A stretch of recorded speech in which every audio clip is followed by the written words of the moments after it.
It's the biggest night of the primaries, with showdowns all across America. Get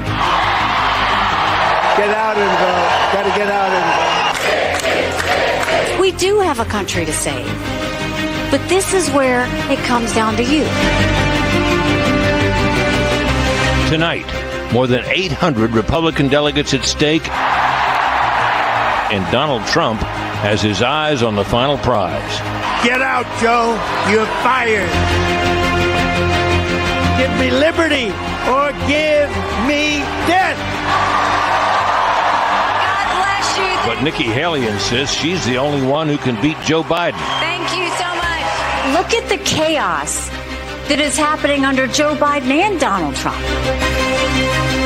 And the president looks to dispel any doubts about his strength. America's democracy was at risk, and we saved it. Are you with me? Our Super Tuesday election coverage starts right now.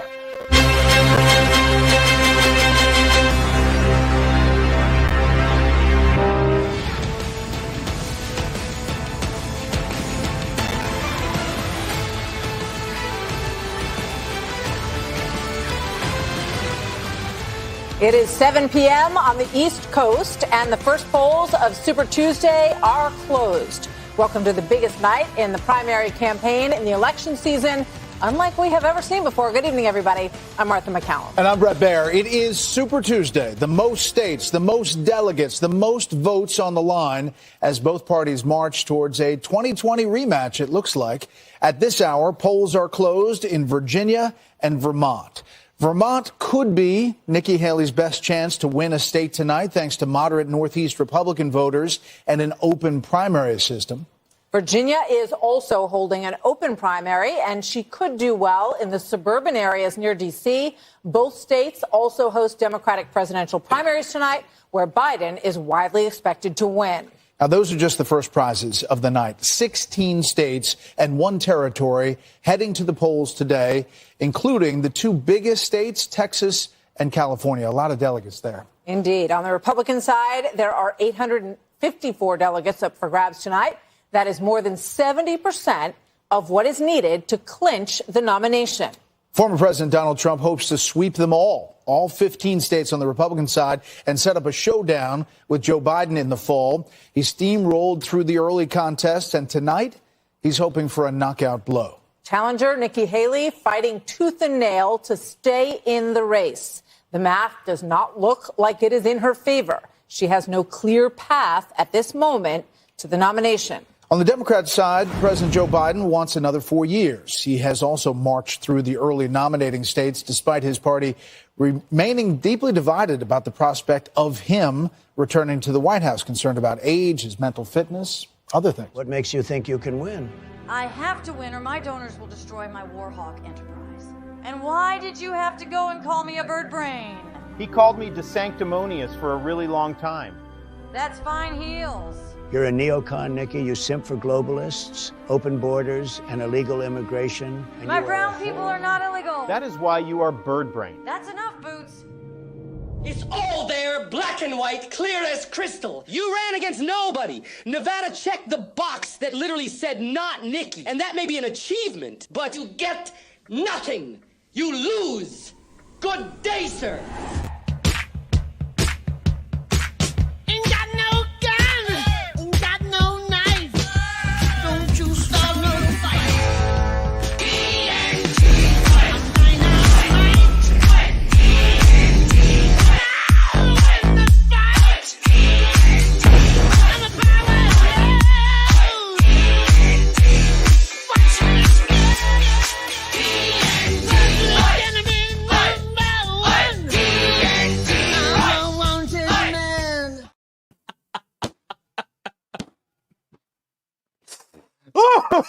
Welcome to Super Tuesday! Having more fun than should be legally allowed on the internet. It's your boy, Benny. We are ready to rock. The results are going to start rolling in, and tonight is the night.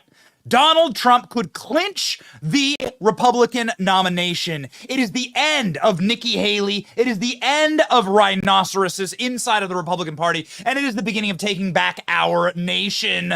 Joe Biden could also face massive defeat tonight. Joe Biden may lose states with Democrats protest voting against him. 100,000 people voted against Joe Biden in a closed Democrat primary in Michigan. A humiliation, a repudiation.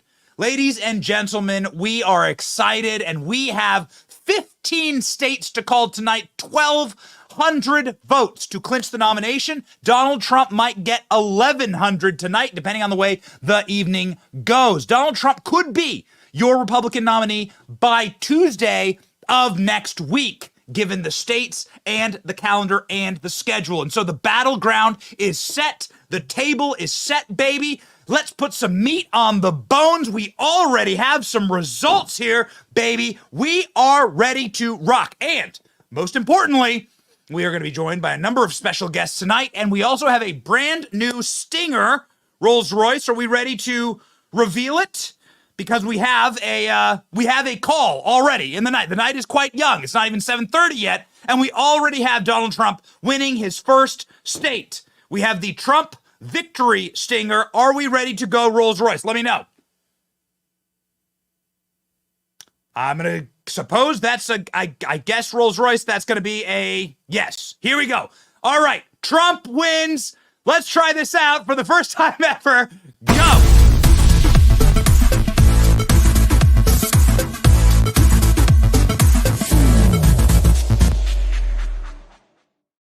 All right, ladies and gentlemen, Trump has won Virginia. The call is in, decision desk. Donald Trump winning the Virginia primary.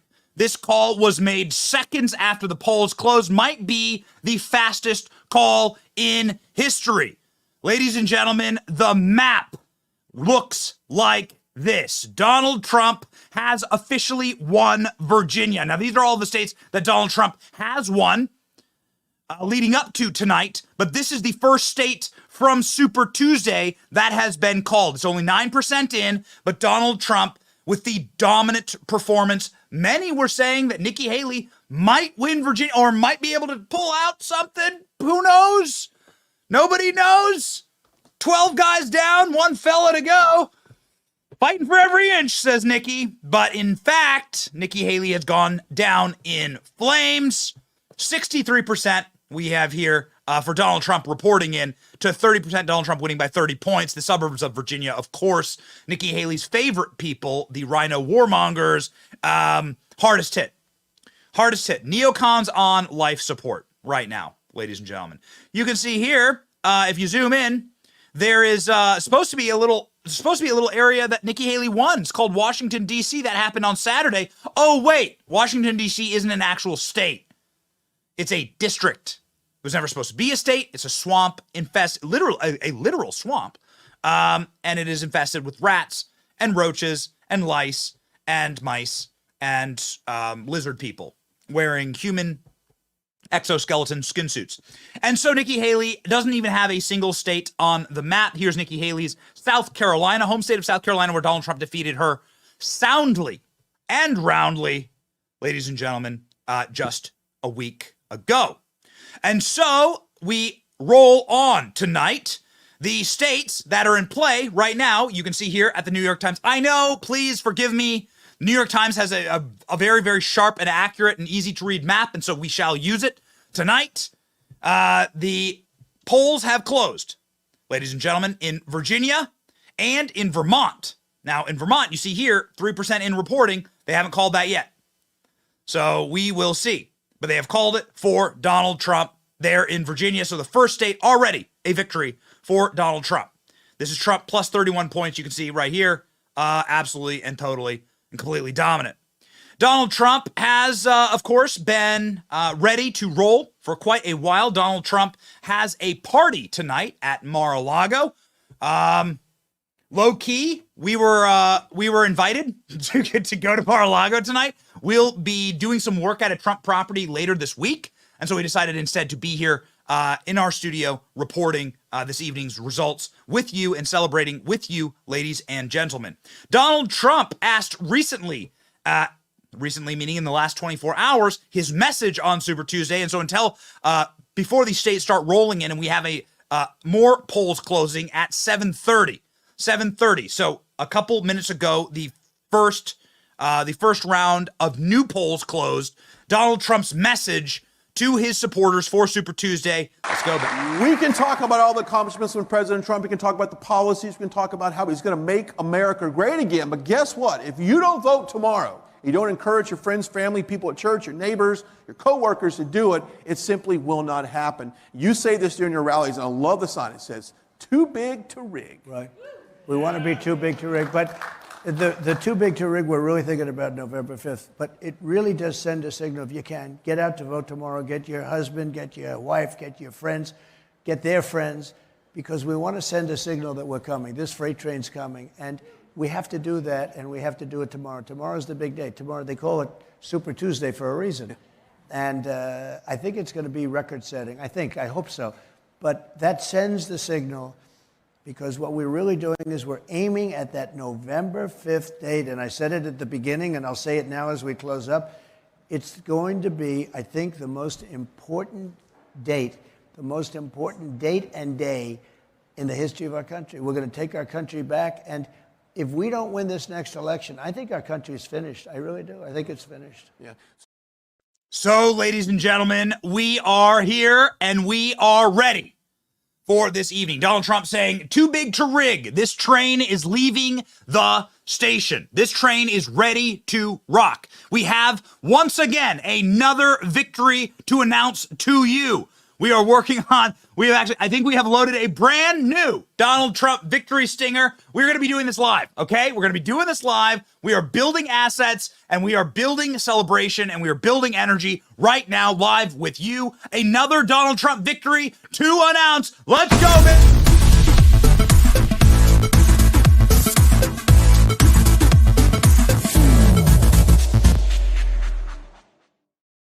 Donald Trump has won the state of North Carolina. Donald Trump winning the great state, which is also home to his daughter-in-law, Laura Trump, who will be joining the RNC as co-chairwoman. We're very excited to say. Many people thought that Donald Trump might potentially want Laura Trump to run for Senate in North Carolina, but that wasn't meant to be. Donald Trump winning in North Carolina. And ladies and gentlemen, in a second here, we'll load for you what it looked like at Donald Trump's rally this weekend in North Carolina. Absolutely stunning. 10,000 people showing up, 3,000 people in the overflows. So you have 13,000 people. I mean, that's bigger than the average attendance at the NBA game. We ran the numbers. Donald Trump, for per rally, is pulling more people than the NBA. So that just goes to show you who wins, ladies and gentlemen. Who wins when it comes to wokeness? When it comes to the battle for our nations, the New York Times is not yet called North Carolina. Decision Desk, I want to show you here, has in fact called North Carolina. Let's rock and roll, baby. North Carolina called for Trump exactly at 7:30. Ladies and gentlemen, North Carolina called for Trump with 0 results in. Okay. All right. Thanks, Decision Desk. 0% reporting. Donald Trump wins. All right. Please do the same. Please do the exact same on election night in November 2024. So we have another message from Donald Trump. Obviously, the message that Donald Trump posted on Truth Social. Royce, we have that specific asset loaded up with with Donald Trump's logo and icon on Truth Social. Please make sure that is up, and get me a link. Let's go here. Let's get a Donald Trump winning Virginia. Here we go, ladies and gentlemen. This is the video that Donald Trump posted. This is Trump's Super Tuesday campaign video. We have loaded for you here. Let's go ahead and listen again to a message from the president. We will be going live at some point tonight to Mar-a-Lago, and I have a very, very funny thing to tell you about how Nikki Haley intends on spending her night. Yeah. Not good. You're going to laugh. Here, first off, ladies and gentlemen, here's Donald Trump's sort of advertisement. Here's his newest ad, sort of his newest message that he has sent out to his supporters. This is the last thing Trump posted before the results rolled in. His Super Tuesday messaging. Let's go.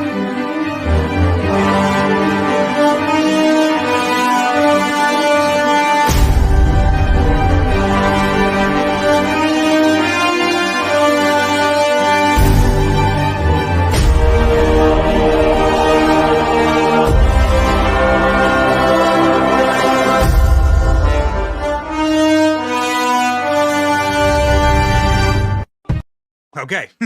All right. So if you know, this is the Marvel. That's the Marvel theme. So Donald Trump as a Marvel superhero. This is the Donald Trump. The superhero is back, right? The hero is here to save the day. So Donald Trump posting the Marvel theme, speaking of the Avengers and putting a team together. Mark Robinson is projected to be the winner of the Republican nomination for governor in North Carolina. Mark Robinson is so based. If you're not familiar with him, he is a rock star in the making, a rock star already. This is the guy, man, we should do that. ALX, we should grab a tribute clip about Mark Robinson, his message about firearm ownership. It's incredible. The story of Mark Robinson is incredible. It really is remarkable. He is just like a citizen who was disgusted at his town in North Carolina, putting in new gun regulations. And so he went and he gave this impassioned speech at his town council meeting. He went thermonuclear viral, and now he's going to be the governor. He wasn't even a politician. Kind of very much a Trump story. Just cared a lot about his local community, was passionate and on fire for something, and God had a path for him, man. So Mark Robinson, big time victory, big time W. Mark Robinson is heading to the governor's mansion in North Carolina. Let's manifest that. Mark Robinson, a friend of the show and has been on the show before, and it is very, very exciting, ladies and gentlemen. We look forward to a lot of calls for Donald Trump tonight. I want to show you sort of before too many results start rolling in here, want to jump over to Mar-a-Lago, sort of show you what the live shot looks like there, where Donald Trump will be speaking later this evening. We do not know exactly when. We do know one thing, though. Nikki Haley will not be speaking, ladies and gentlemen. Nikki Haley not going to be speaking. Here we go. We have Donald Trump as Captain America, as an Avenger. Very good. Well done. Nikki Haley won't be speaking. So check this out. Hold on just a moment here. Nikki Haley, who was crowned Queen of the Swamp. Just a reminder, again, Nikki Haley has won a single state, not actually a state. DC is not a state. It comes with a delegate or two. Trump campaign statement on Nikki Haley being crowned Queen of the Swamp. This is a real statement. This is a real timeline. Appreciate the moment we're living in.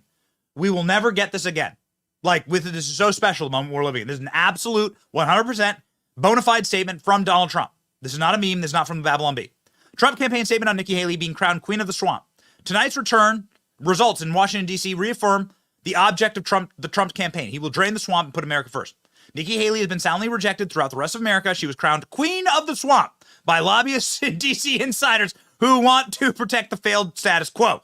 The swamp has claimed their queen. Okay, so yeah, it's called We Do a Little Trolling. Here we are. This is a message from the Nikki Haley campaign. Of course, we're on all the press emails, right, for every campaign, so that we get as much information as possible. We bring you that information. Maybe we should share this. Maybe we shouldn't share this with you. I don't know. Don't really care, actually. Here we go. Nikki Haley will not be making remarks tonight. Uh-oh. Yeah. Dun, dun, dun, dun. Do we have, the sad trombone, Royce? Let's do it. Nikki Haley will not be making results tonight. She's in the Charleston area and will be watching the returns with staff who are happy with Warriors. Mute is jubilant. Oh, no. That's so embarrassing. So Nikki Haley, the warmonger, sorry, I keep mispronouncing her name. Nikki Hillary will not be making any announcements tonight.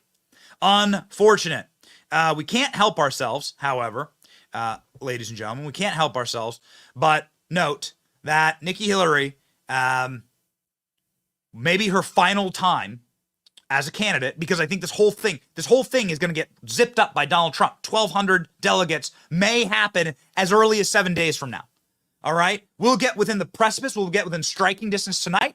And then 7 days from now, there'll be enough contests in order to get Donald Trump up to the mountaintop, right? The Republican nomination. 1,200 delegates. Boom. Zipped up. You're good. You're done. Nothing can happen.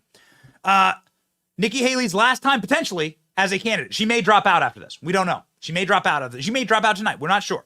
We know she's not going to say anything tonight, which is never a sign of strength, quite frankly. You'll recall that Nikki Haley was excited to give speeches in Iowa, New Hampshire, South Carolina, claiming for some inexplicable reason that she was winning, even when she was losing. But nothing is losing more than having to sit on CNN and listen to people talk about Donald Trump's erection. I'm not trying to be a potty mouth. I'm not trying to make like a dirty joke here. It's something that literally happened. It's my job to report to you what's actually happening in the world. And maybe potentially Nikki Haley's last time on CNN as a Republican presidential candidate had to sit here and listen to the CNN hosts who clearly are in a very psychosexual way turned on by Donald Trump, talk about Donald Trump's erection. So when will the humiliation end for Nikki Haley? Not sure. Here's proof of what I'm saying. Explanation was not they didn't like Donald Trump. They said he participated in an insurrection. And I have to, an insurrection. And I have to say, I got up at 5 this morning to do Casey Hunt's show, and I'm exhausted. So.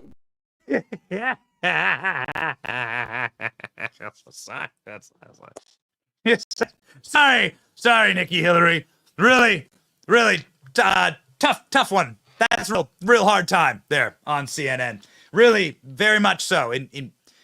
If Donald Trump inciting an erection lasts more than 4 hours, please see your physician as soon as possible. And Jake Tapper, make sure your physician is Dr. Fauci. Please, I recommend for you personally, sir, Dr. Fauci. Go see him. I'm sure he has what ails you.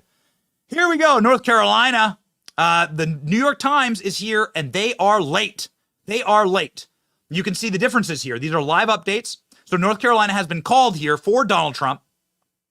Here in the results for NBC. And this is, of course, New Hampshire. This is Vermont. Vermont is counting their votes right now. You can see 3% in. Donald Trump is leading by about 10 points there. 12 points. So we have, obviously, the results trickling in here from these states. These are the ones that have been called. Hey, Robbie, can you please grab me all the states and the timing? Because at 8 o'clock, in less than 15 minutes, a ton of states start announcing. So at 8 o'clock, in less than 15 minutes, a ton of states start announcing. But as of right now, and I will show you, of course, our sources here, as of Decision Desk headquarters, and obviously Donald Trump's Truth Social, we have the announcements of North Carolina and Virginia so far, right? This is what we're looking at so far, ladies and gentlemen. So Nikki Haley's humiliation continues apace. Here's what it looked like in Texas, which votes also today. Texas will be closing their polls at 8 p.m. Eastern Standard Time, 7 p.m. Central Time. Texas will vote today. Their polls close in moments here at a bar in Texas.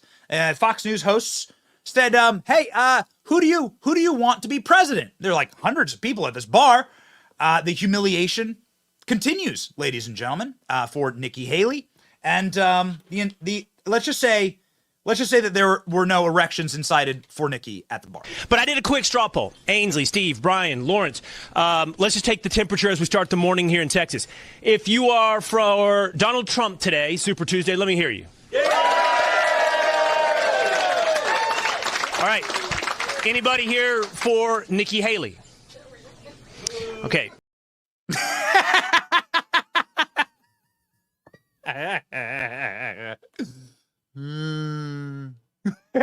There was a cow. There was Texas. There was a bovine that wandered out of the kitchen. Yeah, that's what you got for Nikki. So, ladies and gentlemen, in approximately 10 minutes, we have the polls closing, which states will be announced at 8 o'clock. These states will be Let's just pop up the map here, shall we? Again, these are not the states that were called tonight. Just want to make that very clear. These are not the states that were called tonight. These are states that Donald Trump has won in subsequent weekends, so on, right? North Carolina, Iowa, South Carolina. The red states are the states that Donald Trump has won, and the tan states are the states that are going to be called tonight, that are going to vote today, right? As the, obviously as the key shows us here. So polls that will close in 10 minutes. Polls that will close in 10 minutes precisely. We have Alabama, Maine, Massachusetts, Oklahoma, Tennessee, and Texas. They all close. So you have those 6 states polls closing at, T-minus 10 minutes. So, ladies and gentlemen, we have our Trump celebration stinger ready to rock. We do have some very, very interesting reporting out of Mar-a-Lago right now, where there is a party going on. Another way to say it, there is a rowdy party happening at Mar-a-Lago right now. The reason why I know this is going to sound strange. We don't wish to sound pretentious here. It's very, very hard to do live broadcasts from these things, right? It's much easier to cover them inside our studio. The Wi-Fi is often not possible to do the broadcast. We've tried this at every Trump victory party. We've tried this. We were there in Iowa. We were there in South Carolina. It's easier to actually do it from the studio and to cover it live and go in and out, right? And so that's what we will be doing. Here is what it looks like, though, at Mar-a-Lago. It is let's just say it is a very victorious atmosphere. It's Donald Trump's party, ladies and gentlemen. That's what Fox News says. Fox News. The headline. It's Donald Trump's party tonight. Let's go to Mar-a-Lago. At Mar-a-Lago, and it seems they're going to pick him in there, Aisha. Hey guys, if you can't tell, there is a huge party underway behind me here in Mar-a-Lago. The doors are actually open. We're seeing a lot of folks streaming in now, and the feeling is electric here as the campaign expects up to 1,000 supporters here tonight in this ballroom. It really feels like a general election party, and quite so because tonight, Super Tuesday, could really launch the former president towards that magic number of 1215, very, very close to it. The campaign telling me they expect to sweep about more than 1,000 delegates tonight, including the ones they're walking in with tonight, getting closer to that magic number. Trump very much so wants to pivot hard to the general election. He certainly does not think that Nikki Haley has any sort of path forward here. He believes that he is going to win every single state tonight. But whether or not he's going to ask her to step down tonight, Fox and Friends host Lawrence Jones asked him about that this morning, and he wouldn't quite answer that question, so we'll have to wait and see how the night goes.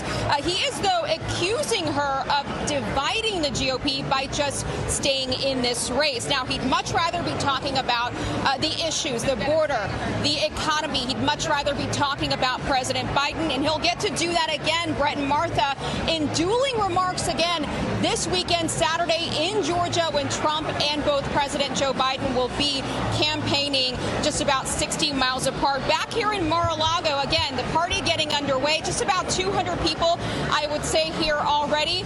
There is no open bar, and there is a soda bar, a pop bar, if you want to call it, if you're from the Midwest.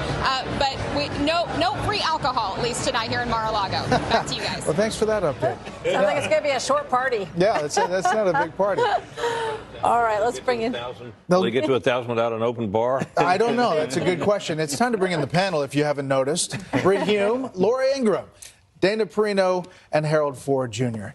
Laura, what do you think of tonight? Well, this is a big night. Even if they don't have the booze at Mar-a-Lago flowing, this is going to be a big night, obviously, for Donald Trump. He's cruising to the nomination. I think Nikki Haley, look, she has given it her all. She's crisscrossed the country. She's raised a huge amount of money. I think for the last year, she's pretty much represented the more kind of establishment old Bush wing of the party better than anyone. And she's attractive. She's articulate. She's very smart. She's tried to go at Trump. And I don't know how you could have done it any better than she did it. I don't think there's a big audience for that. There's some audience, but not enough, clearly, to really motivate the people to turn out to vote in the way she needs it. It's a populist party, and right now it's Donald Trump. Right now it's Donald Trump's party.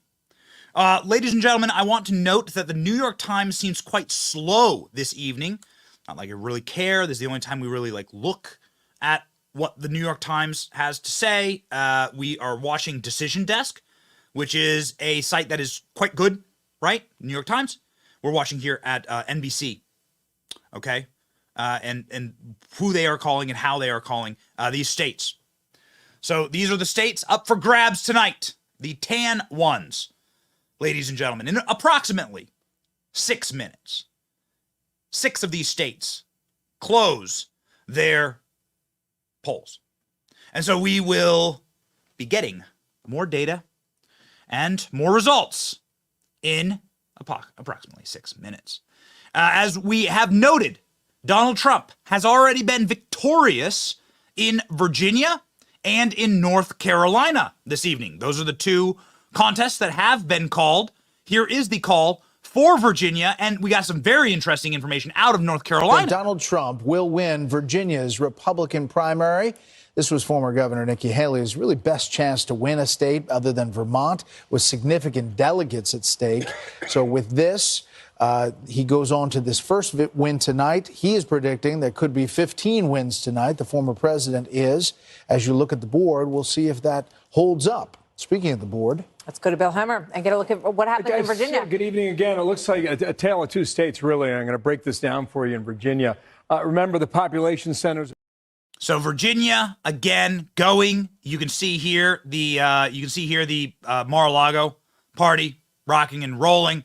And ladies and gentlemen, we are ready again for the results here in approximately 5 minutes. Now, information out of North Carolina. Donald Trump has won every single demo in North Carolina. Fascinating. Donald Trump winning every demo with the exit polling. Haven't seen that, quite frankly, ever, because, well, typically you don't have the data that fast. But apparently Donald Trump has done a clean sweep in the state of North Carolina. This is a state that Democrats think they can flip blue.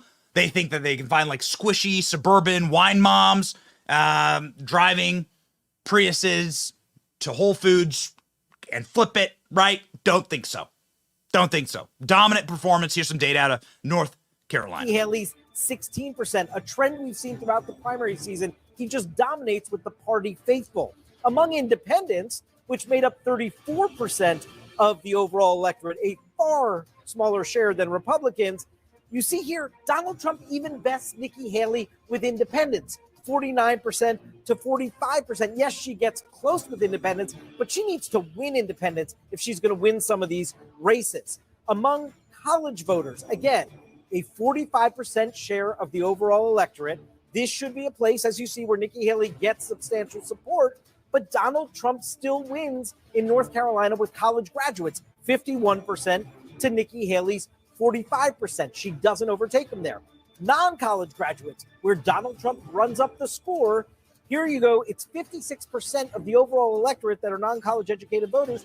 Trump wins 80% of them, and Haley only gets 15%. So, Aaron, Donald Trump wins big with the big shares of the electorate, and where Nikki Haley needs to overtake him, Donald Trump actually edges ahead of her there as well.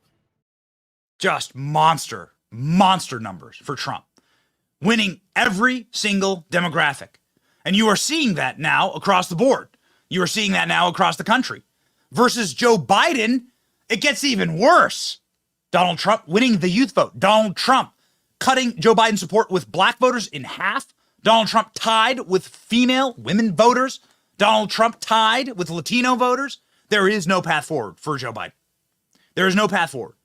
Now, I don't know what you think about this, ladies and gentlemen, but there is word out that Donald Trump is already going to begin his primary election, general election campaigning starting next week, going back to the states of Georgia and potentially New York.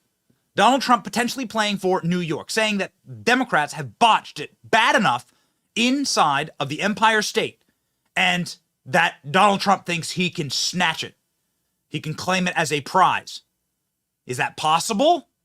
These are the rumblings going on right now, that Donald Trump will be vying to potentially claim New York's, what would it be? 25 electoral votes? How many electoral votes for New York? Let's check. Let's check, boys. This is the reporting on that. I tell you, there are some orders for content at the company. If Donald Trump does a rally in Brooklyn, which is what everyone's talking about, or Madison Square Garden, one or the other, we shall be there. You want to talk about something that we will figure out how to go live for? That's the one. That's the one. Ladies and gentlemen, this is the party at Mar-a-Lago. You can see here the crowd rolling in. Simone Atiba in Florida. Trump supporters ready for a party. The crowd awaits Donald Trump at Mar-a-Lago in Palm Beach. Of course, when Donald Trump speaks, we'll be popping right over. You can see here the screens showing Donald Trump has won in North Carolina. You've seen this room before. Donald Trump has done multiple big speeches inside of this room. It is a monster ballroom, and it is, well, a place that we know quite well. Many historic events have happened there. Ladies and gentlemen, will Donald Trump be able to win New York, or would that just be a waste of money? Have they wired the system there? Are there too many shenanigans there in New York? Is that why they are bringing so many criminal illegal aliens to the state of New York? To ensure that that doesn't happen. We'll see, ladies and gentlemen. Here's the reporting. You've gained ground, 20 points with black voters. I mean, what's the operation going to look like in this general election? I hear from your advisors that there's going to be no city left behind. We're going after everything. Look, we have a different country than we had even 2 years ago. This whole migrant invasion of our country, destruction of our country. You look at what's happened to New York and Chicago. You look at what's happened to Los Angeles.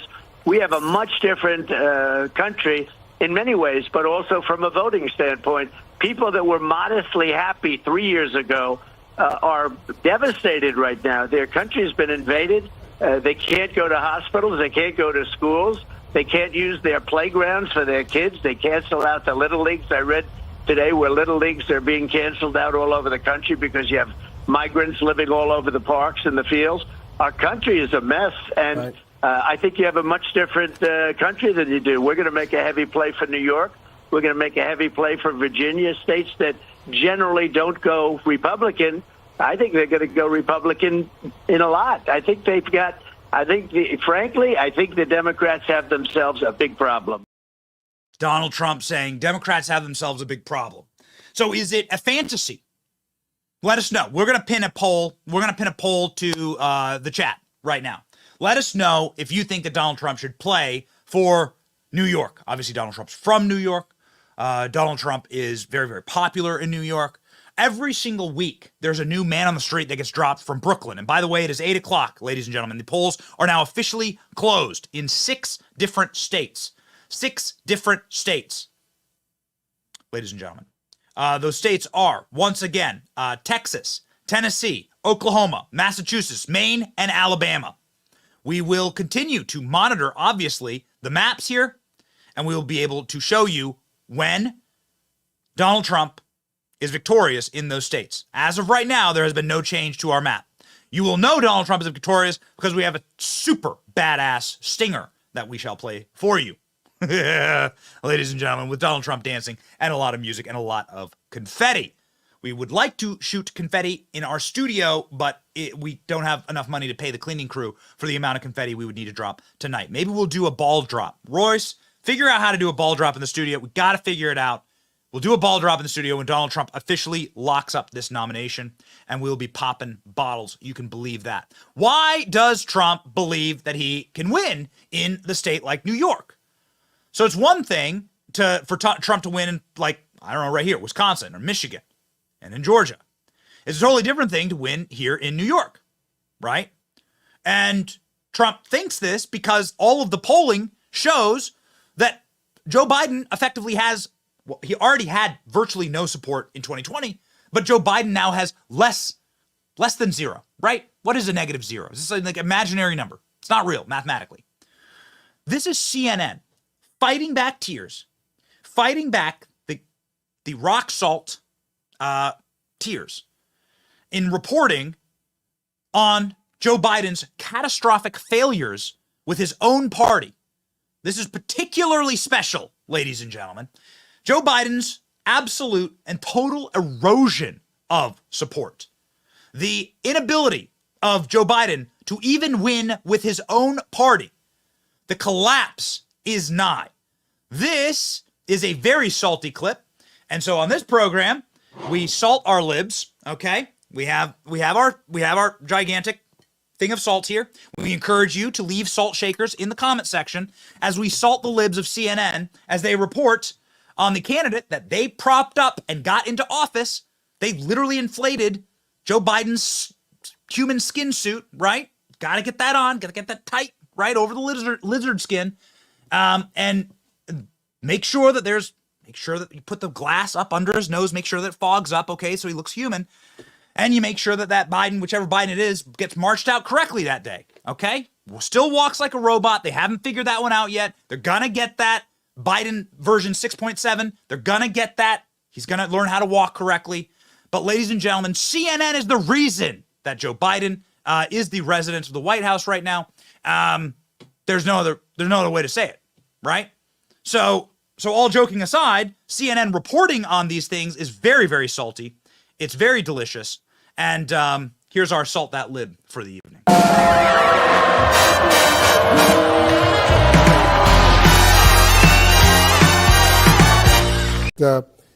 These latest poll numbers are not necessarily showing a lot of good news for the current president. No, it's showing a similar story that we've been seeing over the course of the last year. He is losing ground with some key constituencies. Take a look on the screen here. You can see the New York Times poll there on the left compared to the 2020 exit polls. Now, one is a poll and one is voters coming out of the voting booth telling us what they did. But nonetheless, those under 30, Biden has a 12-point advantage in this poll. Well, it was twice that in the 2020 election. Among female voters, Biden is tied with Trump in this New York Times poll this weekend. He had a 15-point advantage. You see with black voters, he's got a 43-point advantage. That's substantial, except in the 2020 election, it was a 75-point advantage. And then if you look at non-white voters without a college degree, you see he's got a 6-point advantage over Trump, but that was a 46-point advantage in 2020.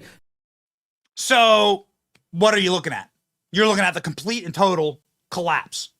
Royce, can you grab me that screenshot, please? Get me that screenshot. I want to sort of jump into that data. You're looking at a complete and total collapse in whatever you thought was the Joe Biden supporter, right? Whatever, like think about the super unhappy 3-time divorced wine mom with the Xanax rattling around in her purse with her Starbucks mocha frappuccino soy latte, double whip almond butter, cream pie at the top, right? Walking around in her yoga pants with a vape. Like whatever that is, okay? With a BLM shirt on, right? Whoever that person, like the Joe Biden voter, right? The deeply unhappy on SSRIs, like addicted to SSRIs, kind of neurotic person, still wearing a mask, triple masking, right? Triple masking. That person, even that person, has abandoned now Joe Biden. Please observe, ladies and gentlemen. Here it is. Under 30, the youth vote. Under 30. I mean, under 30 is like young. Typically, the youth vote is 18 to 35. So under 30 is like really young, like considered very young people for polling. This was Joe Biden in 2020. This is them now. So he's lost half his support. Many show that Donald Trump is winning the youth vote. Many polls. Again, we're looking at hyper-liberal leftist suppression polls that over-index for Democrat support. Donald Trump is now tied with women. This was a massive class of voters for Joe Biden. Black Americans, half of the support has evaporated for Joe Biden. Half the support. This is where you see polls showing Donald Trump getting 30% of the black vote. It is impossible for Democrats to win with 30% of the black vote going to a Republican. It is not possible. Mathematically, not gonna happen. Okay? Not gonna happen. Non-white, no college. Whatever that means, what that means is essentially working class. That's what they're trying to couch their working class. That used to be 46% for Joe Biden, inexplicably, probably because of COVID, don't know. Now that's been whittled down to nothing. The margin of error. The margin of error on these polls. That's what it's been whittled down to. This is why Donald Trump believes that he can win in states like New York. This is why Donald Trump believes that he will be able to take New York as a prize. And ladies and gentlemen, we have some fascinating information for you from New York. And very, very special little piece of news that you should see breaking over the last 24 hours. Democrats aren't popular in New York. Who's a very popular Democrat from New York? Let's see. Andrew Cuomo. No, he had to resign in disgrace. Who else? Chuck Schumer? No. Another guy who said that Donald Trump incites his erection. We actually have that clip. We can prove it to you. Chuck Schumer does say Donald Trump has incited his erection, which again would be an amazing advertisement for Viagra. If you are Pfizer, you should totally consider hiring Chuck Schumer. Okay? Put him in a bathtub. Tell him that the number one way to incite the erection is take the blue pill and then think about Donald Trump. Not my words, Chuck Schumer's words. We'll play it for you in just a moment, but I'm getting to something here. Many people would say AOC. Okay, if they really thought long and hard enough, they'd say AOC. If they really thought Chuck Schumer thinks long and hard enough, Donald Trump incites the erection. AOC, though, okay? Talk about somebody, all right, who should be beloved in New York, who should be treated like a queen, okay? She's our bartender queen, slay queen. She's a communist like all of us. She's a poser like all of us. She's neurotic and sociopathic like all of us. She's unhappy like all of us. AOC, it's great. It's great. But even AOC, over the last 24 hours, has a video released where she is being mobbed by who? MAGA hat wearing insurrectionists? No. She's being mobbed by her own people. She's being mobbed by New York leftists that chase her out of a movie. She's in the middle of a movie. She was sitting in a movie. They chased her out of the movie. And then AOC has a apoplectic panic attack on camera. I'm simply trying to reinforce that maybe Trump's got something here. Maybe New York can be one. Maybe people are actually sick of the frauds like AOC. Here's a little bit of what just happened to AOC in New York. Fascinating stuff. Here we go. You refuse to call it a genocide. I need you to understand. It's not okay that there's a genocide happening. You're not actively against it. You're lying. I'm lying? You're not. You went on TV and avoided talking about it. You just not. You can't say it's a genocide. You're what? You're acting in political ways. You can't call it a genocide. Then how do you say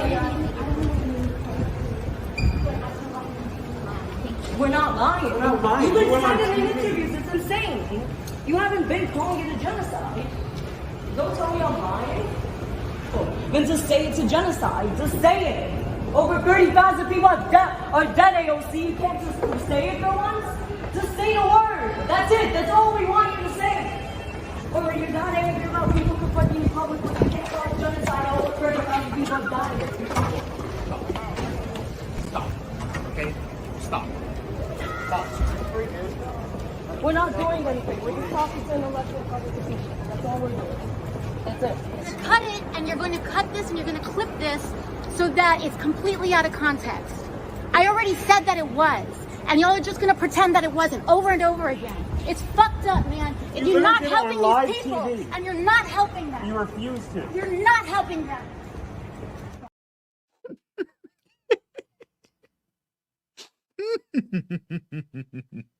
Ooh! Careful what you wish for, because you just might get it. Boys, come on, let's get the AOC tweet. Come on, go. Careful what you wish for, because you just might get it. AOC tweeted not too long ago. Check this out. You're going to love this. The whole point of protesting is to make people uncomfortable. To folks who complain about protest demands to make others uncomfortable, that's the point. Oh, honey. Oh my. Also, we try as hard as we can to bleep F-bombs on this program. But the potty mouth congresswoman, socialist from New York, just so angry, ladies and gentlemen, so angry Well, you're not going to be angry. You're going to be happy because we now have brand new results. And guess what, ladies and gentlemen?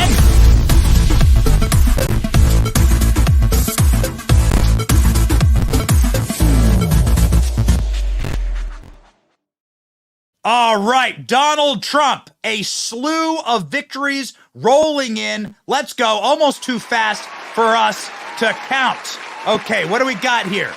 Donald Trump wins the Alabama Republican primary. I gotta say, it's not we expect this. We expect this. Our people in Alabama. Are you watching in Alabama right now? Shout yourself out in the comments section. Congratulations, Alabama. Going for Donald Trump. Again, we are using Decision Desk HQ, interactive polls, putting up that Donald Trump has won the Maine primary. Donald Trump, the winner in Maine. We got to have Donald Trump dancing for this.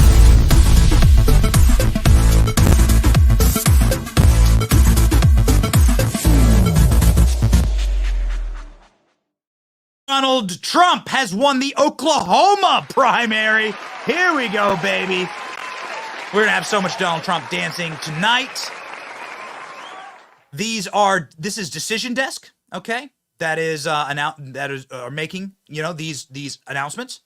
Ladies and gentlemen, we have here we are on Decision Desk right now, and we have, let's do the results here from Decision Desk. Okay, Donald Trump has like doubled now. From the beginning of the night, has doubled the number of delegates.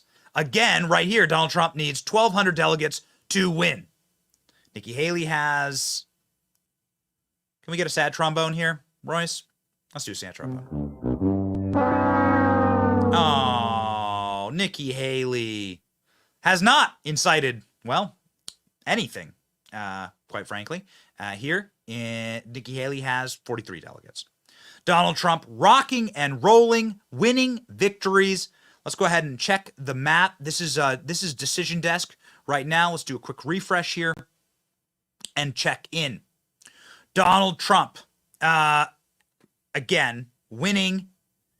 Donald Trump in Alabama, announcements in Alabama, and announcements in Maine, announcements in Oklahoma. Okay, that's what we got, boys. Are we up to date there? Okay, rock and roll. We are up to date. So those are the three that just rolled in, one after another. We will be up to date. We'll probably be faster than almost anybody, than almost anyone tonight, because we are getting all of our polls and we're getting everything live. We are getting all of the information live, and we are putting it together, and we are ensuring, ladies and gentlemen, that you stay abreast of all of the brand new and breaking poll numbers. We did, of course, promise you that we would... Oh, Massachusetts reporting right now. Massachusetts reporting. They haven't called it yet for Donald Trump, but it looks like Donald Trump is rolling in Massachusetts, ladies and gentlemen. What do you think? We have a poll running right now. Should Donald Trump play in New York? We've been promising you and telling you again and again that the leaders of New York are extremely turned on by Donald Trump. We can prove it. We're not trying to be naughty here. We can quite literally prove it, okay? I don't know what else to do other than to show you the evidence of that. I would never make a claim like that without supported evidence. And more importantly, this has been read into the congressional record because this evidence comes directly from the Senate floor, right? The Senate floor itself. Here we go. Chuck Schumer in his own Viagra ad for Donald Trump. He's the guy who said it. Don't be mad at me. Trial. But make no mistake, there will be a trial, and when that trial ends, senators will have to decide if they believe Donald John Trump incited the insurrection against the United States. I don't know what else to tell you. Everyone keeps saying, like, take us at our word. Listen to the words we're saying, okay? Listen to the words we're saying. So what you keep telling me is that y'all are turned on by Donald Trump because you keep saying it. Everyone on your party continues to tell me that. So when are y'all just gonna like put on the MAGA hat? Okay, you can stop it with this whole like mean girl thing from across the bar. Just put on the MAGA hat. Pramila Jayapal, you claim to be a socialist, you claim to be a communist, you're part of the squad. Put on the MAGA hat. It feels good, all right? You don't have to play this game. We can see it in your face. We can hear it in your laugh. Let's talk about the fact that President Trump incited an erection. And maybe that too. Yeah, you could talk about that too, I guess. Maybe we should talk about that too. The president incited an insurrection. Senators will. Why? Why not just put on the MAGA hat? And we could even get an extra skinny, extra teeny. Well, actually, it wouldn't be teeny, but it would be extra large and thin at the same time. I don't know how you fit it on a watermelon head, but a pencil neck. Even Adam Schiff is what I'm getting at here. Even Adam Schiff has been so excited by Donald Trump and Donald Trump's triumphant return to the political sphere that he just can't control himself. Thank God he was sitting down. In the election, which they did, for trying to coerce Ukraine into helping him in the next election, which he did, into inciting an insurrection, which he did. I mean, you could see it in the eyes. It's always in the eyes, right? You see Adam Schiff? It's always in the eyes, ladies and gentlemen. Always, always. So as we await more results from tonight, let's pop back over to the maps, show you where the maps are right now. Okay, well, wait, ho. Ladies and gentlemen, the New York Times rolling through and calling Tennessee for Donald Trump. Have we seen that elsewhere, boys? Have we seen that elsewhere? New York Times has called Tennessee for Donald Trump. Okay. Well, Oklahoma, we heard they haven't called Alabama yet. So we have like different, we're just going to show you sort of like a broad brush here. There's Tennessee. Boom. Tennessee for Donald Trump. Tennessee roll on Rocky Top. Rocky Top, Tennessee.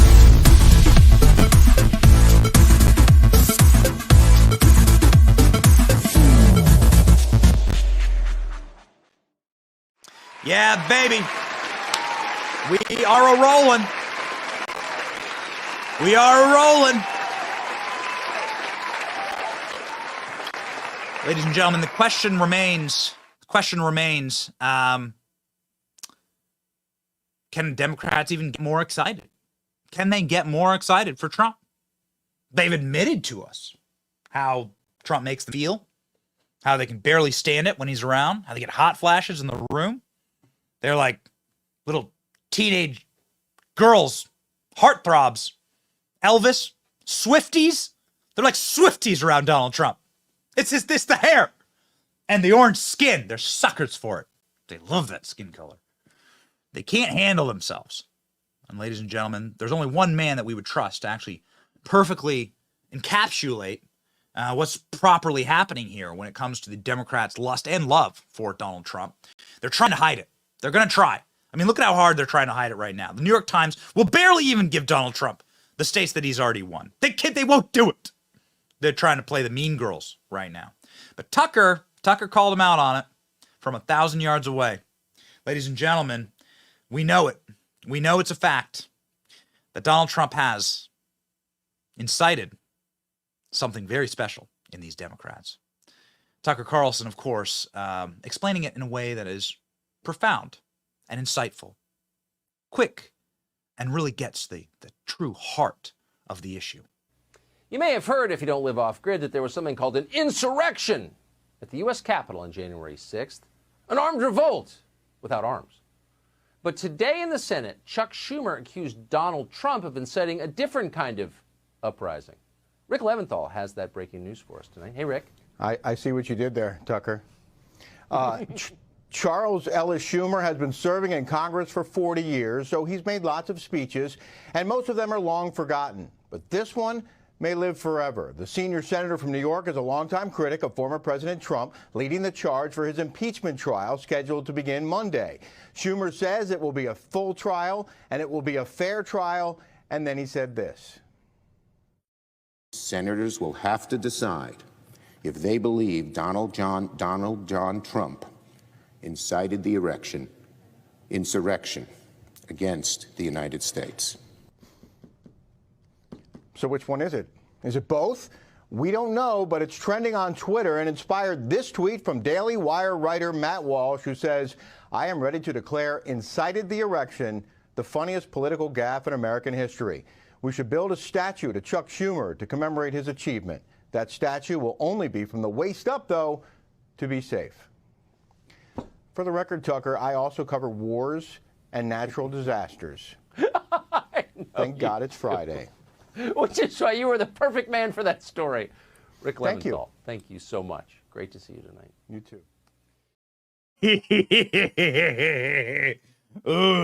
Ooh, vintage Tucker ages like a fine wine. Ladies and gentlemen, speaking of someone who whines quite a lot, Meghan McCain saying, "Worst Super Tuesday ever!" Nah! It's a Super Tuesday! It's the worst! Occur? How you be doing? So, I mean, it's got to be awesome, actually, right? This has got to be like the best Super Tuesday. I mean, if this is the take from Meghan McCain, well then, ladies and gentlemen, we are rolling here. Okay? Now, it's not just Meghan McCain who is triggered. Also, the amorphous hosts at MSNBC are triggered by Mark Robinson winning in North Carolina. Somebody who we lovingly refer to as Pee Wee Herman is having a salty meltdown on MSNBC. In fact, there's so much salt actually flowing on MSNBC that we will do something very rare. And we're going to salt the lib again. We will salt another lib on the program, and we may even do it a third time. We don't know. We have so much salt. Our cup runneth over for salt on the program. So we are going to salt the lib. We encourage you to leave salt emojis inside of the comment section. We will put your salt emojis up on screen, as many as we can. They come flowing in fast. I hope that everyone is drinking their electrolytes. I really do, because there's been so much salt this week already. Trump 9-0 decision, Big Fannie Willis and Nathan's hot dog going down into the weenie roller earlier this week. It's only Tuesday, and there's already been salt just flowing through the streets. But ladies and gentlemen, we have another Salt That Lib. Here comes Pee Wee Herman on MSDNC.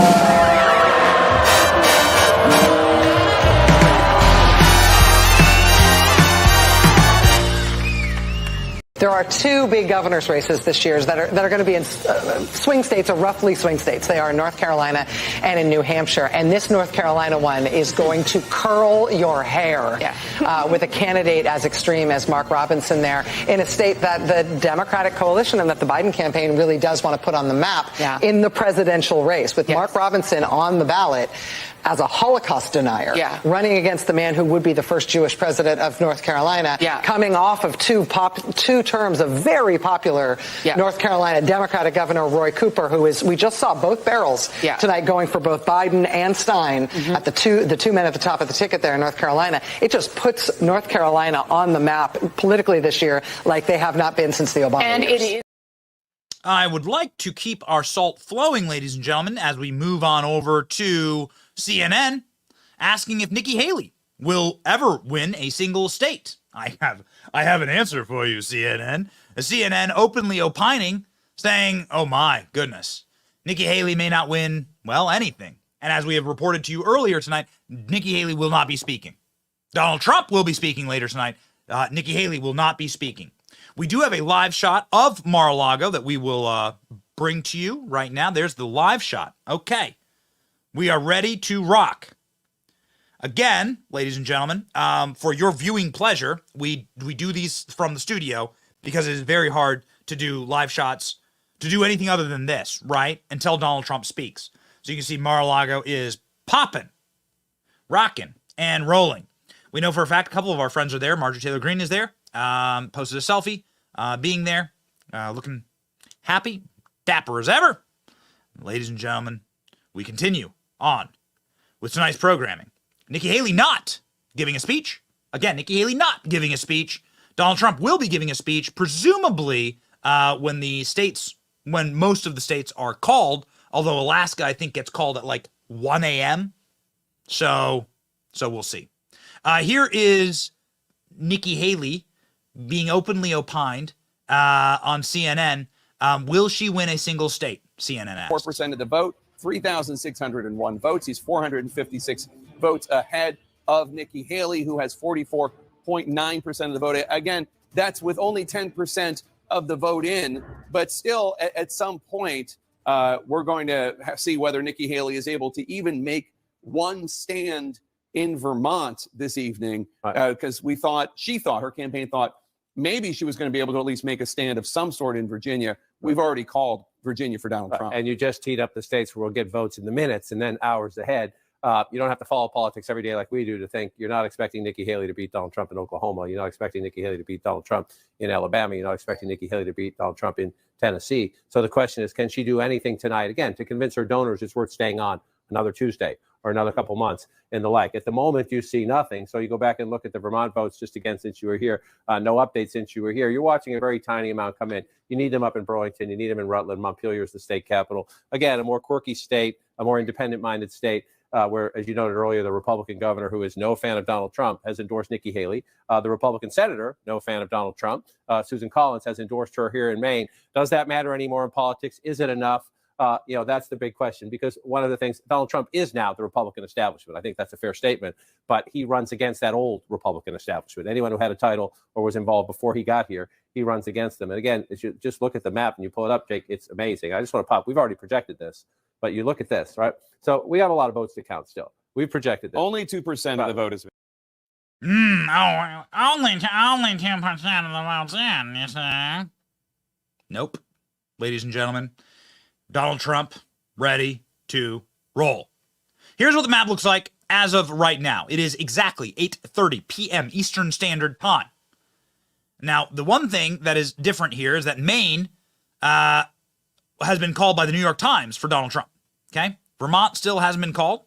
But we have Maine called. Here, Donald Trump sort of creating like a red wall across the country. You'll have like a solid from coast to coast.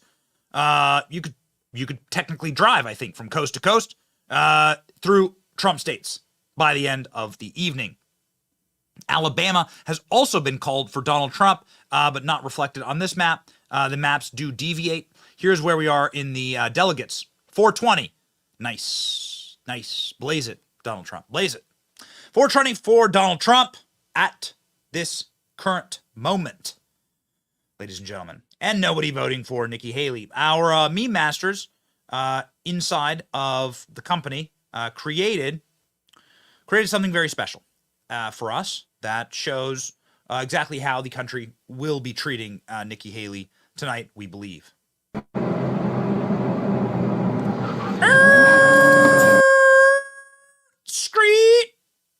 Screech. Yeah, I think the car will veer quite quickly in the other direction. Jason Miller is one of Donald Trump's chief architects for his campaign in 2016, 2020, and today. He is a senior advisor to Donald Trump, and he had this to say about Nikki Haley seconds ago at Mar-a-Lago, at that big party that Donald Trump is throwing right now that, of course, we are monitoring. Can we put up the live shot? You can see the live shot at Mar-a-Lago right now. This is live. There's no audio. There's just people sort of mingling and bopping around, chitting and chatting, waiting for Donald Trump to speak. When will Donald Trump speak? Presumably around in the 9 p.m. hour, when the vast majority of the last of the results come rolling in. Jason Miller at Mar-a-Lago seconds ago saying, this ain't about Nikki Haley anymore. She's done. But this is much bigger than Nikki Haley. This is about beating Joe Biden in the fall. And with President Trump having such a commanding lead, now is the time that we need to come together. You look at state after state. We've had Virginia and North Carolina called already so far this evening, 13 more to go. This is the time to send the message, hey, Joe, you're fired. Boom. So they are moving on. This is what we've been hearing from the Trump camp. Some of our favorite people inside the Trump camp chatting with us about like how the next week's going to go. And they are going to be moving to do a big event in Georgia. Big, massive general election event in Georgia. They're going to stop talking about Nikki Haley. They're just done. They're done with her after tonight. After tonight, what you're going to see here is Donald Trump. This will not go to 69. I don't think. I don't think this will be 420-69. We'll see. We'll see. You can't ever count it out. But what you'll see here is that you'll have Donald Trump at what has got to be over 1,000 delegates by the end of the night.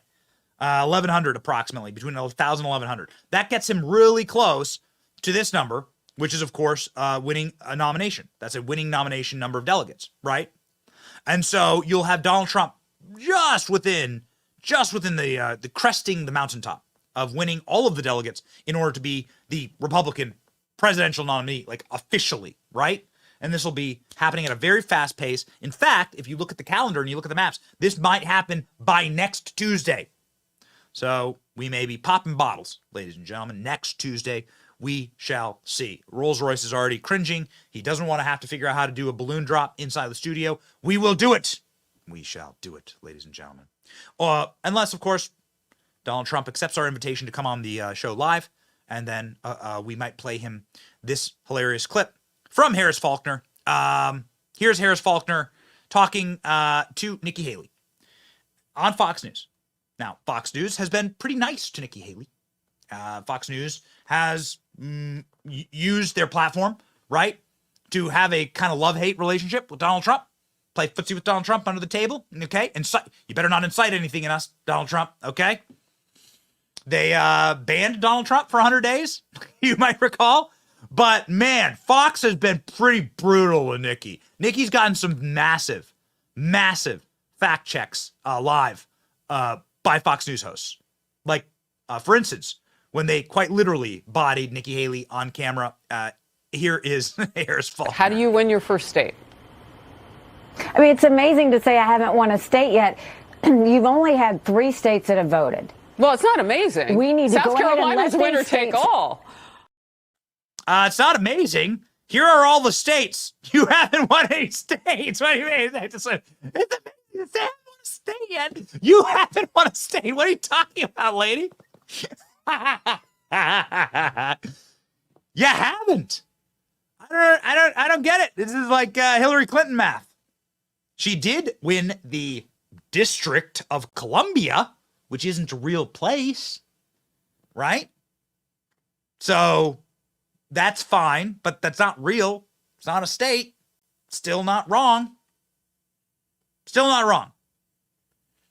Hey, boys, I want to get that Charles Payne clip where he rolls Nikki Haley. Load that one up, please. Harris Faulkner wasn't done calling out Nikki Haley for lying about the president who accelerated her career, under whom she served as the United Nations ambassador. Us at 9/11. Ambassador, Let's be I understand that you take it that way and that's what you heard.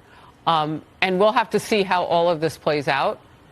This president didn't have an invasion by Putin on his watch, the only one in recent presidents. So there is that to be said about it. Fox News going in hard, defending Donald Trump. And Nikki Haley, again, like not having a good one over there. She viewed maybe Fox as like a safe space. Wasn't a safe space. Not a safe space. Charles Payne brought the pain to Nikki Haley. Charles Payne told Nikki Haley to her face that she is losing to Donald Trump by a gazillion miles. And that's a quote. We are prone to loquacious vocabulary and words on this program, but I am not exaggerating.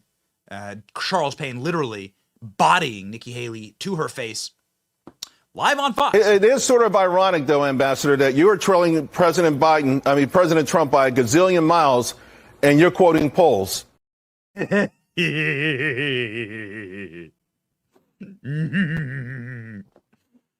love it. I can't help it.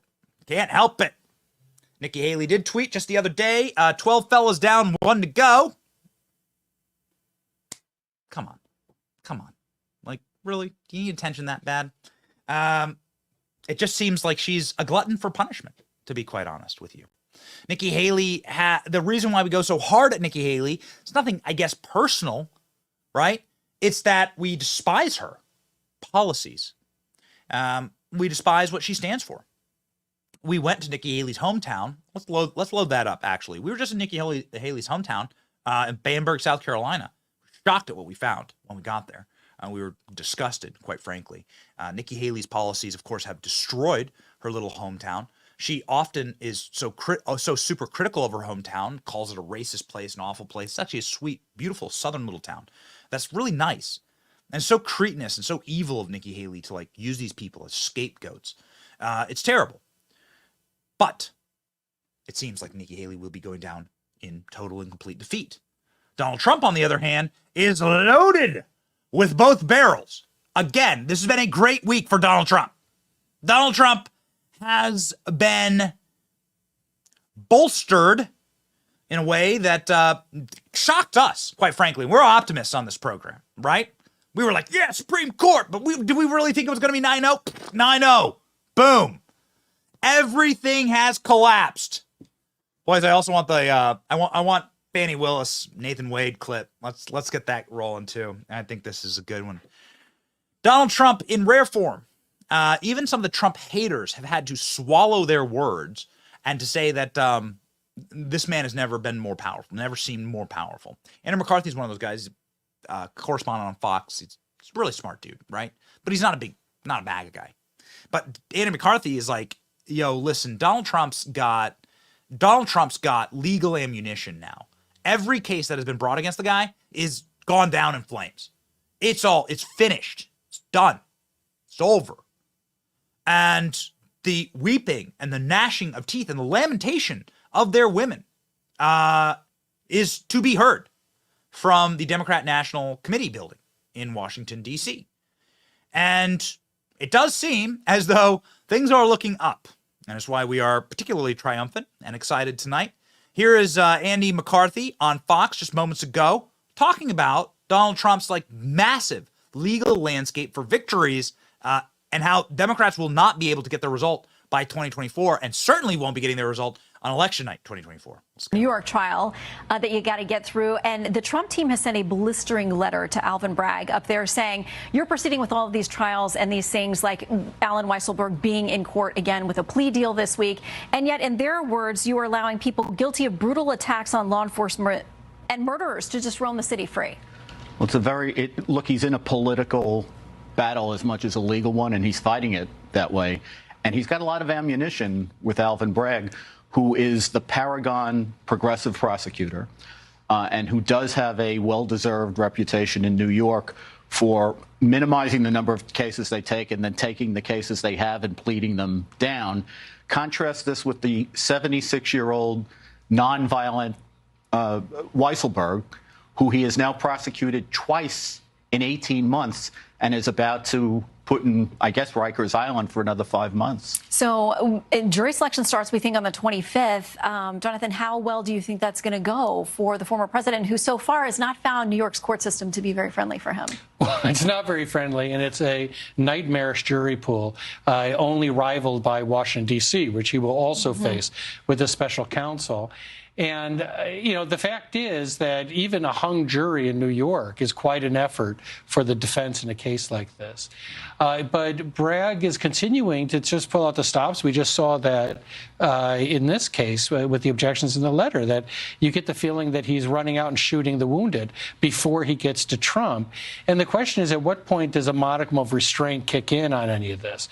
But I think that the Bragg prosecution is the most flawed and questionable of all the cases. And I would be surprised if it could withstand appellate review.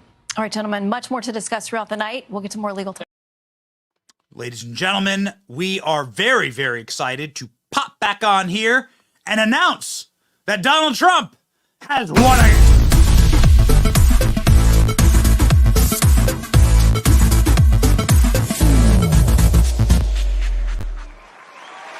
having way too much fun with this. Arkansas, the great state of Arkansas, a winner for Donald Trump.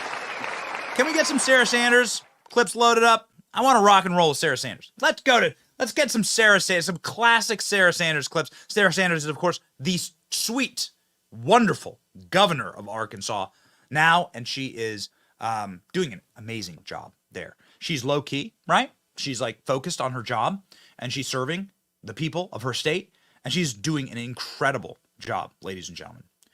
She's, I would argue, without question, one of the top 2 or 3 governors in the country.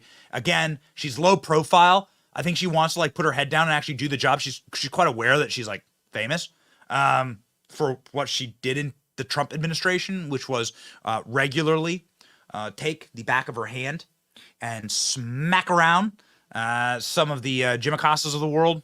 But ladies and gentlemen, we are very, very excited to see what Sarah Sanders' future is. She's endorsed Donald Trump. She's appeared with Donald Trump at some rallies, and she's ready to go. This is very, very exciting times. Arkansas for Donald Trump. Here is the map right now. Arkansas for Donald Trump. Rockin' and rolling. They called it. Boom. Shaka laka. So we have Texas, which has votes that are in. 40% in. Goodness gracious. Look at Donald Trump. Why haven't they called Texas yet? You guys seeing these? You see these numbers? Look at it. Look at this. Zoom in here a little bit. Donald Trump beating Nikki Haley by 50 points in Texas. It's called a schlonging. Ladies and gentlemen, it's really brutality at this point. Call Texas. Just be done with it. Be done with it. Call Texas. It's over. The goose is cooked. Here is the breaking delegate update from our weepy friends at CNN as they bite down very, very hard on the rubber ball gags that they have in their mouths. They do their very best. The bite stick, right? Like you gotta hide the pain. You gotta swallow the pain. Okay, we gotta report that Donald Trump has 420-69 delegates right now.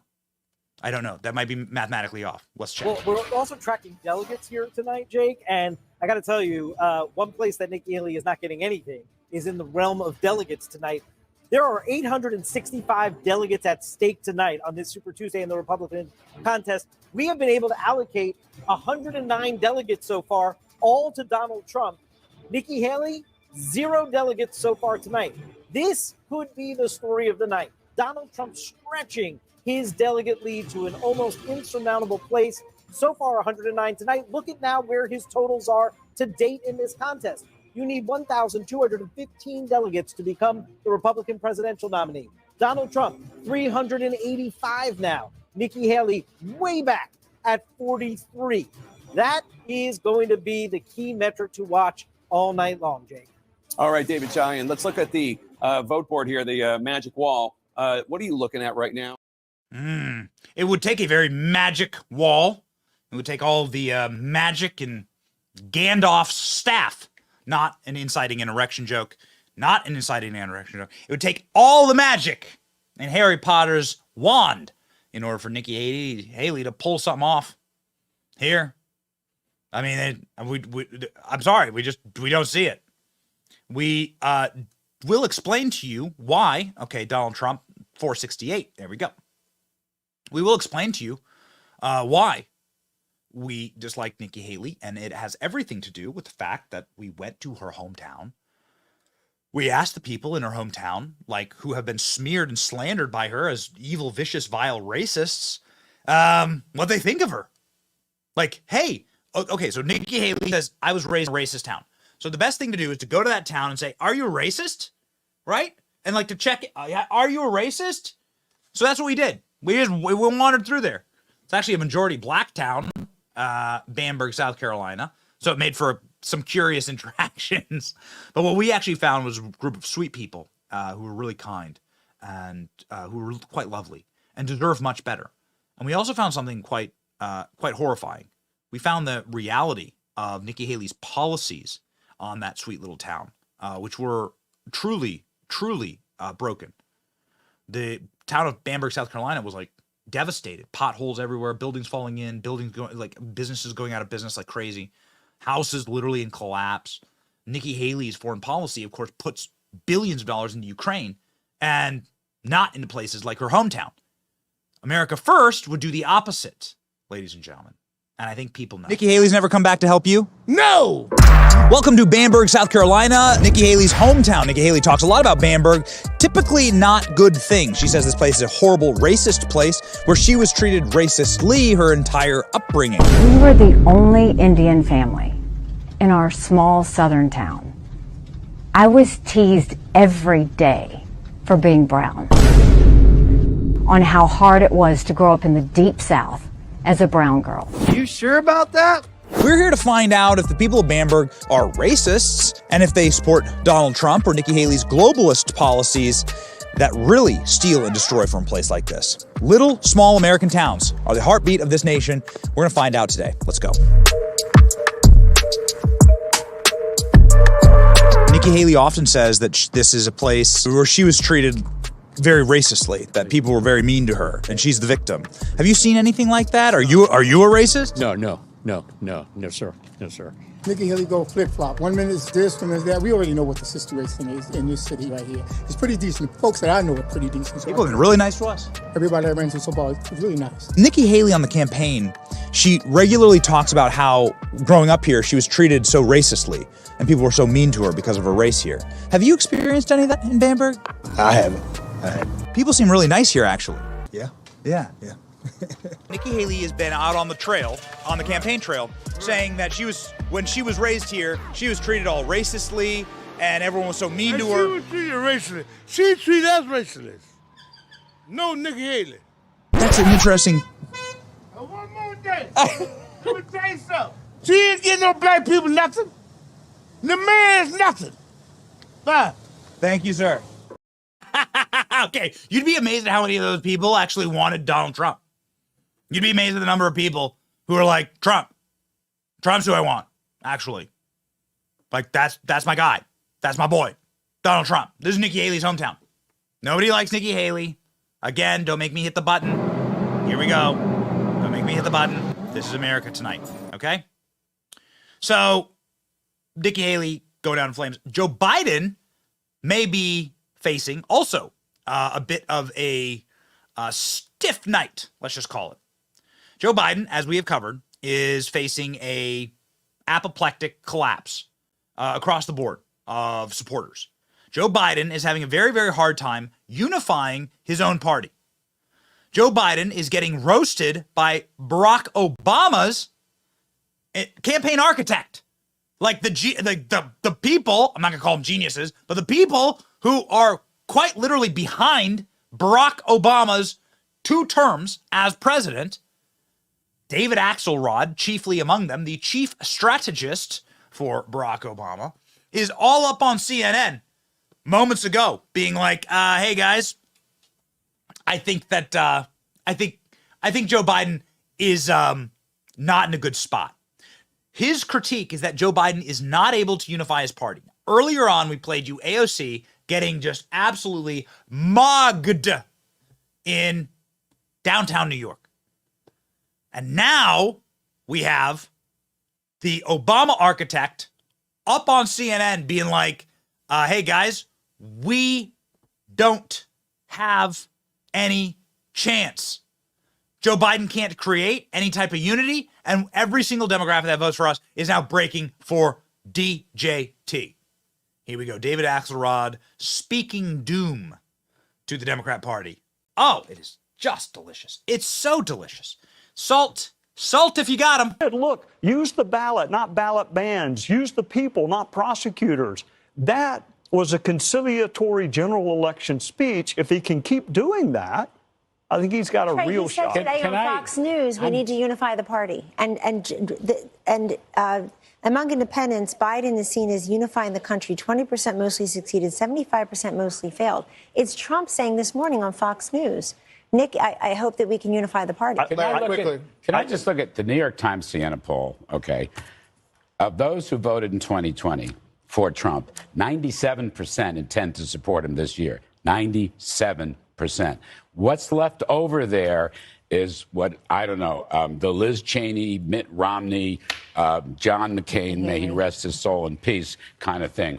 When you look at the Democratic side, of those voted for Joe Biden in 2020, only 83% intend to vote for him, according to the Times Siena poll. So I would suggest that Mr. Biden has a bigger problem unifying his party than Mr. Trump does. And as Trump goes into this working class coalition, which is African Americans, Hispanics, Asians, even women, even young people now, I think he's the one that's encroaching into Democratic territory. 10% of that Biden vote said they want to support Trump. Yes. 10% of them. Well, we're going to make some calls. The Fox News decision desk can now project that former President Trump will win the Oklahoma. Ladies and gentlemen, you're going to have to forgive me. I misread our production notes there. We are getting you David Axelrod on CNN, dooming in just a moment. That, of course, was Fox News pundits, some of them working for Donald Trump or worked for Donald Trump, Larry Kudlow, and Kellyanne Conway, saying Joe Biden also cannot unify his party. We'll get you David Axelrod, two Obama alums, David Axelrod and Van Jones, both saying, yeah, we're finished. But now, ladies and gentlemen, we have breaking news out of the state of Massachusetts, and we have a very special guest joining us from the state of Massachusetts. Let's go, Donald Trump!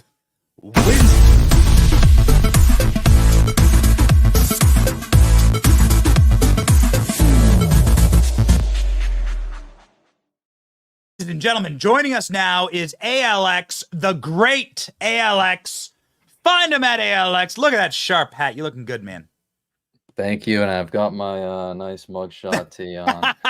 I went and voted at 7:30 this morning, and yep, voted for Trump, and it paid off, it looks like. I mean, this was one of the states that Haley thought she might have had a chance in.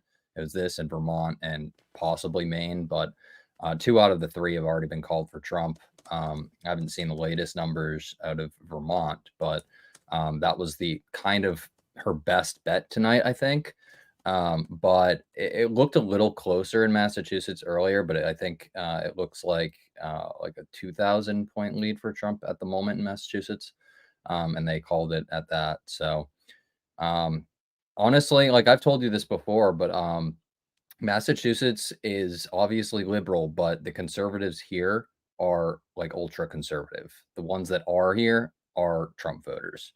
And we saw that in 2016 in the primary as well, because he won by a landslide in 2016 originally as well.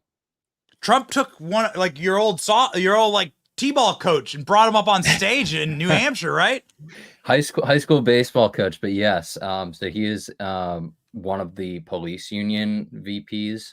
So it's like the New England police union. So that's why he was up in New Hampshire, because it encompasses, Maine, New Hampshire, Vermont, Massachusetts, Connecticut, and Rhode Island. So, we're all kind of close. So yeah, he was up on stage making the endorsement. I knew he was like a Trump guy, but like when I saw it, we were like live during it, and I'm watching. I'm like, that's my baseball coach, and he's up there introducing Trump, and I'm like, oh my god, this guy's got to be like over the moon right now. It's so funny.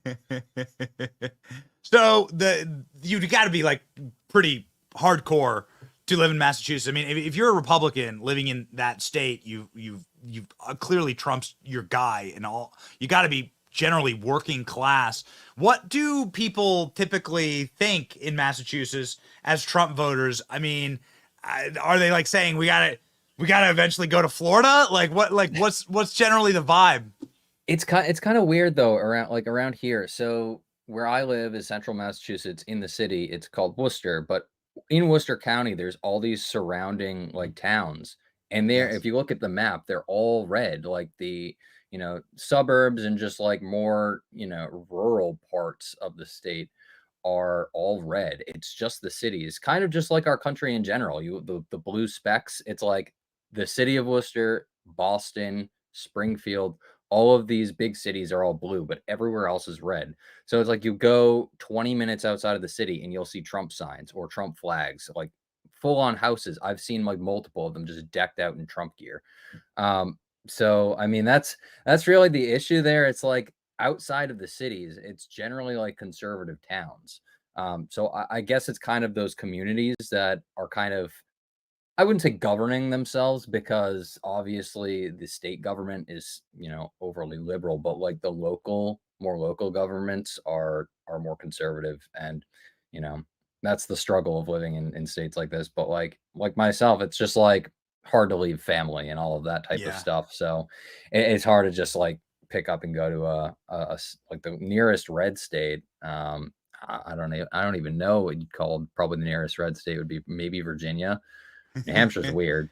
Yeah. So that's really the struggle there, but it's mainly just the cities that are blue. We live in it's a red country, right? There's a single county in Illinois that allows the state to be won for Democrats. A single county, Cook County, where traffic cops are allowed to essentially declare that Donald Trump is not able to run for president. There's a single county. It's like the entire country it's a red country with blue specks and blue dots. The country is for Donald Trump. But now you are seeing, like, on screen, it looks like the entire country will vote for Donald Trump. Nikki Haley have a chance, ALX? You're a big-time data guy. Does she have a chance to, win a single state tonight? Mathematically, she doesn't have a chance overall, but her best chance is probably Vermont. I don't even think she's gonna win Vermont, but that's her best chance tonight. And like I said, the other ones were Maine and Massachusetts were her other two that were questionable going into this, and two of them have already been called for Trump. So if it's anything, Vermont, but I don't think she'll win it. So is there there is clearly no path forward for Nikki Haley. So what's the play here? Is she gonna run no labels? Is she gonna run like a shadow campaign against Trump? You have the people on MSNBC fetishizing. We'll play a few clips, but you have them fetishizing, begging Nikki Haley to not drop out. Please don't drop out. It's really interesting because she'll go on. She won't go on stage tonight. We learned that earlier. But the last time she went on stage and made that point, she's like, I know I didn't win, but I promised, and I'm a woman of my word, that I wouldn't drop out no matter what tonight. It's like, okay, the voters are sending you a message and you're not receiving it. So who are you running for is really the question. But I don't think she'll drop out tonight. She might drop out when it's mathematically impossible, which will probably be in the next couple weeks. But yes, at that point, you just got to chalk it up to either she's delusional or the real reason she's in it is she's waiting for Trump to go to jail or something to happen so she can swoop in and take over. But I don't think that would happen regardless. But that's got to be her only thing in her head is, if she's not delusional, which I think she is, that she's thinking that Trump could get locked up or something, and she'll just swoop in. But she should have dropped out after Iowa, honestly, after she claimed victory of coming in third place. So it's like graveyard robbing, right? It's like it really. She's sitting there. She's like a vulture in a graveyard, hoping that something bad happens to Donald Trump, right? Hoping that somebody puts Donald Trump in jail. Please. It's grotesque. It's sick. It's immoral, but it's also it's also grotesque. It's horrible. How can you call yourself a Republican ever again? Do you think that she's completely destroyed herself with the Republican base forever? Yeah, I think so. I remember Trump made that announcement after DeSantis dropped out. He said that anybody from this point forward, supporting Nikki Haley is persona non grata in MAGA. Because it's the point of no return. It's even DeSantis, who did not seem like he was going to drop out, dropped out. And at that point, he's okay, she's the only opponent right now. And she's made it clear that she's just going to run to be the anti-Trump candidate. And she keeps saying, oh, well, people are voting for me. So that shows that some people don't like Trump. But as we've seen too, a lot of these open primaries, in Massachusetts is an open primary. A lot of these open primaries, Democrats are voting for. And then we had another example today on camera of them saying, I don't want to vote for her in a general election. I'm voting Democrat in a general election. So that's further how she's delusional. She keeps saying these Republican voters are rejecting Trump, but a lot of them are Democrats. So, it's just feeding into her delusion. Ladies and gentlemen, I interrupt the profound words of the great ALX to bring you glorious news. Donald Trump.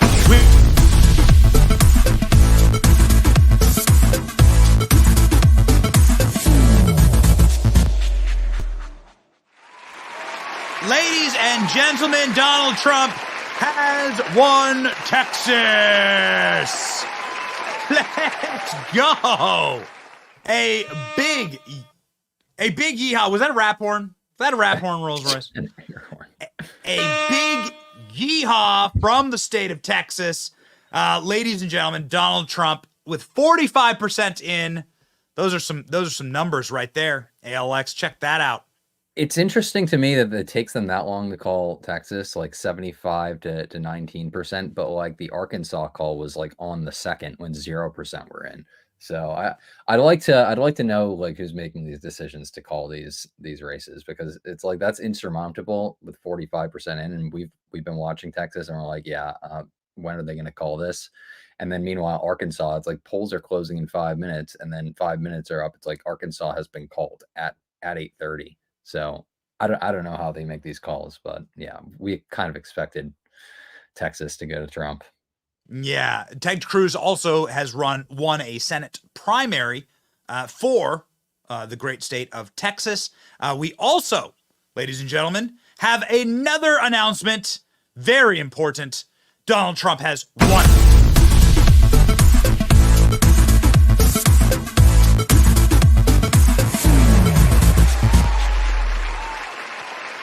Donald Trump has been announced the winner of the Colorado Republican primary just seconds ago. Ladies and gentlemen, is this a surprise, ALX? Nope, I don't think it's a surprise. I do think it's a surprise for Ms. Griswold, who wanted him off the ballot. But yes, I don't think it's I don't think it's a surprise. You know, Ken Buck was probably the only anti-Trump person there, and he's not even running anymore. Lauren Boebert's running in his district, but his district is a pro-Trump district as well. Most of the district, if you look at the map, all voted for Trump. So that's why, like, in when they're talking about supporting Trump or not, and in the speaker fight and all of these other things, Ken Buck was getting, he kept being his like anti-Trump vote, and he's saying, "Oh, we're not gonna support Trump in this or whatever," and he was gonna get primaried, I think, because there's a broad support of Trump in Colorado. So you do have the psychotic Secretary of State in Colorado. Let's grab that clip, boys. The Secretary of State in Colorado, like mewling and whining and bitching and moaning when the Supreme Court said that you have behaved illegally. She went on TV to say the most terrifying message that any lib could ever hear, which is it's up to the voters now to decide who they want as their president. Yeah, it's almost as if everyone has been saying, I just dropped in there. It's almost as if everyone has been saying that, and they said it in the Supreme Court ruling. It's like, that's the job of the people to decide. Why should one unelected person in any state decide for the people that they can't vote for these people? So the fact that she's just saying it on air as if it's a bad thing just shows how far they've gone, while they all cry about how everyone's a danger to democracy, quote unquote democracy that we don't have, and that it's such a bad thing that the voters can vote for the most popular president. Yes, horrifying that from the party that wishes to tell us that in order to defend democracy, they must rip people off the ballot and we are not allowed to vote for them. Ladies and gentlemen, this is the clip of the Colorado Secretary of State. Royce, let's rock and roll. Come on, man. Let's go, go, go, go, go. Go, go, go, go. Colorado Secretary of State saying, we are so sorry to report to you that now you are allowed to choose the president of the United States. My larger reaction is disappointment. I do believe that states should be able, under our Constitution, to bar oath-breaking insurrectionists. And ultimately, this decision leaves open the door for Congress to act, to pass authorizing legislation. But we know that Congress is a nearly non-functioning body. So ultimately, it will be up to the American voters to save our democracy in November.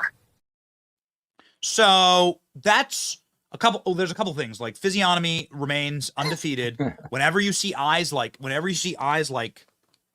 kind of the unblinking, like look, like never, like you always know, right? That's the back away sign. Back away. How do they sell this to the American people? Like a couple things. It is kind of remarkable to me that they have raged about the Supreme Court and their devastating 9-0 decision, and saying that the Supreme Court is interfering in democracy, yet the Supreme Court wouldn't have had to intercede if batshit crazy Democrats weren't trying to rip Americans off the ballot who have a right to run for president. It does seem like the dog chasing his tail.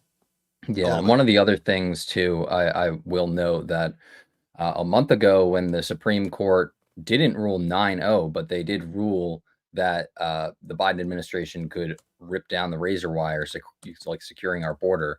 Everyone on the left was saying, "Oh, the Supreme Court ruled it; it's final. If you oppose it, you're opposing the law." And then when they come out with a 9-0 decision, you have people calling Obama and Biden, judges.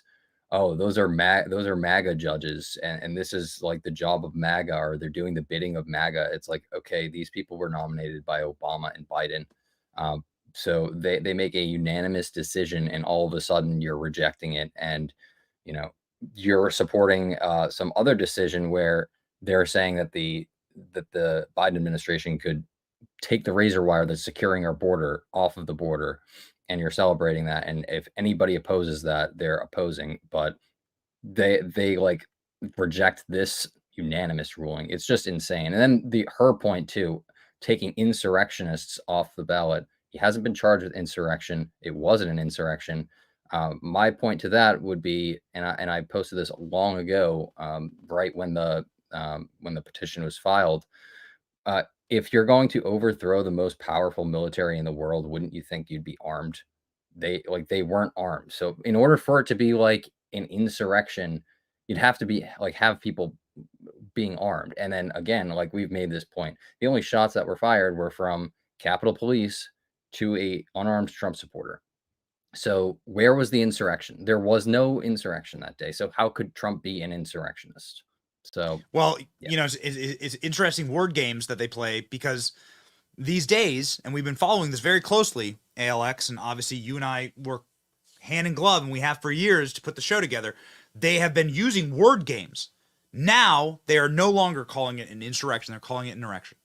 And I think they are. I think they're trying.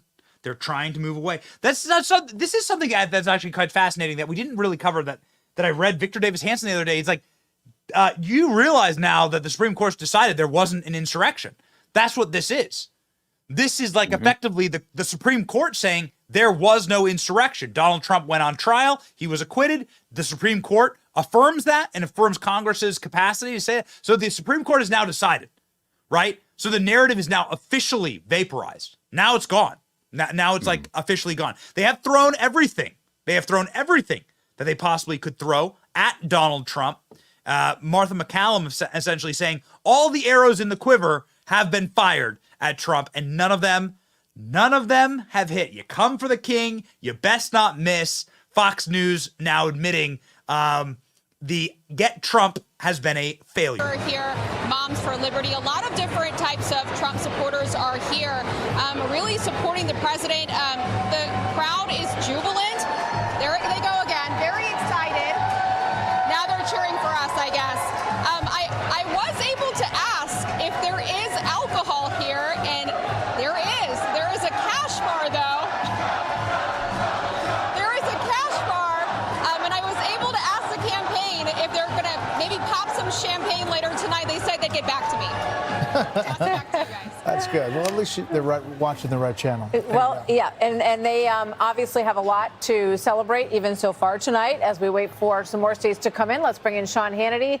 Sean, good to have you with us. You know, it is remarkable, Sean, on this Super Tuesday, when you look back over the last several years and all of the times that many, many people looked at this situation and did not see the incredible resilience of Donald Trump, of this political figure, and his extraordinary commitment to doing this over again, despite the fact that every arrow in the quiver had been thrown and fired at him over and over and over.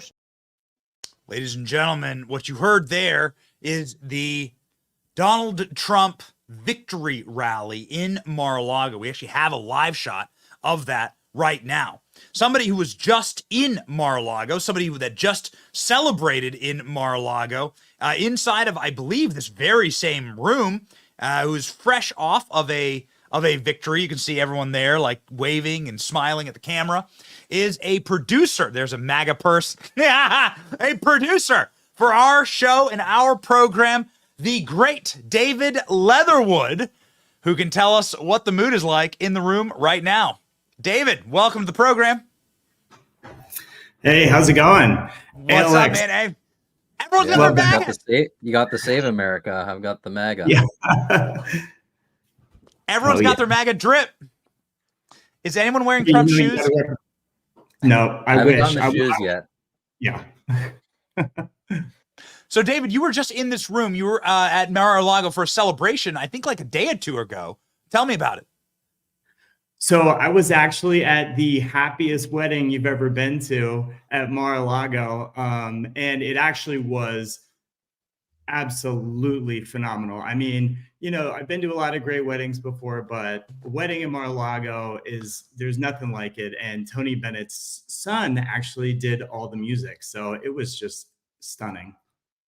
What it does sound like it's a raucous event tonight. You are seeing a live shot from Mar-a-Lago. Donald Trump's gonna hop up and speak here. We're not exactly sure when that's going to happen, but we have signals from his campaign that it will happen quite soon. David, what do you expect? What do you expect the president to say tonight?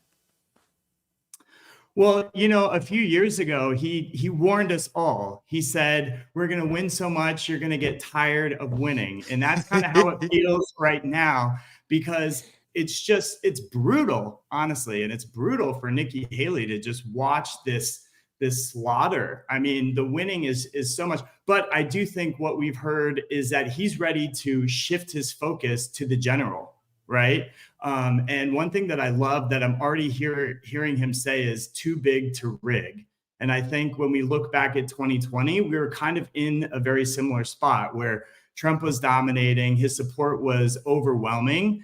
And it feels eerily similar to that. But we all remember 2020. That's when they unleashed the bioweapon on the world and all chaos ensued. And so I feel like in this moment, it's kind of like, what's going to happen next? And I think Trump is going to start setting the stage for the next kind of era of this election. Yeah, so that's going to be general election Donald Trump. And we've seen that energy from Donald Trump taking full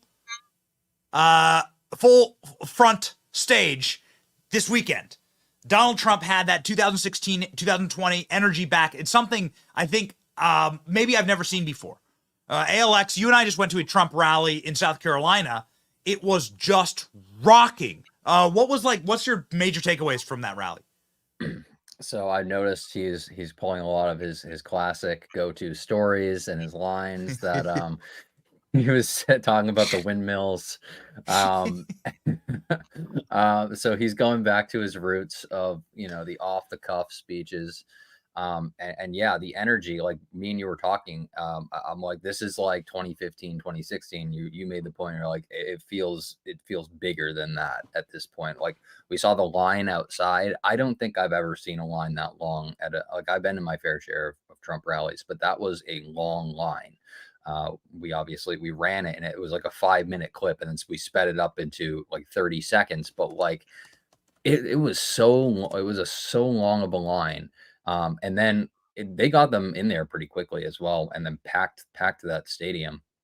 But yeah, we're seeing the tone shift to more of a general election focus, and I think that's what we're going to see more of after tonight. But I do like his off the cuff, kind of raw 2015 energy, and he's going more like harder on illegal immigration, which was kind of where he started his campaign in 2015. So we're seeing a lot of that type of rhetoric again. So that's where I think he's going to get a lot of the crossover voters too, like the independent voters, because they've seen this crisis on our border. Like people like Elon Musk, that's one of the raw issues. They're seeing these, people sleeping at airports, all these camps, and then people in Massachusetts, hey, take in these migrants if you can or whatever, and then the next day they're on their doorstep within the hour. So like that type of stuff, people are saying these policies are ruining cities, and at this point, you're complicit in an invasion if you don't vote for Trump. Yes. So I would highly recommend this if you ever get a chance to go to a Trump rally live. Do so. If you get a chance to go with ALX, please consider it done. You must go, because what you'll have if you go with ALX, who watches every Trump speech live, and who's probably seen ALX. Do you think you've seen over 1,000 Trump speeches live now? I would say so. Yeah. Yeah. What you'll have there is you'll have sort of a play-by-play of what Trump's about to say before he says it. And it's really special. Donald Trump was going funny, F-A-N-I, funny. And ALX was like quoting him before he even says it, because ALX knows the speeches. But I don't think anyone could have predicted what Donald Trump said this weekend when he was talking about Nathan Wade and his experience. I think here's the energy that we're talking about. David, you're a particularly hilarious individual. You love a good joke. I want to get your take on this clip. I was indicted by Fannie in Georgia. Fannie. How did that work out? And her lover, Nathan Wade. And they hired him for almost $1 million because of his great experience. Of course, he didn't have any experience. He had experience in something else. You know that. A lot of experience. And at that, I'm quite sure he was very good, based on the fact that she called him 2,000 times. I didn't know the gentleman. I didn't know him. Oh, you have 2,000 phone calls, 3,500 text messages. How is it possible? I know a lot of people. We like a lot of people. I happen to have a very good relationship with a woman called Melania.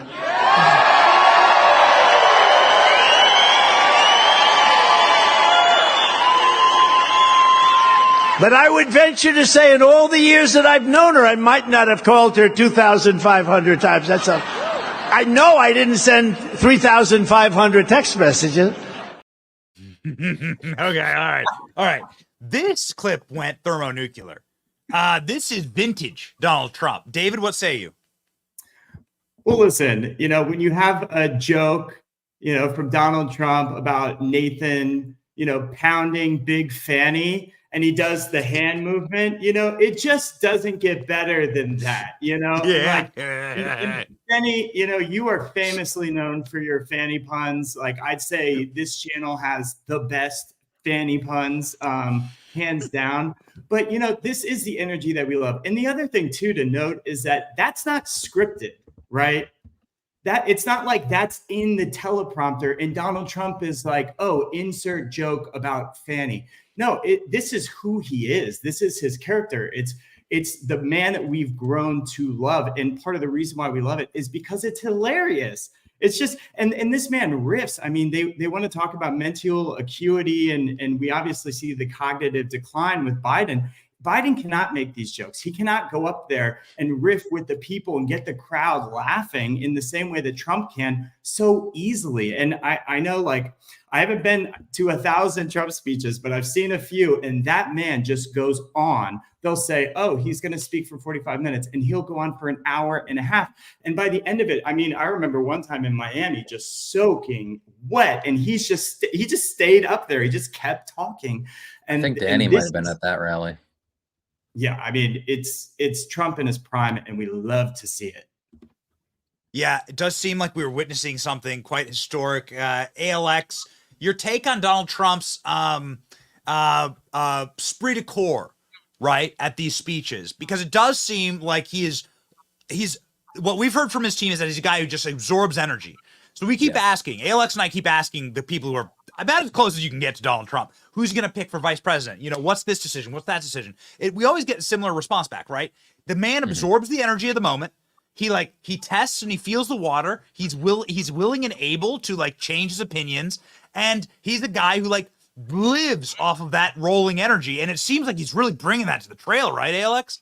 Yeah, for sure. And then one of the other things I'll say about what you just said about connecting with the audience and absorbing energy is he will riff off of the audience. Like if the audience says something, he'll point to them and say yes, and then repeat what they said and then riff off of it.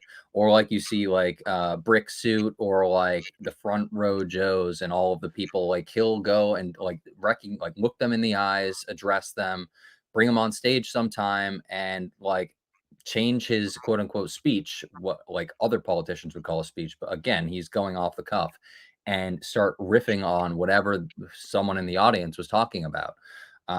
So yeah, he feeds off of the audience. It's like a in real life poll test, because they'll say something and he'll say, these people care about X issue, and he'll repeat it and then go like and riff on it. So he kind of poll tests what plays with the audience. If if he has a big applause line or whatever, he'll keep going on that issue. So yes, he's very responsive to the audience. He loves like making all of those jokes, and when he gets his applause lines, he'll continue down those paths.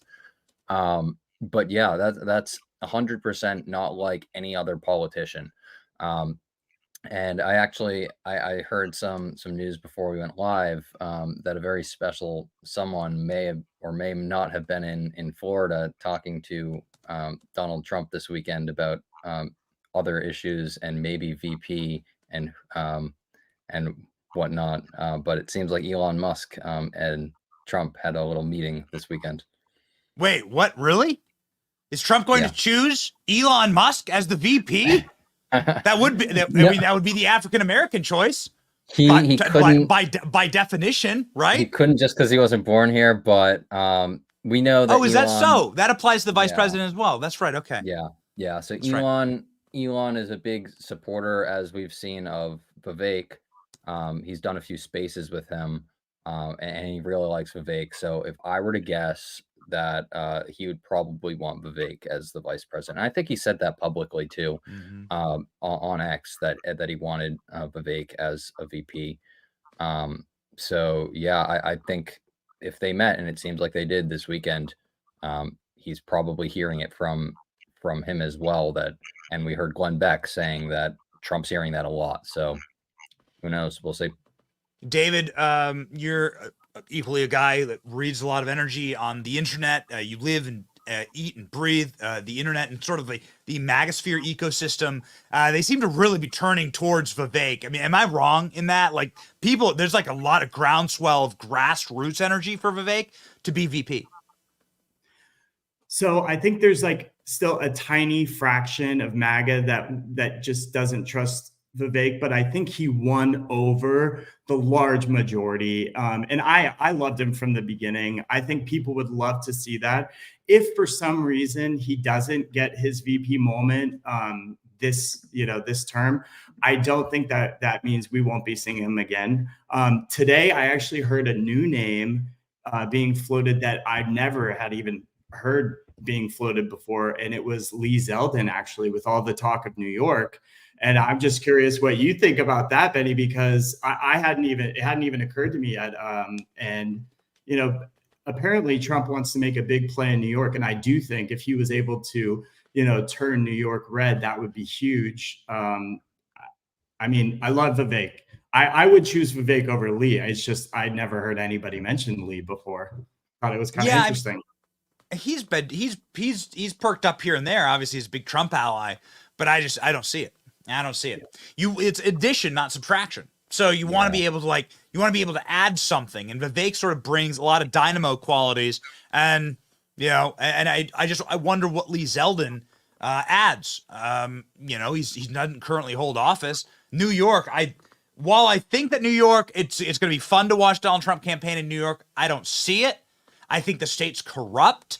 I think they have machines in New York, which is how you're able to get AOC. AOC is deeply unpopular. She still wins. They have machines that just turn out ballots. And so I don't see the addition. But we're not, I don't know. Elon Musk meeting with Trump. Now that's fascinating. So that happened, ALX? Yep, reportedly that happened. Wow. Well, a little background there is I saw the two jets land within 10 minutes of each other. Who knew? I didn't know if there was a coincidence. This was Saturday night after one of the rallies. Yeah, so 10 minutes of each other they landed. I'm like, that's interesting. But yeah, it's being reported now that they met. So, any idea what they talked about? No real reports about like their conversations, but like I said, if I were to guess, it would be about VP stuff, and I am fairly confident that Elon would be pushing Vivek, which I think would weigh very heavily in Trump's ear. Someone like Elon coming to him and saying Vivek, and like we said with Glenn Beck, he's hearing it from a lot of people. So if he's hearing it from a lot of people, and then Elon's coming in there and saying it, you've got to figure it. He's got to be, a pretty heavy weight on his decision making, I think. Yeah. Well, we owe Elon Musk a big debt of gratitude, particularly given the live stream tonight, where we are seeing just bombshell record viewership on X right now. I mean, it's amazing. We love you no matter where you are watching our program, but we really, frankly, enjoy the X platform quite a lot. Make sure while you're watching us there are 60,000 people currently watching live on X alone. So God bless Elon Musk. Make sure while you're there, you pop on over and follow the great ALX. Make sure that you also follow David Leatherwood and his Barbie background on his X account.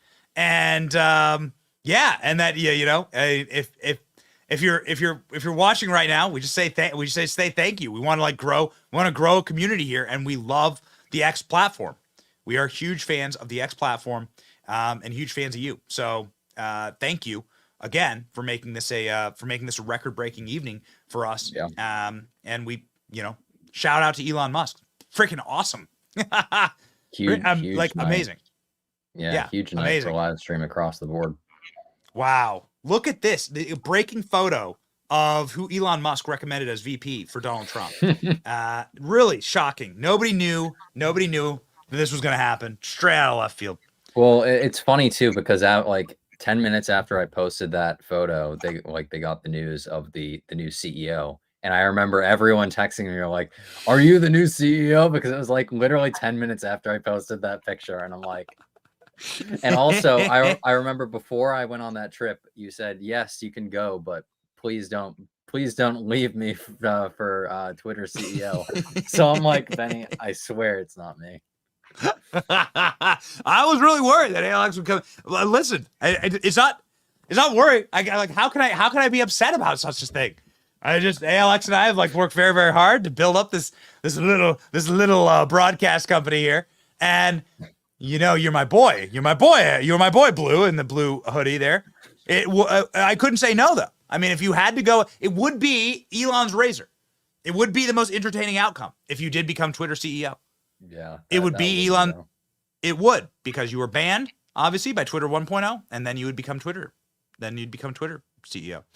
David, it would be the most entertaining outcome if you were cast in the new Barbie movie. I was thinking maybe Magic Mike 3. Okay. All right, boys. Do we got any states called, there's your state of Massachusetts right there, ALX. Look at you. Nice and red. See, that's not even close. They thought it was going to be closer than that. Nice and red, rolling through. Donald Trump by 20 points in Massachusetts. Rocking and rolling. Rolling, ladies and gentlemen. Okay. Vermont's within 3% right now, it looks like, with Trump ahead. Okay, so that's going to be a relatively close one. 58% in. We are seeing this fascinating thing, David, where Democrats are Democrats are switching parties in these open primaries. They're rolling over and voting for Nikki, right? To sort of like stir the pot, which seems unbelievably disingenuous. Like, what a terrible way, what a guaranteed way that you're like going to lose the general if that's the way you're campaigning with Democrat votes. Well, the only states that Nikki, even like Alex said earlier, had a fleeting chance were the states that had open primaries. And she still couldn't even pull it off in those states. She maybe got a little closer than in the other states, but it's just pathetic, honestly. And it just kind of puts a punctuation mark on that delusion that she's suffering from. And it's just so cringeworthy that she gets up there and she acts like she still has a chance. I mean, I was watching a video from MSNBC earlier. They were saying that the vibe and attitude from the Nikki Haley camp today was that of dancing on the Titanic.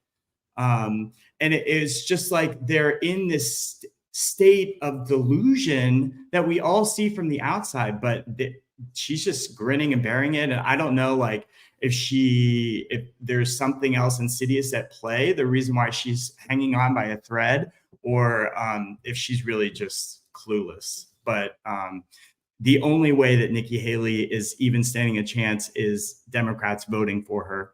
And that is not where you want to be when you're running as a Republican. You know, I say rhinos are Democrats in drag. So technically, Nikki Haley is a drag queen because she's pretending to be a Republican. And the only way she's getting votes is because Democrats are voting for her. That is a matter of fact. Ironically, our great meme maker, Jerry, has provided the perfect meme for your metaphor there, saying that Nikki Haley is the last string on the Titanic. Well, we have that clip here. Oh.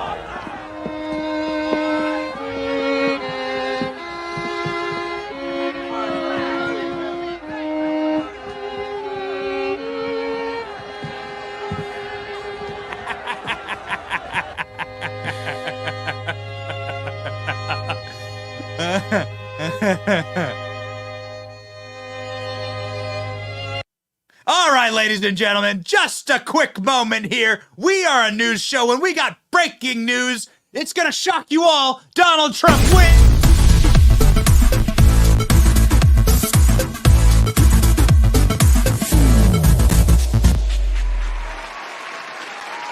Ladies and gentlemen, Minnesota!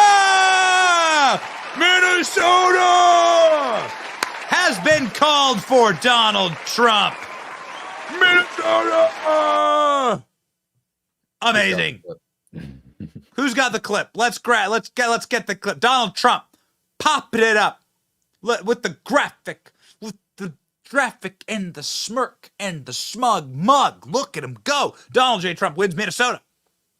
Minnesota. Let's put it in the category. No, hasn't been popped in the category yet. Look at Donald Trump by 50 points in Minnesota. Come on. Put him in there. Hey, Danny, get me the Minnesota clip. Get me the Minnesota clip, and then Danny Day will join the program. Danny is fresh out of some tests at school. For some reason, Danny still is in school. We're not exactly sure why. Seems like you better get a PhD by the time you're out of here, Danny. Ladies and gentlemen, Minnesota! Do we have the clip? We'll get the clip here. Oh, there it is. Fantastic. Okay. I sent it. Yeah. All right, perfect. Okay, let me know when we're... Okay, here we go. All right, 3, 2, 1. Donald Trump says, Minnesota! All right, okay. Good job. Danny, how you doing, man? Welcome to the stream. What's going on? These are the Knights. Yes, they are. Danny broadcasting live from an IKEA. I actually broke into their showroom. I'm taking it hostage right now. Yeah, I actually have a state to call right now, and that is Nikki Haley's campaign is currently in a state of despair. I mean, I'm looking at this map of absolute. You're not the only one with the dad jokes here, Benny. I'll take some for my own. I'll take it. Please go in. I'll play memes. I'll play memes. I'll play memes while you do. You've read. Nikki Haley's campaign is going down in flames tonight. That is correct. Or maybe potentially going down into the icy waters of the Atlantic. It's maybe not in pretty flames. Depressing for her when she wakes up tomorrow and she finds out she's actually the fellow she was tweeting about. She's the one that's left, and she was going down.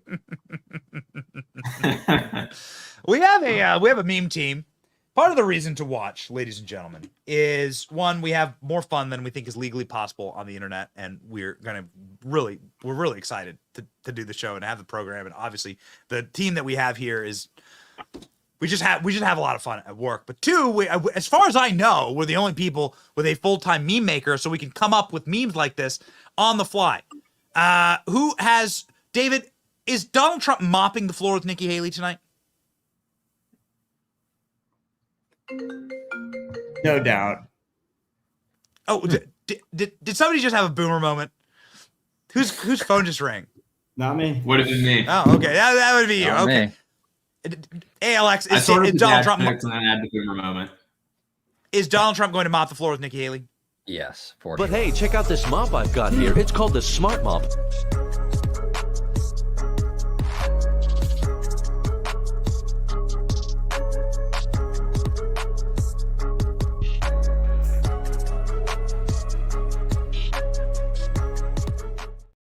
Okay. But hey, check out the. Enough. Sorry about that. I did actually. I thought that was a play-beside. My apologies, boys. So, admittedly, I am a. There we go. Okay. There we go. I was trying to set somebody up for a dad joke. I was doing my best. All right. It does look like that, though. I mean, it does look like it. We got the Nikki Haley. This is fine. Everybody should go give Jerry a follow. Jerry makes really, really good memes, ladies and gentlemen. Jerry, am I allowed to out your meme account? Send me the link. Yes, David.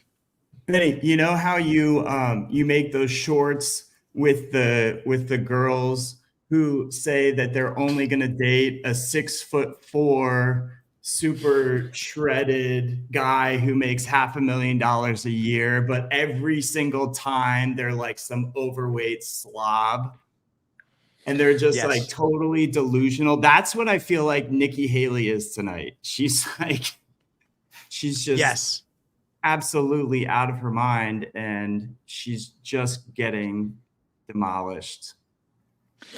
Ladies and gentlemen, we got the official meme maker for the Benny Show at almost 10K. Come on, get on over there at DA Memes. Get on over there and let's get Jerry over 10,000 tonight. The man does great work. The man does great work. Donald Trump doing great work tonight. Here is the map. Ladies and gentlemen, let's go ahead over to the New York Times. Okay, New York Times now filling in the states for Donald Trump. Look at that red wave. Look at that red wall. 53% in with Vermont, and it looks like Vermont might be, I don't know, a little bit of a nail biter here. Does Vermont matter, Danny? I mean, at this point, I'm already tired of winning, but I would take Vermont also and just complete that red wall that's running through the country right now. Look at that. Only a point separating them. Goodness. A point, wow. 66% says NBC News reporting. So there is a single point away. That would be relatively poetic that Nikki Haley wins possibly one of the most liberal states per capita in America. Plus a place DC. where Bernie Sanders has like 3 houses. Yeah. Yeah, exactly. And then DC, which isn't a state, but I mean that would be the biggest like poetic justice if DC was the only place in the country that she won. That's it. Because that just speaks volumes. We have some interesting volume here, ladies and gentlemen, from the Trump Mar-a-Lago party. We have the live footage here. Again, this is live. You can see some dorks jumping up and trying to get on the cameras. The ALX, I have no doubt that ALX and Danny know those guys, know exactly who they are. I probably do know some of those people. I've spotted a few familiar faces. Well, that was honestly me in South Carolina. Like, I was in like the live shot for NBC a couple times with Brick Suit in the background. So it was pretty funny. So boomer wave.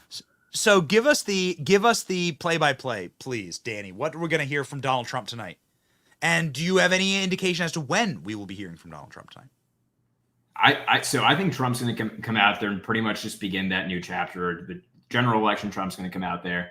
And I think this is really, he's been talking about this campaign as a rally cry. I think he's right. This week we saw a major victory in the Supreme Court, 9-0 decision, unanimous across the board, defending people's rights to vote for whoever they want and not allow lawfare to get in between the will of the voters and who they want their president to be. So I think he'll probably come out and talk about how tonight the voters, at least Republican voters, came out overwhelmingly and voted for Trump, and lawfare didn't have a say in that. And I think he's going to sort of lay out the agenda he's been laying out, which is America first. And obviously the border right now is playing a huge role into that. So I think he's going to really give more of a general campaign announcement speech. So we've been seeing campaign Trump, obviously, because there's some really funny moments where he went after Chris Christie, right, with the buffet. And he obviously went after Ron DeSantis with the heels, and he's been sparring, right? He even took on Vivek for 24 hours. Really great. The 24 hours we decided to embed with Vivek on the trail. It's awesome for us. But anyway, what you're saying is that what we're going to see is the official switch tonight. So ALX, you concur with that? We're going to see the flip switched to general election Trump? Yeah, and especially he's not going to mathematically eliminate her tonight, like officially, but especially I do think that's when we're going to see it is after tonight, but it makes the most sense. I mean, obviously after tonight, but like once she's mathematically eliminated, that's when you move on, because it's like I've already clinched this contest. There is no reason for me to speak her name again. I'm focusing on Joe Biden, and that's it. And that would be the biggest show of power, is if she was still in the race and still running and he completely ignored her. He did not utter her name again in a speech. That's right. That would show true power, because it would kind of be like a similar case would be, you don't hear Joe Biden talking about Dean Phillips. Like, you know what I mean? Like, he's technically running, but like he doesn't go out there and like bash Dean Phillips because he's not a threat. And she is not a threat. She's never been a threat, but now mathematically she's not going to be a threat after he clinches the nomination. That's called a signal boost, right? The signal boost is like talking about the person, and you get a lot of energy. Like if you are going after Donald Trump or fighting Donald Trump, you kind of want him to talk about you. This is why they were all Chris Christie, like, what's the line, Danny? Give us the line. I know you're dying to say it. Donald Duck. He went on for like 10 minutes talking about Donald Duck, brought it up like 3 separate times in a debate, and it failed miserably, clearly. Crawled his way over to Roy Rogers and ate his feelings, I think. Yeah. Consoling himself. Trying to console himself. So you have all these people that, like, Nikki Haley's been begging for Donald Trump to debate her. Like, Mike Pence did the same thing. It's craven. It's kind of gross. And you know what they're trying to do, right? They're trying to get a chance to come for the king and to go after him and to try and embarrass him or whatever on the national stage. And if Donald Trump just stops talking about you and makes you irrelevant, which it sounds like they're going to start doing after Nikki Haley, because you heard Jason Miller on, he's like, Nikki, we're done. We're done with Nikki Haley. We're done, right? Like, well, that's going to take away a lot of power from her. That's going to take away a lot of focus from her. And you need to have like some focus. You need to have people paying attention to you if you're going to be relevant, right, David? Yeah, I mean, I understand from a political strategy why that's necessary, but selfishly, I wish he had done it just for the moments, because that's my favorite part about these campaigns and these cycles, is especially with Donald Trump, is just, I mean, we saw Vivek do it actually, and those were great enough. They satiated me for weeks, but I just would love to see Donald Trump on stage just ripping Nikki Haley apart. It would just be so glorious. But yeah, I mean, just stop paying attention to her. Just don't give her the attention that she's craving. They're all kicking and screaming, and they know that Donald Trump is what everybody's talking about. If they can get that headline with Donald Trump, they're golden. Then she can sail on for another week or two until somebody else, takes the attention. But yeah, not giving her that, depriving her that, is the best way to squash her like a bug and just, obliterate her into oblivion and just pretend she doesn't even exist anymore. So that's definitely the move. But we're going to miss out on the savage roasts. Well,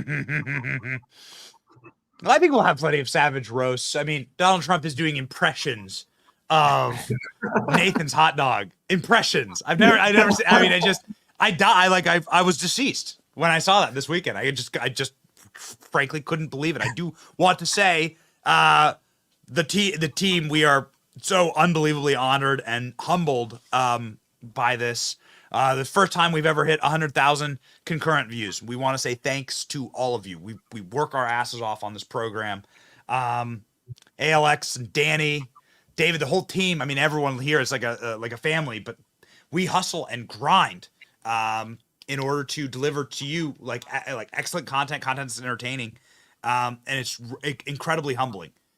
We will never, ever, ever let you down. We will always put our shoulder to the wheel and put our fist to the grindstone and be out here grinding so that you can get the best information, the quickest information, and the most entertaining information. ALX, any words to the first time we've ever passed 100,000 concurrent streamers on our platforms? We are very humbled. I mean, we grind every single day. Like last week, we were live for 5 hours at one point, 2 hours at another, and 3 hours at another. And that's all like extra, not even including the morning show, just hour that we're live. So obviously we really appreciate, record-breaking streams. It's been almost every other week at this point. We've had our new record, but this really, blows the other ones out of the water, having these kind of numbers. So we are very, very thankful for everyone who tunes in. I recruited this young man. I mean, it might have been illegal. I recruited this young man. He was in kindergarten at the time. His name was Danny. Now he's almost out of school. And ever since he was watching Blue's Clues, Danny came and joined the program, or SpongeBob or whatever. Danny, you're so much younger than me. You probably watched something totally different. When I was growing up. Okay, all right, great. Oh, great. Yeah. Oh, fantastic. Okay, boom. I'm gonna do the Nathan Wade. Got him. Yeah. But Danny's again also been a part of the company for a very long time. It will be graduating this year, and has created some of your favorite content. Danny, your thoughts tonight on the vibe at Mar-a-Lago. We're obviously seeing we're seeing the camera zoom in right now. Seeing a lot of people orient themselves towards the stage. They may have made an announcement that Donald Trump will be speaking soon. This is quite an exciting moment. I mean, we've been through a lot of interesting news events. This is going to be one of the top for me. This is amazing. I'm sure right now he's probably playing his typical James Brown and Elvis music going on. It's usually the cue to turn around and face the stage. But yeah, this night really encapsulates where our movement is right now. I mean, it's ascendant. You see the energy in that room. People are energized. It's red wall across the country, massive viewership on our streams. And I think honestly, I don't think Democrats, the left, saw this coming. This sort of it just sort of came full circle right now, or full force right now. I would love to be a proverbial fly on the wall next to at all these corporate networks and the control rooms next to their soy lattes, just watching them panic, seeing our streams crush their YouTube lives as we cover these moments.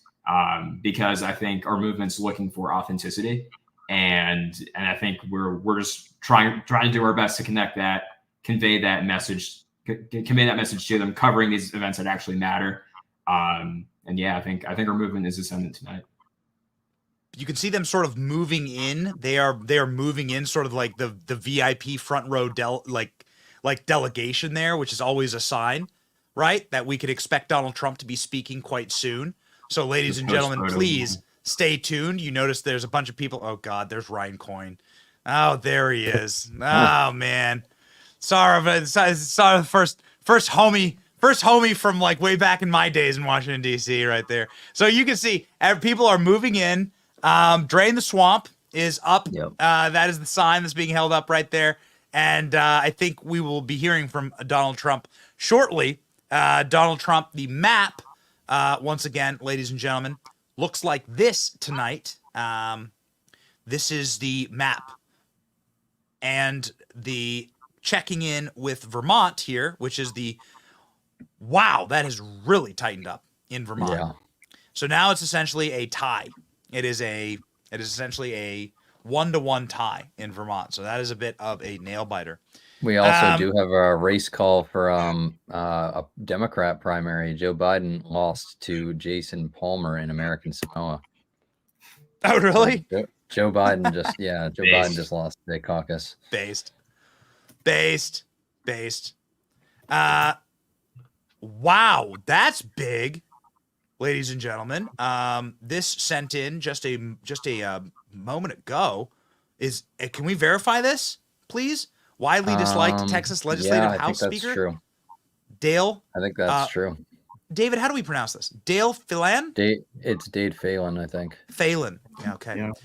Yeah. Ladies and gentlemen, this is a member. He was the Speaker of the House in Texas.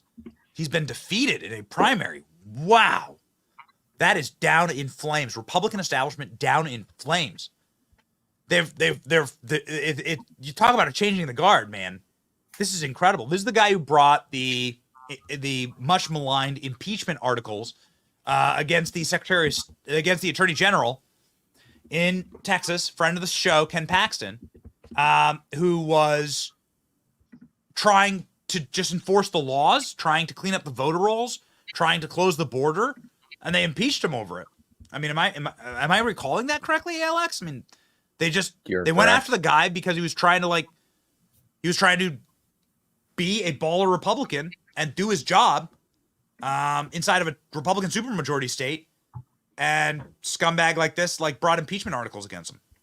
Yeah, all of those Bush type Republicans are all going to be either primaried or they're going to have to step down, because that was widely unpopular in Texas, and that was kind of the turning point. And they're all kind of this happens, on the national level too. Like I said earlier, Ken Buck and all of these people showing their true colors and then announcing that they're no longer running or they get primaried. Like Liz Cheney did after she pushed the impeachment nonsense. So it actually is kind of good when they do these things, because they show the voters who they truly are. And it goes to their head, because they think they have this power hungry, almost God level, God complex, and says oh, this is what the people want or whatever, like a Liz Cheney type person. And they're so power hungry, and they go after these specific people, whether it be Trump in Liz Cheney's case or Ken Paxton in his case. And then they realize it's wildly unpopular with their voters. So it's career suicide. Danny, you live in Washington, D.C. We've seen all the mix go down in flames. McConnell, McCarthy, McDaniel. This is quite the changing of the guard.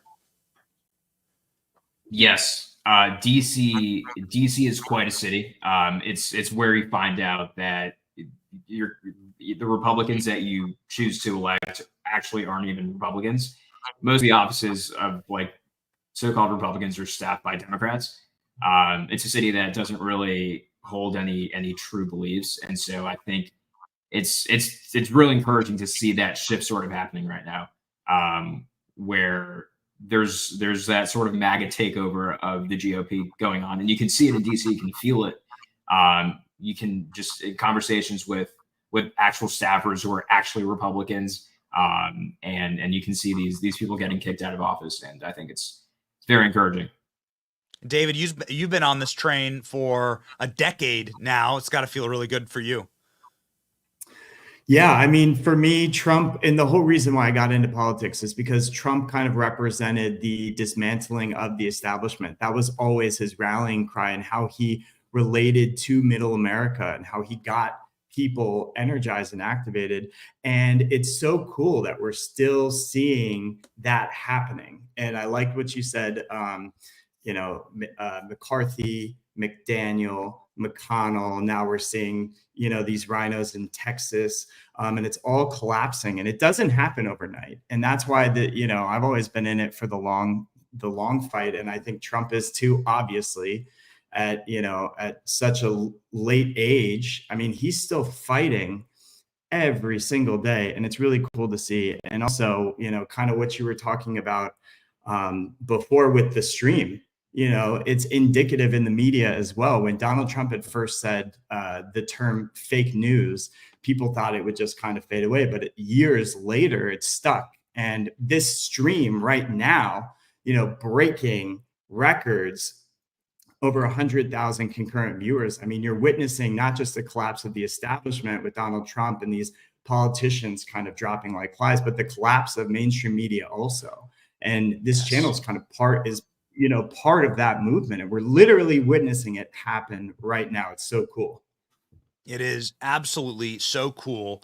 Ladies and gentlemen, we are monitoring at Mar-a-Lago right now all of the breaking news. That we have a feed up. As soon as Trump starts speaking tonight, or as soon as there's another race called, we will go to it.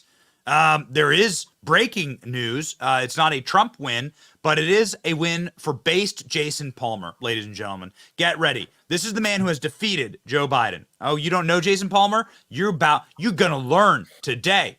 Jason Palmer is a Democrat from American Samoa, and he has defeated Joe Brandon. Dark Joe Brandon. Joe Biden lost a caucus in America Samoa to Jason Palmer. So are we seeing Palmer-mentum right now, Danny? I think it's inevitable. I think this is just the takeover of Palmer, the Democrat Party. There's no stopping him. Look at he's got that vigor. Joe Biden's missing the vigor, but Palmer's got the vigor. It's in the eyes. He's ready to go. Yes. You can see it. Palmer, this man is ready to either run and win the Democrat nomination for the presidency, or restock the pleated pants at Joseph A. Banks. Is one or the other. And he's capable of both. And there's a 2-for-1 sale right now. Joseph A. Banks. Palmer will run through a wall. Joe Biden will walk into a wall. Just really quickly, David, what does this man Jason Palmer do for a living? What'd you guess? He's probably a used car salesman trying to, too easy. Come on. You're not a boomer, Dad. You got better than that. Go, David. What does he do? What does Jason Palmer do? I just think that, we thought it was going to be Michelle Obama. We thought it was going to be Newsom, but little did we know it was going to be Jason Palmer. That's Palmer. This whole time. It's true. I mean, it's true. It's Palmer-mentum. We don't know what lies ahead, but we do know this. Donald Trump is in control of the Republican Party. Ladies and gentlemen, it's my personal honor to do our third Salt That Lib of the evening. We encourage everyone to drop salt shakers in the comment section. Okay? We are actually designing our own salt shaker at the show.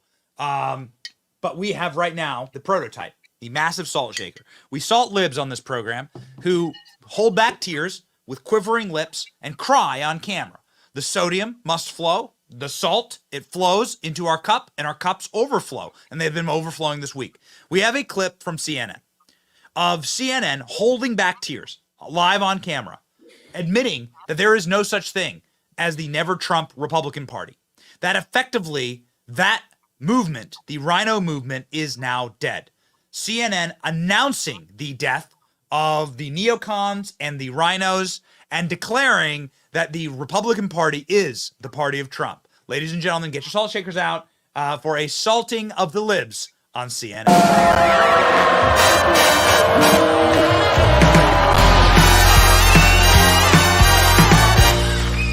Percentage of it has actually jumped up even more. It's 88% of the delegates. So you look at the percentage. Donald Trump cannot mathematically clinch tonight, but he can get within 100 or so of what he needs, and he can do that next week.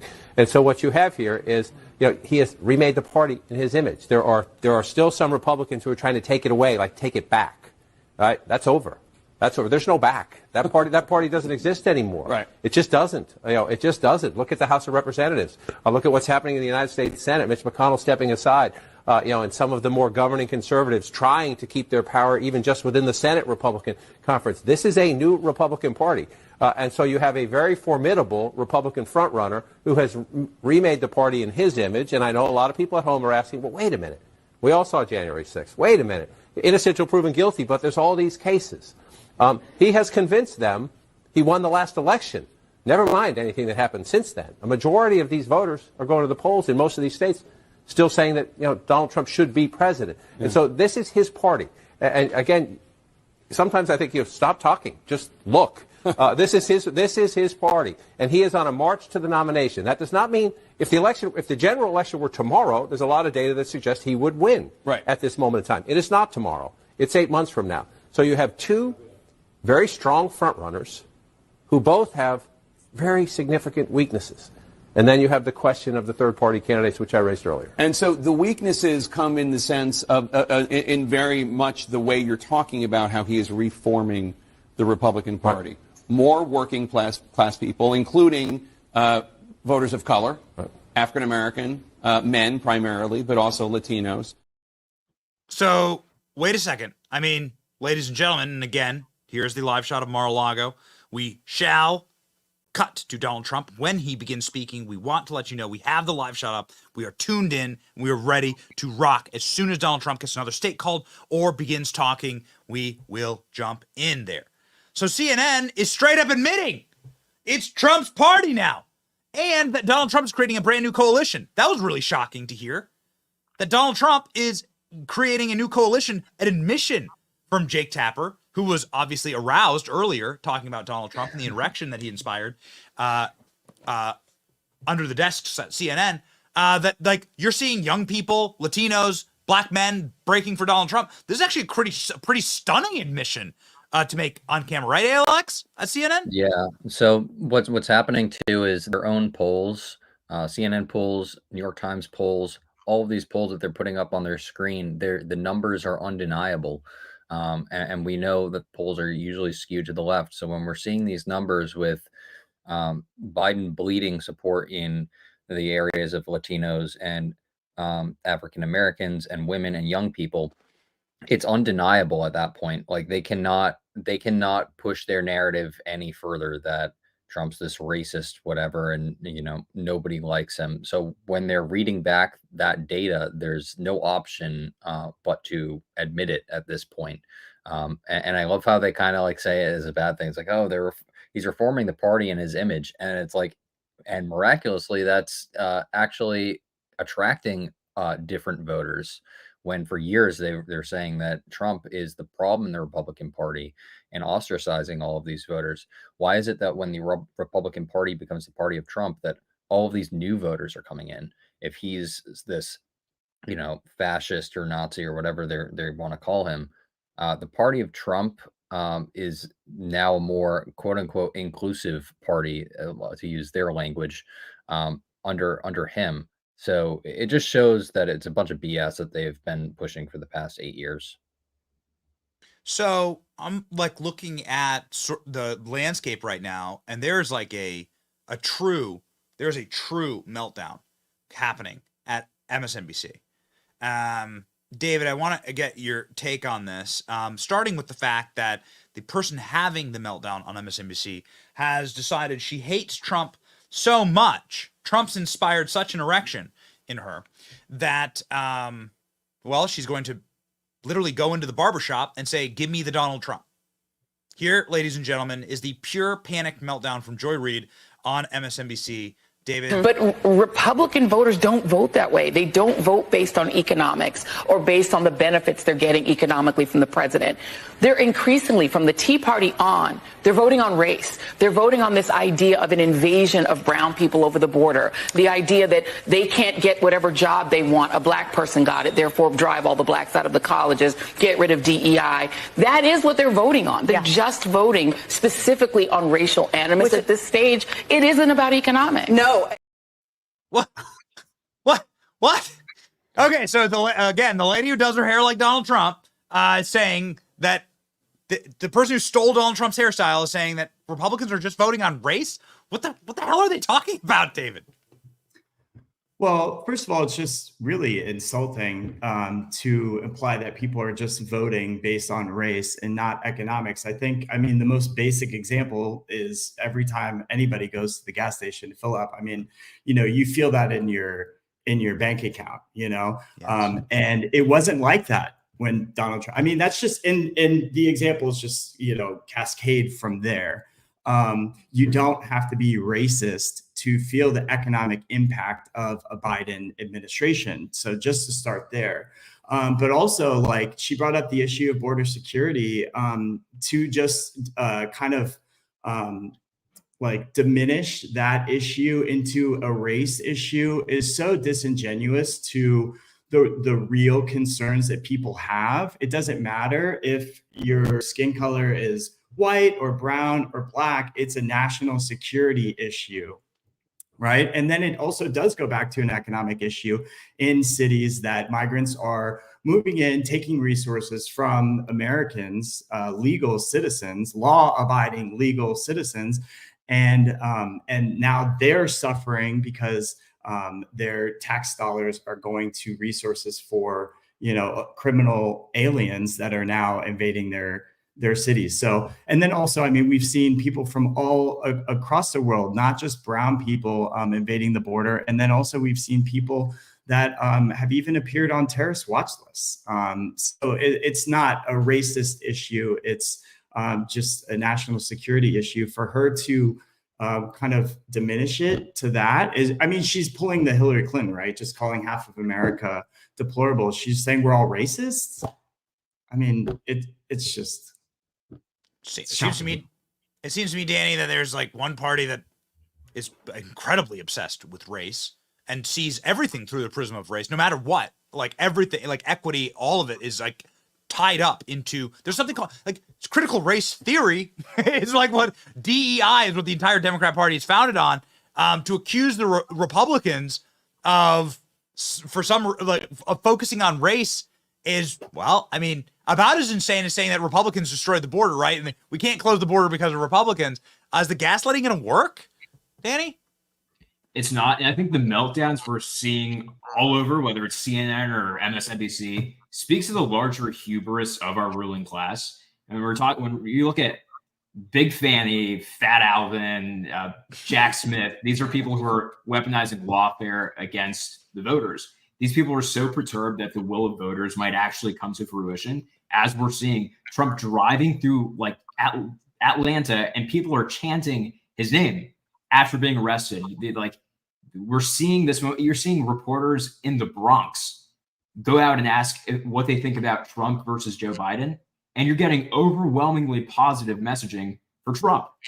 I mean, this is like shattering whatever they thought, whatever stranglehold they thought they had over voters, particularly when it comes to race for some reason, because they seem so obsessed with it. As you can see, Joy Reid screaming, as she always is on the screen. They cannot comprehend that the will of voters might actually happen. So they're pulling every stop they possibly can to prevent Trump from destroying that stranglehold they think they're entitled to. But they're not. And I think this is the hubris of our ruling class. They're just collapsing before our very eyes. I feign to say that one of my favorite pundits, and I know we talked about it earlier in the show, and I misread the production notes, and so it was David Axelrod, and he's sitting there on CNN, And he's saying, like, the reason why we're so fearful is because Donald Trump will win. The reason why you're seeing the panic and you're smelling the panic is that Trump will win. The path for Biden to win is unbelievably narrow.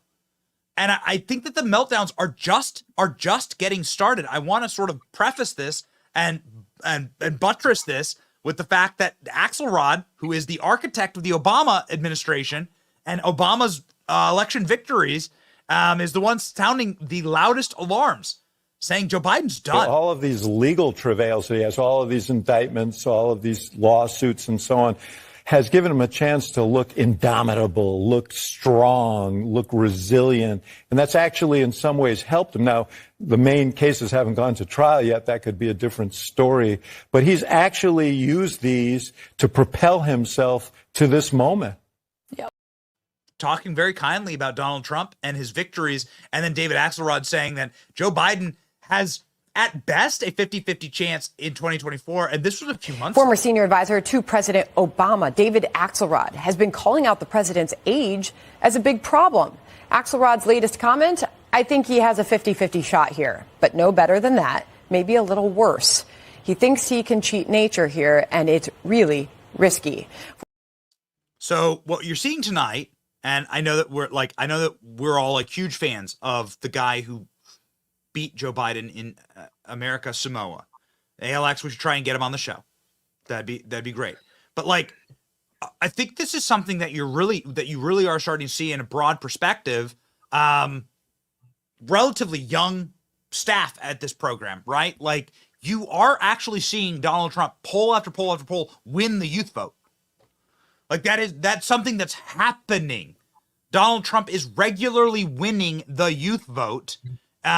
Why is that, ALX? So I think he's, number one, appealing to a broader base, because a lot of these things come down to finances and their financial issues. So like David pointed out, gas prices, groceries, all of these types of things, and they have the memory of under Trump, they, like, people on the left or, undecided voters, independents, in their head probably believed the media, and they thought it was so bad under Trump was so scary. But when they see what it's actually like under Biden, by comparison, they have fond memories of, I didn't have to worry about going to the grocery store and spending $200 on something that used to cost $100. Or, with gas prices, that's almost like doubled in some cases in some states. So I think it's quite like simple when it comes to young people, because they're just starting out in the workforce and they don't have a whole lot of money to go around. So number one, I think when younger people start working and seeing how much the government takes of their money out of taxes is one of the other things that makes them more conservative, is because they're in college and they're supporting all of these socialist people and raise taxes, and then they get out in the real world and start making a little more money, and then they realize they're like, oh, I just got a raise, but it's like, well, you just went up a tax bracket, so we're taking more of your money. So they realize, they're like, oh wait, maybe I'm not for higher taxes for people they called rich when they were in college. So all of these things combined, whether it be taxes or more expensive groceries or gas prices, it comes down to their financial issues, and it's in their own self-interest to vote more conservative rather than liberal. Hey, ALX, I see some activity here on our live feed. Ladies and gentlemen, we have what looks like Donald Trump in the building, or at the very least, golden hair. Yes, at the very least, potentially the family members. Let's crank this, Royce, and make sure that we may not get audio right now. Royce, please make sure we have a backup feed ready to go in case we have audio issues. Sometimes they don't take the audio until the principal is up at the mic, but it looks like Donald Trump is rolling in right now, or at the very least, the family. No, that's definitely Trump. Okay, got it. Here we go, ladies and gentlemen. Donald Trump. Donald Trump. Could be Joey Reid. Donald Trump live right now at Mar-a-Lago. You see the cell phones popping off. Donald Trump rolling in on a victorious a massively victorious evening. I'll count through the states right now that he has won. He has won Maine, and he has won New Hampshire, Massachusetts. Well, let's go with the states he won tonight: Maine, Massachusetts, North Carolina, Tennessee, Alabama, Arkansas, Oklahoma, Texas. Donald Trump winning Minnesota and Colorado tonight. Ladies and gentlemen, more polls closing as Utah, California, and Alaska have yet to be called, and Vermont too close to call right now, with a very very thin margin in Vermont between Trump and Nikki Haley. But I don't think that's going to have much fear. That's going to cause much. You can hear the USA chants there at Mar-a-Lago. Well, thank you. Tuesday for a reason. This is a big one. There we go. And they tell me, the pundits and otherwise, that there's never been one like this. There's never been anything so conclusive. This was an amazing night, an amazing day. It's been an incredible period of time in our country's history. It's been sad in so many ways, but I think it's going to be inspiring because we're going to do something that, frankly, nobody's been able to do for a long time.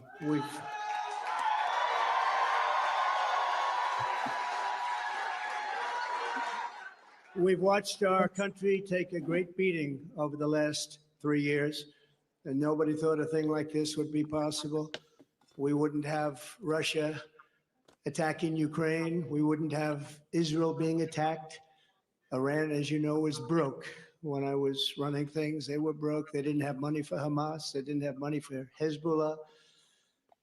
We had no inflation. Inflation is destroying the middle class. It's destroying everything. Inflation, if you look back over the history, hundreds of years back, inflation is called a country buster. And that's what it's doing to our country. What's happened with inflation has been unbelievable.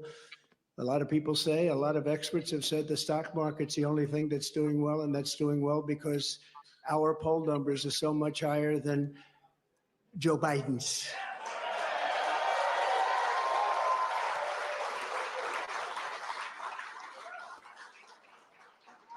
He's the worst president in the history of our country.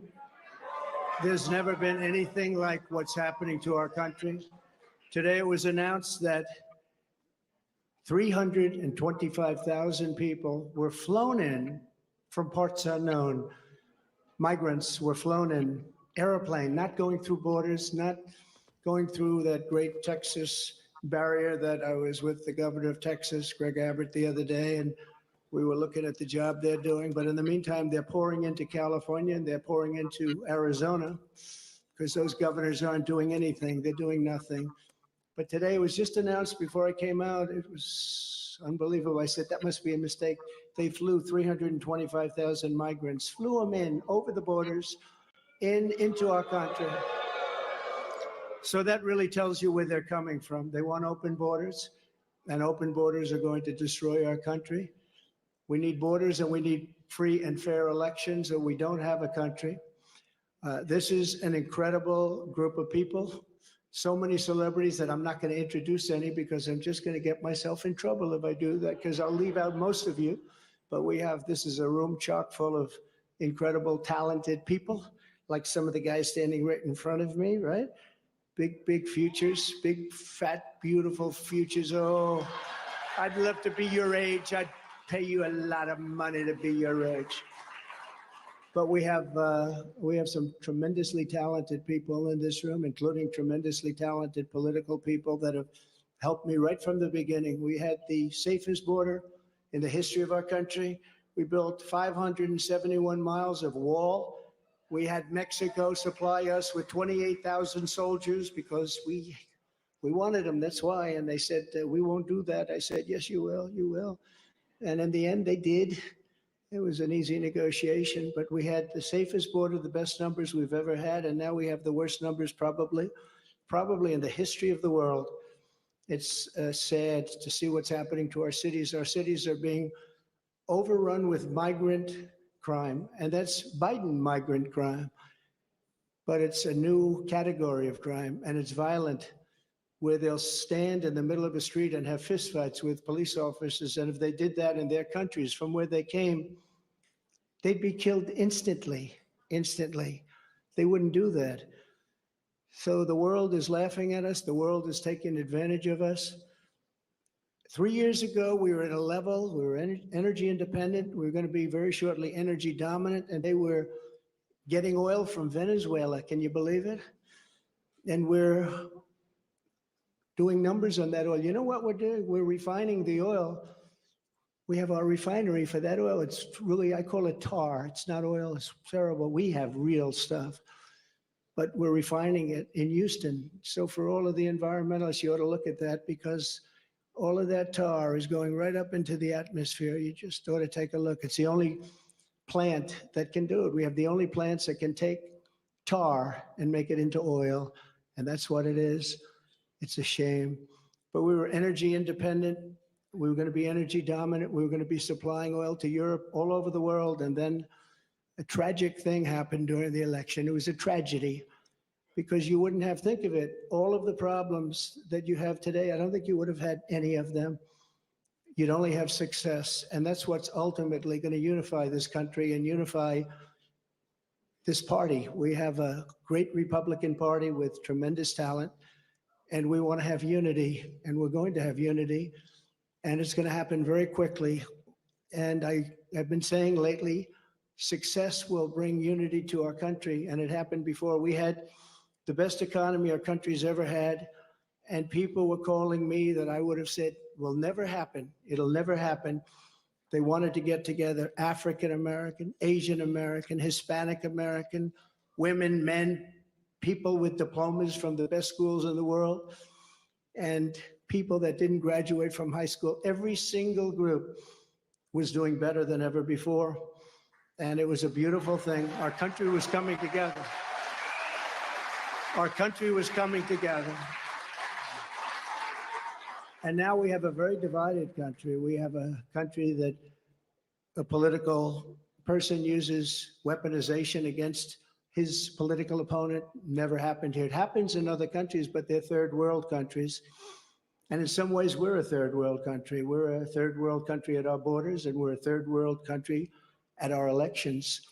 And we have to stop that.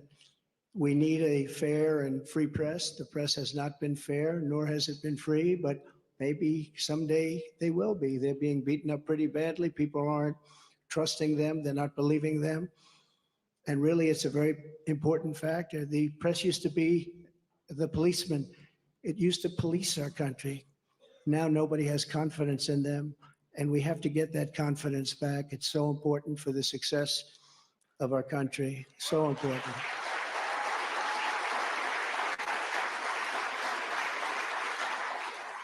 So this has been a day that we've been waiting for. I want to thank my family for being here. It's a great family. I have a great family.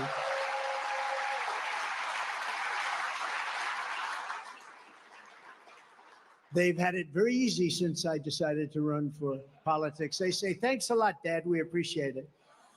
But they're strong, and they're very capable people, and they love the country. They really do love the country, and we appreciate it. And I want to thank everybody at my staff. Susie, Chris, incredible job. Incredible job you're doing.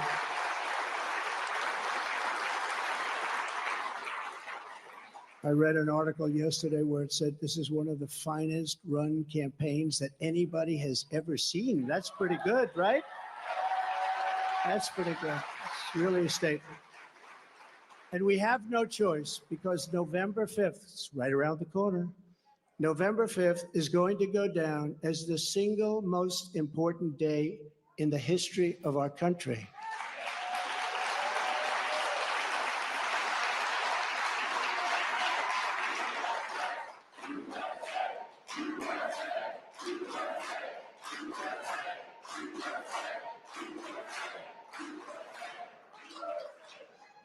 We're going to take it, and we're going to make it like it should be, respected. Right now, we're not respected. Right now, our country is known as a joke. It's a joke. other leaders who I speak to, other leaders can't believe what happened to us. Because 3 years ago, we were the most respected country anywhere in the world by far. We were doing things that nobody could believe. China was paying us billions and billions of dollars. In 25 years, they paid us nothing, zero, not 10 cents. I was getting billions of dollars, and they were happy about it, as happy as you can be. Of course, maybe there's reasons for things having happened, but they were not so happy with certain things, I guess, based on things that took place. But we were getting along with everybody. We were getting along, and we were respected by everybody. We had no wars. Remember when I had the debate with Hillary Clinton? She said, look at him. Look at that personality. He's going to cause wars. I said, no, my personality is going to keep us out of wars. And that's what happened.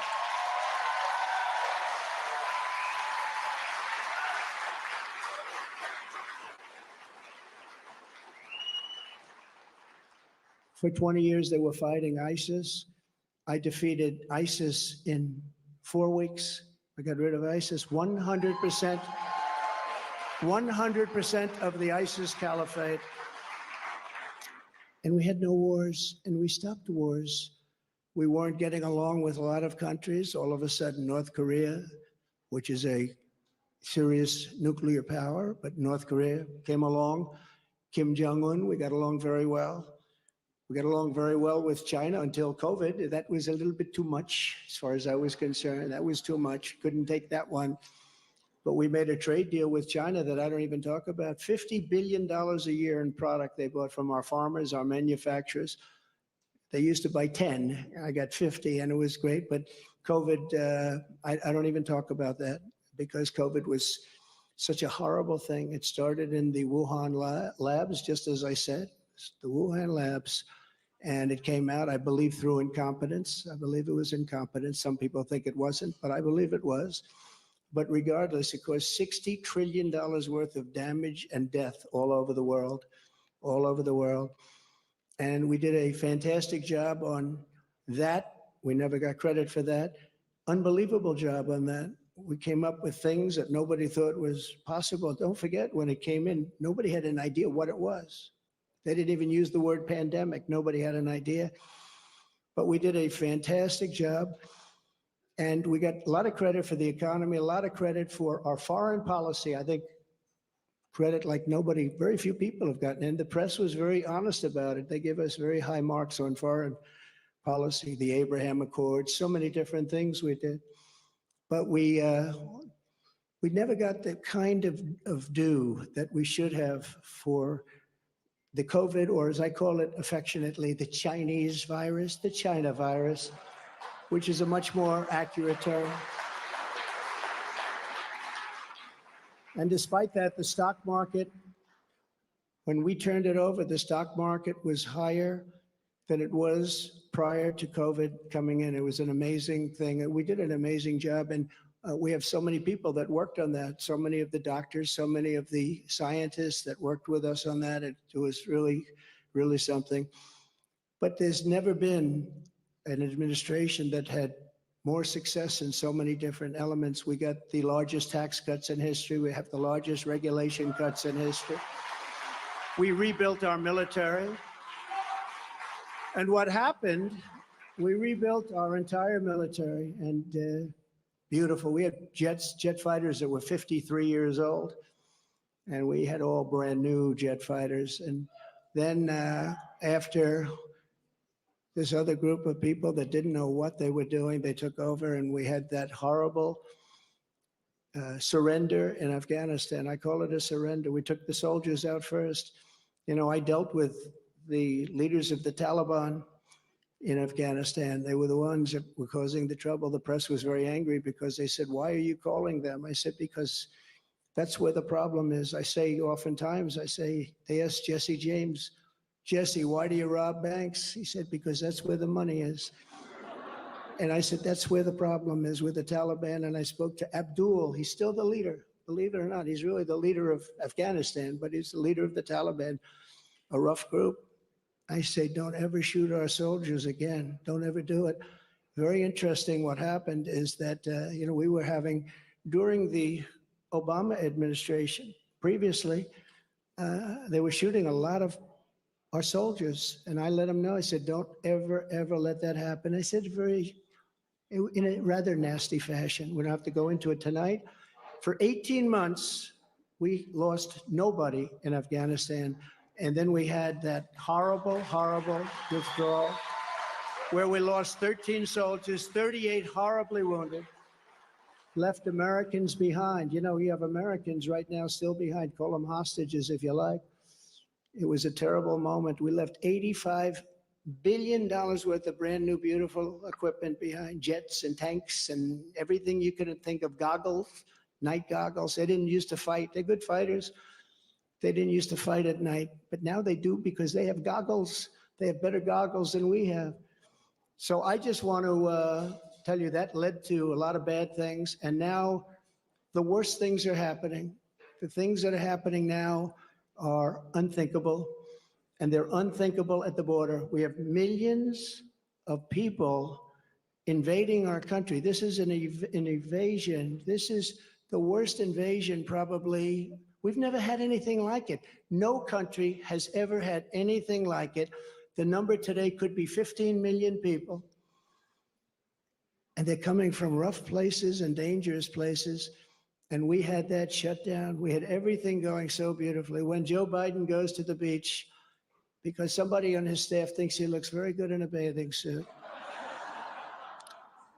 until he can't get his feet out of the sand or lift the chair, which weighs about 9 ounces. Joe Biden, if he would have just left everything alone, he could have gone to the beach. He would have had a tremendous success at the border and elsewhere. So we're going to take back our country. We're going to make sure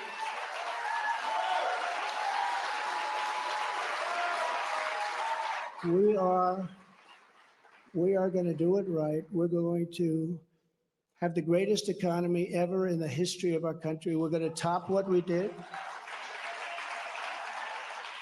We're going to become an energy center of the world. We were ready to become energy dominant, and they stopped that. They stopped that. But we're going to become energy dominant. We're going to pay off debt. We're going to do things that nobody thought was possible. You know, we hadn't done our second phase of the tax cuts. When we did the tax cuts, the Democrats fought us very hard. And now they say, well, I guess that was pretty good because we took in much more revenues after we cut taxes. And then we did all of those regulation cuts, and people were working and everybody was happy, and we were all proud of our country. But we're going to win this election because we have no choice. If we lose the election, we're not going to have a country left.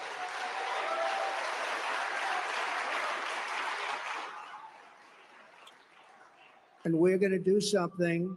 Thank you very much. We love you too. And we love our country. And we can't let this magnificent, some people call it an experiment. I don't call it an experiment. I just say this is a magnificent place, a magnificent country. And it's so sad to see how far it's come and gone. When you look at the depths of where it's gone, we can't let that happen. We're going to straighten it out. We're going to close our borders.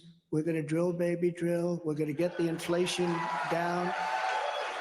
And we are going to make our country greater than ever before. And we're going to do it quickly. We're going to do it quickly.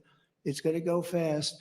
We have to get the criminals out. We have many, many criminals that have entered our country. We have people coming in from such bad places, and we're going to have to get them out. We have murderers that are being deposited into our country. We have drug dealers at the biggest and highest levels that are coming into our country.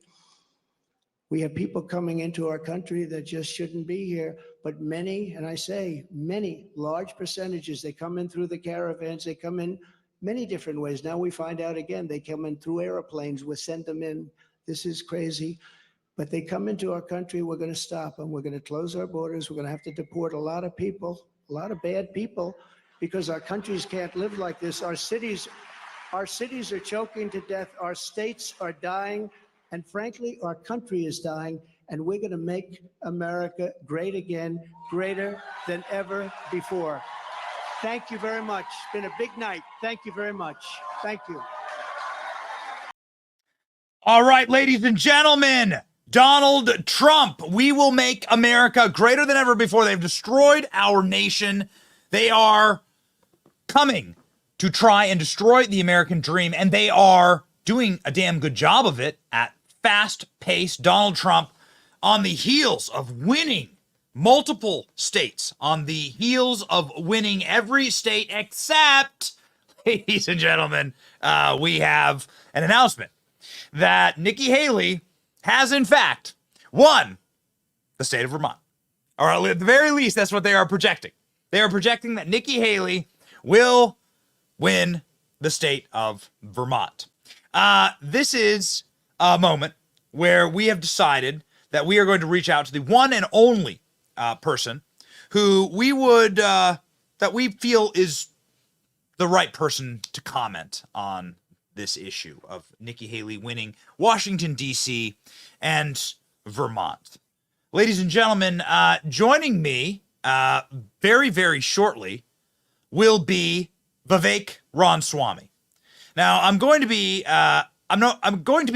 effectively asking Vivek not only about Donald Trump's commentary there, but also about his role in the potential of the Donald Trump general election campaign, which begins tonight.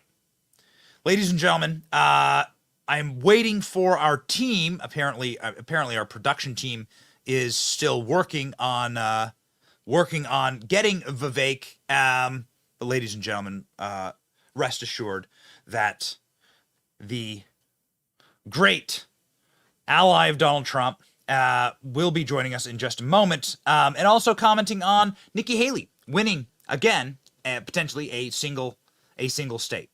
And so, ladies and gentlemen, without further ado, our apologies here. You know what? Complicated business. Sorry to keep you waiting. Complicated business. Without further delay, Vivek Ramaswamy joining the stream.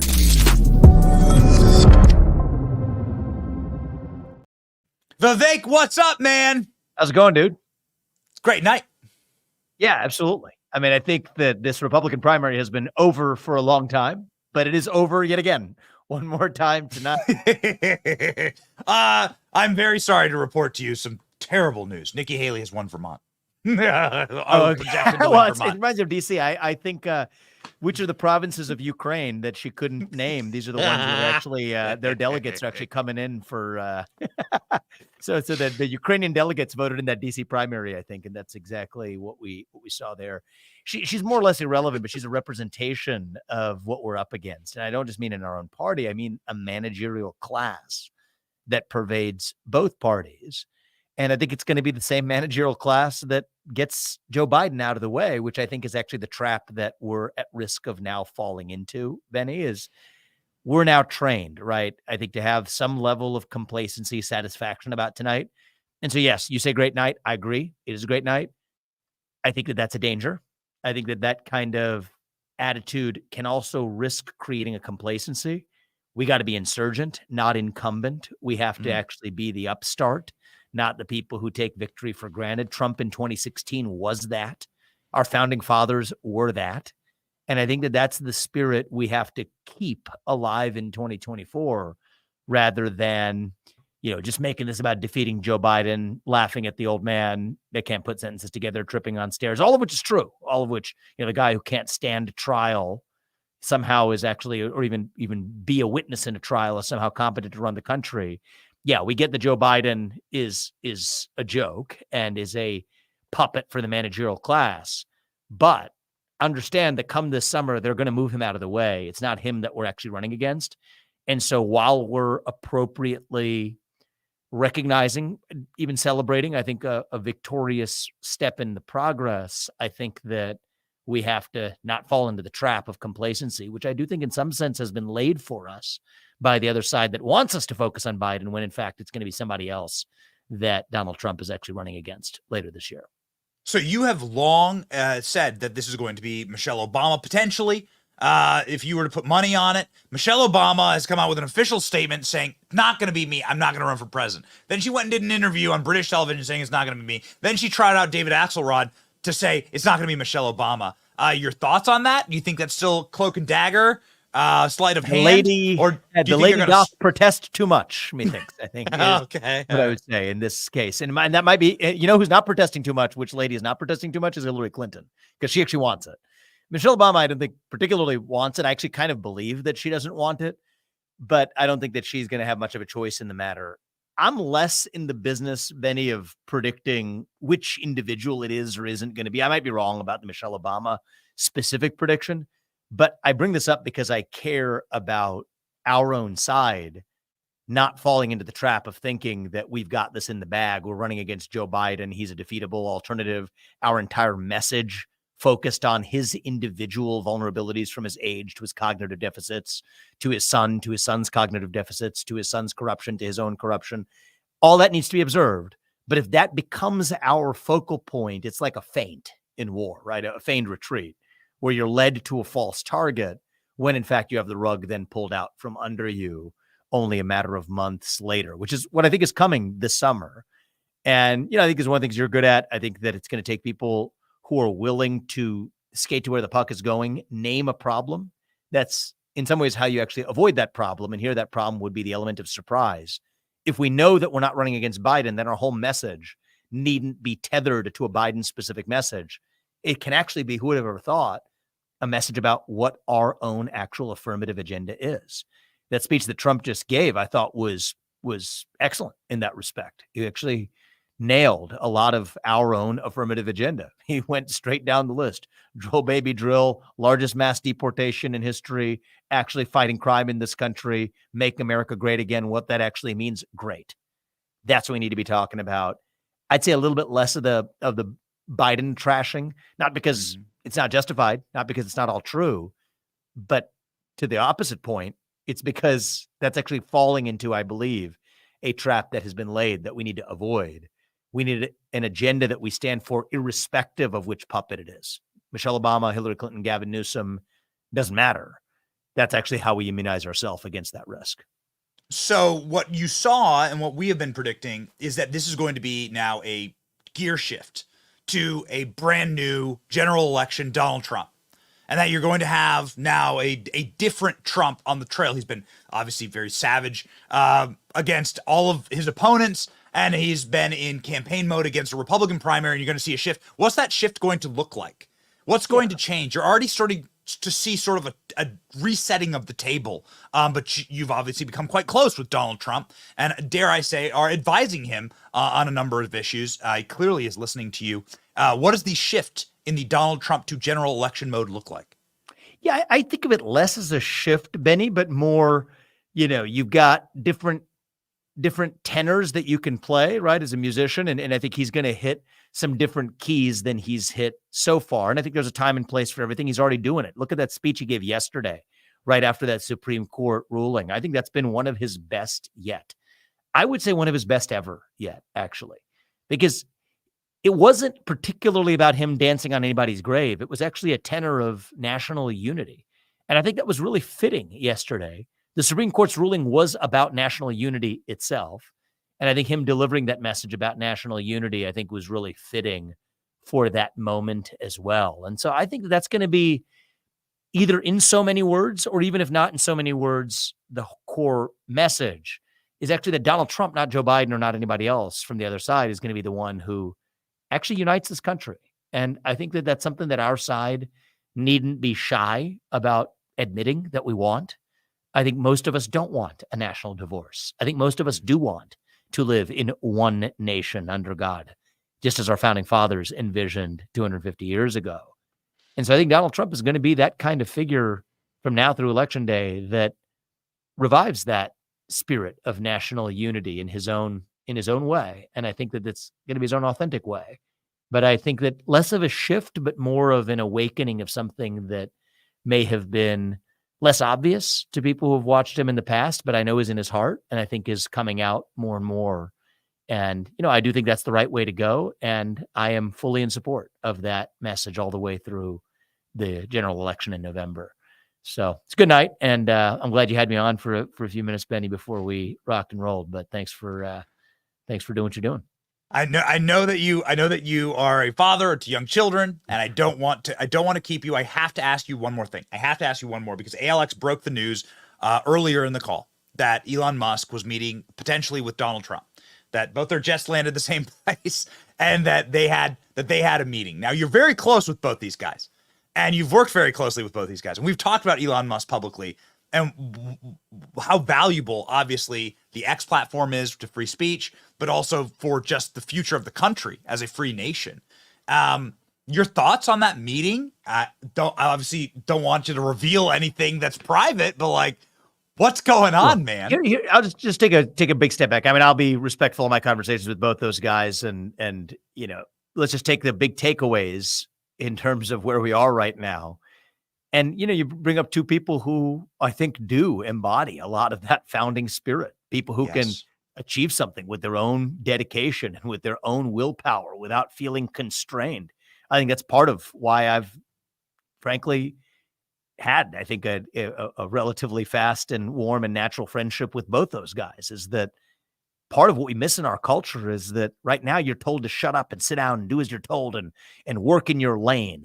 Whereas our founding fathers were people who didn't believe in those lanes, right? You could be an inventor of the Franklin stove while also signing the Declaration of Independence, while also working on a remedy to a common cold. If you're Donald Trump, I'm going to start a social media platform that's a competitor after having been a real estate tycoon, going on to be the president of the United States. And actually, you know what? If I want to do some sneakers along the way, I'm going to do it. If you're going to be Elon Musk, from electric cars to going in space to actually expressing his own opinion about what's happened in the border crisis in the United States. I'm not going to just swim in my own lane because I'm a person who transcends those boundaries. I'm wired in my own way the same way. Just because I'm a biotech entrepreneur today doesn't mean I'm not going to be an entrepreneur competing against a different incumbent like BlackRock. Doesn't mean it's going to stop me from running for president of the United States. That's the founding spirit we need to revive. That's what Thomas Jefferson and Benjamin Franklin and George Washington did. And I think that you see some of that in the likes of Elon Musk and Donald Trump in today's environment. And, I think it's a good thing when we live in a 1776 moment to have some 1776 figures who can step into that vacuum. And I love what each of those guys is doing. They're doing their part. I'm going to try to do mine. And you know what? I think that we're going to win the American Revolution in spirit. We don't have to fight the revolution. We have to just revive the ideals of it. That's the work we have cut out ahead of us this year. And I think both those guys are going to be important in making it happen. And I'm going to do whatever I can too. I mean, I think Donald Trump would look great in a powdered wig. You can quote me on that. All right. This is one man's opinion. Okay. Joy Reid has stolen his haircut. So maybe we switch it up, right? Like maybe to get the powdered wig. Maybe she's pulling the founding father thing too, although I don't know if that's exactly what she's going for.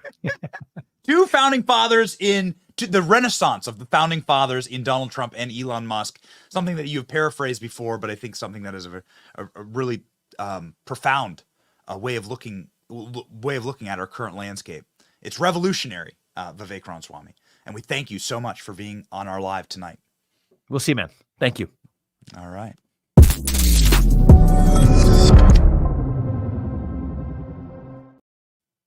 Ladies and gentlemen, man, what a live stream tonight. What a wild evening. I guess next time we'll get Elon and Donald Trump on, and then we'll roll. We'll just roll. We want to say once again, thank you to X, to our audience on X, that is up over 100,000 concurrents right now, listening and watching. What a platform. What a moment for free speech. And what an exciting evening, ladies and gentlemen. Checking back in here with our team and with our reporting. Here's what the map stands like as we speak at time of record. It looks like, is that what they gave Nikki Haley? Is that like a little brown, like a little blot? That's what Nikki Haley gets. Okay. All right. Well, there you go. Okay. Nikki Haley gets the gets that color on the official little election map. So Vivek Ramaswamy talking about Trump and Elon Musk and saying that you're looking at founding fathers there. You're looking at a revolutionary moment where this country needs to sort of reject the paradigm of it's just Joe Biden, right? It's it's Joe Biden versus Donald Trump, and we're just going to hyper focus on Joe Biden and falling down the stairs. We need to look past that. We need to create a party and an actual message, and a unifying message, and then bring that message forward to the American people. This is what Vivek is talking about. And obviously, it gets tiring, right? The question of, will you be vice president? Will you be vice president? We've asked him that on the record before. So we wanted to save one of the questions in the canisters and move along to some of the greater, larger scale things. I mean, it's been quite public knowledge that Vivek is a potential big time name on the selection process for Donald Trump as it pertains to the vice presidency. He's winning a lot of polls. For instance, the CPAC poll, Vivek Ramaswamy just won. What do you think, ladies and gentlemen? Vice President Vivek? I got to tell you, I do see it. I do see it. So I suppose we will find out in due time. What you're seeing on your screen right now, ladies and gentlemen, is all of the states that Donald Trump won. The one state that is apparently going to Nikki Haley with 93% in, Vermont, it looks like by 4 points, Vermont has gone to Nikki Haley, although that's an open primary to my understanding. And so this might be the Democrat, right? Voters siding with Nikki Haley. So we've seen this phenomenon. It's not really a phenomenon. It's just like election rigging. Democrat voters side with Nikki Haley and switch parties, or just like effectively vote for Nikki Haley in order to spoil it for Donald Trump. So now Washington, D.C., you can see down here, and Vermont. the two arguably most liberal regions on planet Earth. Donald Trump, I don't really think there's much of a worry there. Here's where the delegate count stands. This is incredibly important, and particularly germane to the conversation, because Donald Trump, right now, we still have 3 states outstanding tonight: California, Alaska, and Utah. Donald Trump at 772. A full 700 more delegates than Nikki Haley has. Donald Trump needs 1,200 in order to win the nomination. At the end of tonight, Donald Trump may very well be within striking distance. We assume that Donald Trump will win the next 3 states of Alaska, California, and Utah, and will then zip up those delegates, maybe potentially zipping up the Republican nomination as quickly as next Tuesday. So that will be the day. That will be the day where all the fantasies of Nikki Haley and all this stuff goes away, right? Where it all just effectively evaporates. Some of the more interesting things that have happened, there are massive meltdowns that have been going on. I suppose it's worth noting that the meltdowns have been wildly entertaining. The screeching, the sobbing, and the crying, and the screaming from MSNBC has been ear-piercing at times, yet brings us joy. Their tears, they taste like gumdrops, salty gumdrops. We can't help ourselves but play just some of the freakouts, because it's important for you to know that, well, there are really, really miserable people in this world, and you shouldn't be one of them. And if you live a life of extreme fetishization of your political heroes and thinking that the world's going to end when your guy does or doesn't win, you'll end up like this. So obsessed with Donald Trump that you literally walk into your barber and say, "Give me Trump's haircut." Well, I thought you hated Trump.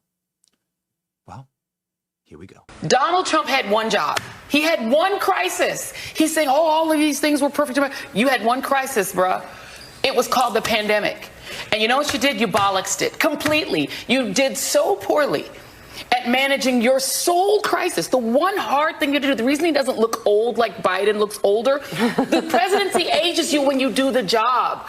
Obama went gray because he was doing the work. Donald Trump looks the same as when he ran because he was playing golf the whole time. His one job You think was that to hair manage. color's natural? That too. But the reality is, he had one job: manage this crisis, and he messed it up so badly that they had to do the stimmy. People love the stimmy. Why did he have to do the stimmy? Because 1 million bodies are in the ground. It was because of how Democrats. Poorly he managed an airborne It was the virus. Democratic plan. Bruh, she says. This is what you're missing out on MSNBC. You're missing out on people going, bruh, Trump did the stimmy.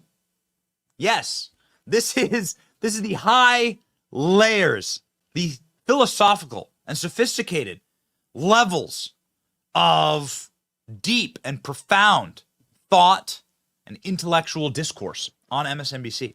Only overtaken by Pee Wee Herman's apoplectic, sociopathic meltdown about Donald Trump and Donald Trump's victory speech. We just can't help ourselves. Please, ladies and gentlemen, spare some salt for Rachel Maddow. Not only the man who is likely to be the Republican candidate for president, but this is the way he's running. Well, here's how we'll balance it. Yeah. Why don't we fact check the hell out of him? Yes, and we do that after the fact, and that is the best remedy that we've got. It does not fix the fact that we broadcast it. But it's honestly. stunning that he's saying these things and people are hearing it. Let's just go through it, right? That we have the most devastating economy. Are you kidding me? We have had the best economic recovery of any country in the developed world. He's telling an audience right there, oh my goodness, the paltry oil production. We're producing more oil today than we ever have in the history of our country. Think about the American Rescue Plan, the infrastructure plan. We have created more jobs, 3.2 million more jobs than we had pre-pandemic. The problem that we do have is inflation. And so what Donald Trump does is prey upon the fact that people don't necessarily feel good and life's expensive. But when it comes to facts, here's something that's absolutely nonsensical and infuriating. When people's wages go up, they credit themselves. They say, I'm good at my job, I just got a raise. But when everything costs more, they blame the government. And wages are up, which is a huge positive. And one of those reasons wages are up is all the union wins in the last 2 years. And remember, President Biden has stood with those unions. The most pro-union president in American Can I just history. give you 4 numbers? I just was literally Googling and I just pulled up these 4 numbers. This is the gross domestic product in the country. In 2019, it was plus 2.3%. In 2020, it was negative 2.8%. That is the election year. That is the reason Donald Trump didn't get reelected. That was part of it. 2021, it was 5.9. And I was just going to say that. I was just going to say that. And 1.9 in 2022. Those 4 numbers: 2.3, negative 2.8, 5.9, and 1.9. There's one factor in all 4 of those, and Lawrence just said it. Donald Trump had one job. He had one crisis. He's saying, oh, all of these things were perfect. You had one crisis, bruh. It was called the pandemic. And You had one crisis, bruh. Bruh. Some data in, ladies and gentlemen. Nikki Haley won Vermont, which had the least number of delegates up for grabs. If Donald Trump wins California, which polls close in just moments, actually closed right now, then Donald Trump gets all 170 delegates from California. So last poll had California going for Trump by up to 70 points. So we'll see, ladies and gentlemen. Uh-oh. Whoa. Here we go. We are live. It is 11 p.m. Eastern Standard Time, and we have an announcement. Ladies and gentlemen, Trump wins.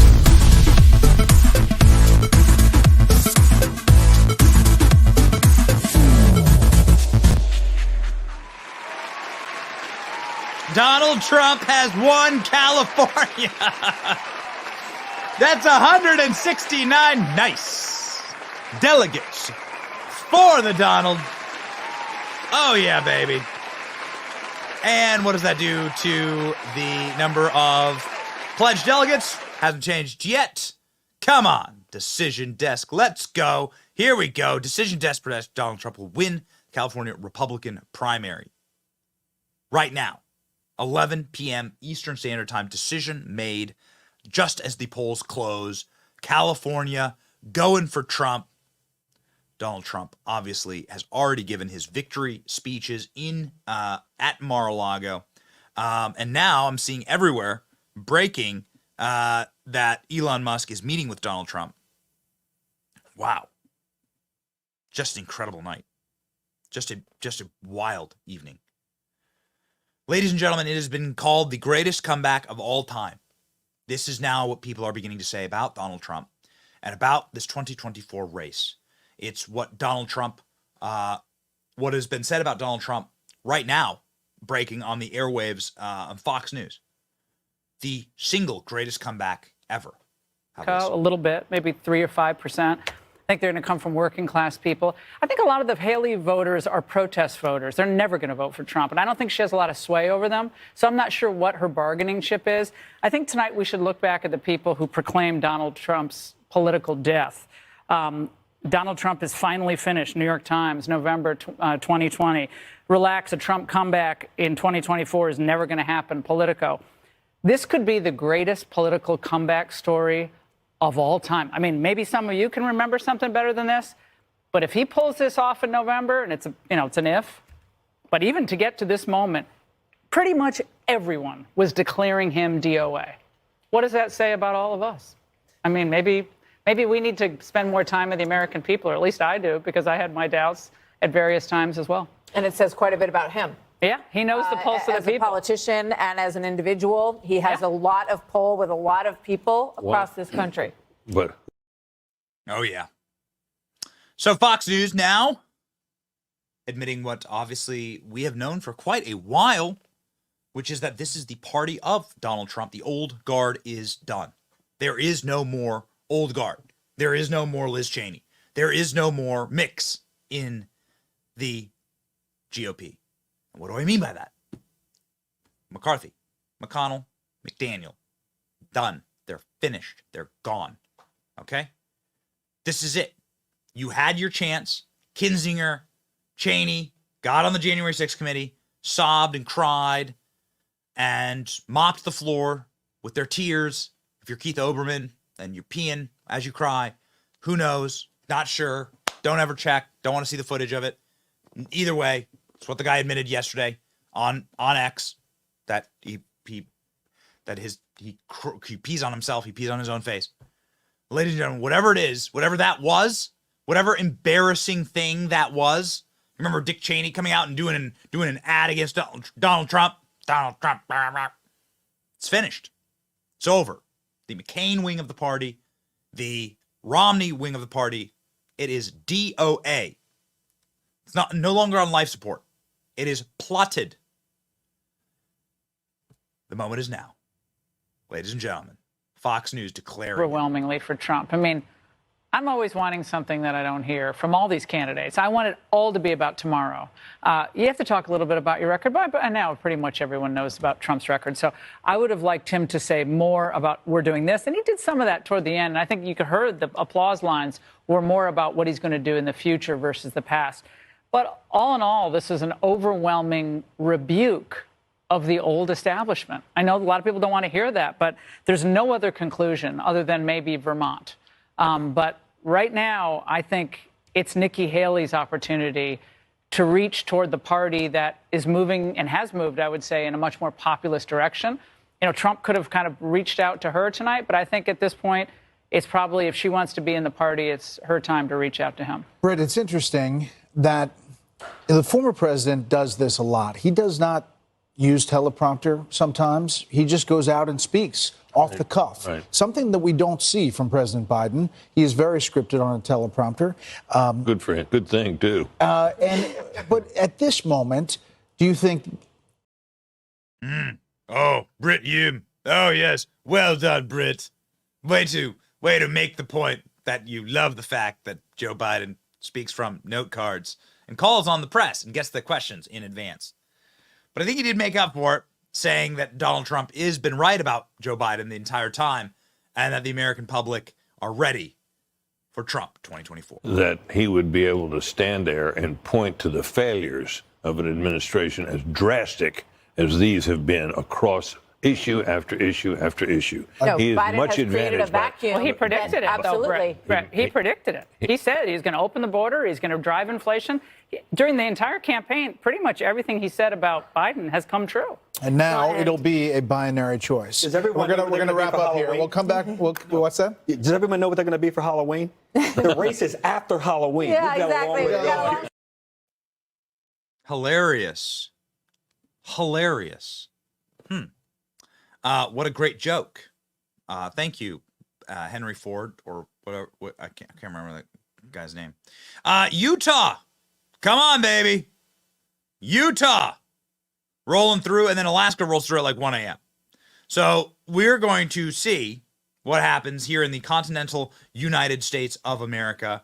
Rejoining the broadcast, of course, the great ALX is back, baby. Let's get a round of applause for ALX. Back and better than ever. ALX, seemingly, we must have broke the news about Elon meeting with Donald Trump, because now it's all over my feed. Now we have, and we have Vivek. Now we have Vivek added to that news cycle as well.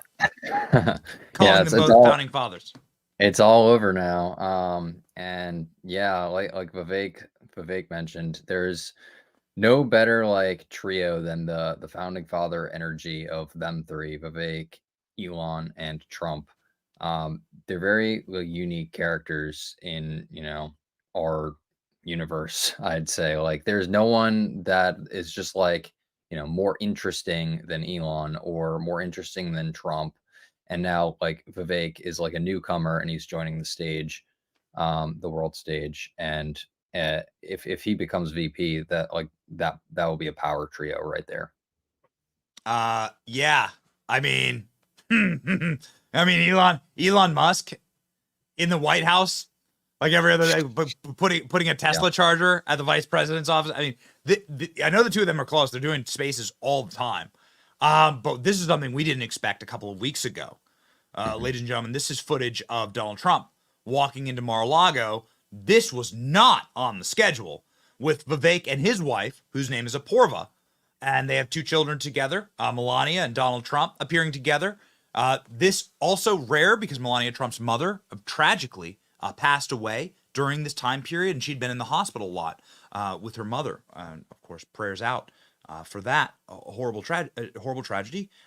Nonetheless, this was pretty remarkable. I mean, again, we didn't see a lot of Melania because of this family tragedy, but we see Melania walking in with the Ramaswamis into a Mar-a-Lago event. What is this?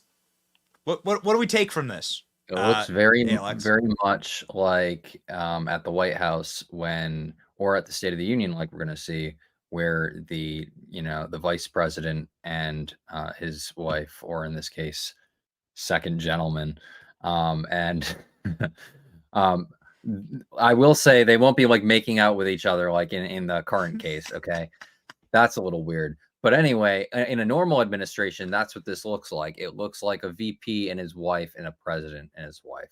That's what this entrance looks like in a normal administration, not in the Biden administration, where Jill is, kissing the second gentleman or whatever. I hope that doesn't happen this week again. But they did kiss on the lips. Yeah, they kissed on the lips. And that was a highlight of the State of the Union, honestly. That's all like anyone even remembers of that. Like that's pretty sad. But yeah, that's what it looks like. It looks like they're entering as VP and president as the couples. That's what it looks like there. So I think a lot of people would be very, very happy about that. And I don't know, man. I think that would give, like, Elon Musk seems very frustrated. Like, Joe Biden has made Elon Musk enemy number one. You shouldn't do that, obviously, because Elon Musk controls low space orbit satellites that the Defense Department needs, SpaceX. Elon Musk is a massive contractor and delivery vehicle for an enormous amount of the weapons systems and technology that America uses to dominate the world. Seems like a very stupid enemy to make, but nonetheless, when they do an electric car confab at the White House, they just ignore Tesla, which controls like 90% of the electric cars on Earth, and every charging station is a Tesla charger. So I don't understand. Like, they've made an enemy, I think, out of Elon Musk now. And I think they're going to pay for that. Mm-hmm. Yeah, and they're doing the same thing they're doing to Trump by going after him. Like the DOJ and all of them are investigating him for his hiring practices because he's common sense and says maybe we shouldn't hire foreigners to work on rockets, which are, classified as technically weapons. So like you have to make sure that they're here legally and that they can actually work with weapons. It's like a national security risk, and the DOJ is like suing him over it.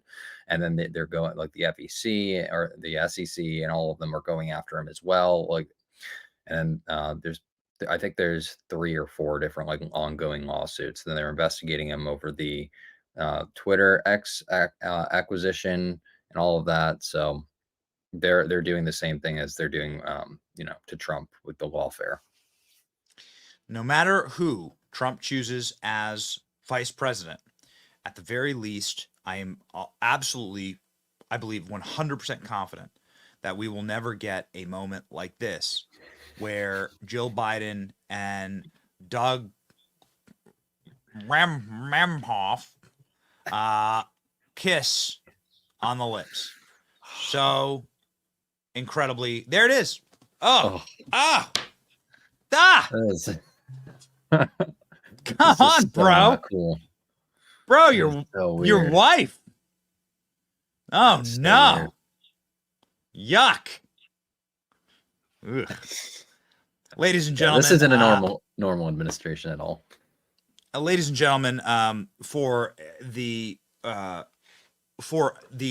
expert opinion on kissing in front of a bunch of people, please welcome to the show producer Robbie Meyer, who will be getting married actually in just a few short months, and will have to kiss his bride very soon in front of a bunch of people. Robbie is a producer on the program who does a lot of really sharp work, but it would be tough. It would be a tough one, right? To have all the cameras of the world focused on your wife kissing another man. I'd be just frightened if I had to watch that in real life. I like how it just goes in with a little bit of open mouth. That was my favorite part. It's just like slightly open, and it makes you wonder what really happens in that White House. We've seen the videos that come out of Capitol Hill with what they do in hearing rooms, and we know that there's a lot of coke floating around that White House. And you know what coke does to people back in the 60s and 70s, and that was when they were young. So God knows what is going on in that White House. Or the baggies all hunters? I'm really wondering. I think they might have been Jill's. I think they might have been. If you ever check out what Jill wears during these interviews, she's on something, and she's got to be strung out. Well, yeah, I mean, sure. I think she dresses a lot like a cokehead with a bedazzler, and maybe multiple bedazzlers, and a gift card to Bed Bath & Beyond shower curtain section. So, Robbie, congratulations, sir. You worked inside of the Trump administration. You worked for a Texan, actually, inside of the Trump administration, the Department of Energy, Rick Perry, who was the governor of Texas. Does the result here in Texas surprise you at all today? It looks like Donald Trump, let's get the final numbers here, or at the very 74% reporting Donald Trump winning by, goodness gracious, winning by a solid 60 points in Texas. What a dominant victory. I don't think it's a surprise at all. I think when you get down to any state that is actually a state, and I will point out that the District of Columbia shouldn't have a single electoral vote based off of how the founders intended it to be. He is the preeminent candidate, and you cannot go into any of these states and have any sort of people who aren't sitting there getting hit by high gas prices, getting hit by inflation at the grocery store, and average people who don't live in a bubble along the Acela corridor want to have someone back in the White House who's going to take care of them and take care of their pocketbooks. That is not happening right now. And I think if you jump over to Vermont, I don't think there's a story there. As Danny mentioned earlier, it's an open primary. We know Democrats are voting for Nikki Haley. It's reminiscent of what the Democrats They're just pulling a playbook, right out of the playbook of Rush Limbaugh. They're just shoving Democrats in where they can to go after Trump. That's it. That's what I think they're doing. They're stealing Rush Limbaugh's playbook of, running over to the other side to vote. It's not real. The candidates, are sitting here going, how can I get more money? Nikki Haley's in a money game right now, and that's all that's left. And the donors are fleeing. So who knows how long she can stay in? Alex, do you agree with Donald Trump's new messaging from the trail? Again, ladies and gentlemen, we are awaiting Utah. We're going to wait out Utah. Utah, let's go, baby. The continental United States, all of the continental states will have voted. Alaska, that's going to be decided at like 2 a.m. So all the continental states, we are awaiting Utah. Donald Trump's new messaging, too big to rig. ALX, your thoughts? Yeah, I think that's really positive messaging because a lot of people they think that, oh, there's no point in voting or whatever if it's going to be rigged anyway. So that was one of the issues that they ran into with turnout, like in the midterms or whatever. So to really drive that home, that you need to not only play their game with the stupid mail-in ballots and everything, because that really undermined a lot of the turnout where there was bad weather in certain states. But not only that, but not to be a doomer and actually turn out and vote, I think is really important. And then one of the other things I'll say about his speech tonight is he did not mention Nikki Haley once. Yes. So I think we're right on par with the fact that he's moved on from this because it's a waste of his time to keep harping on Nikki Haley at this point. So.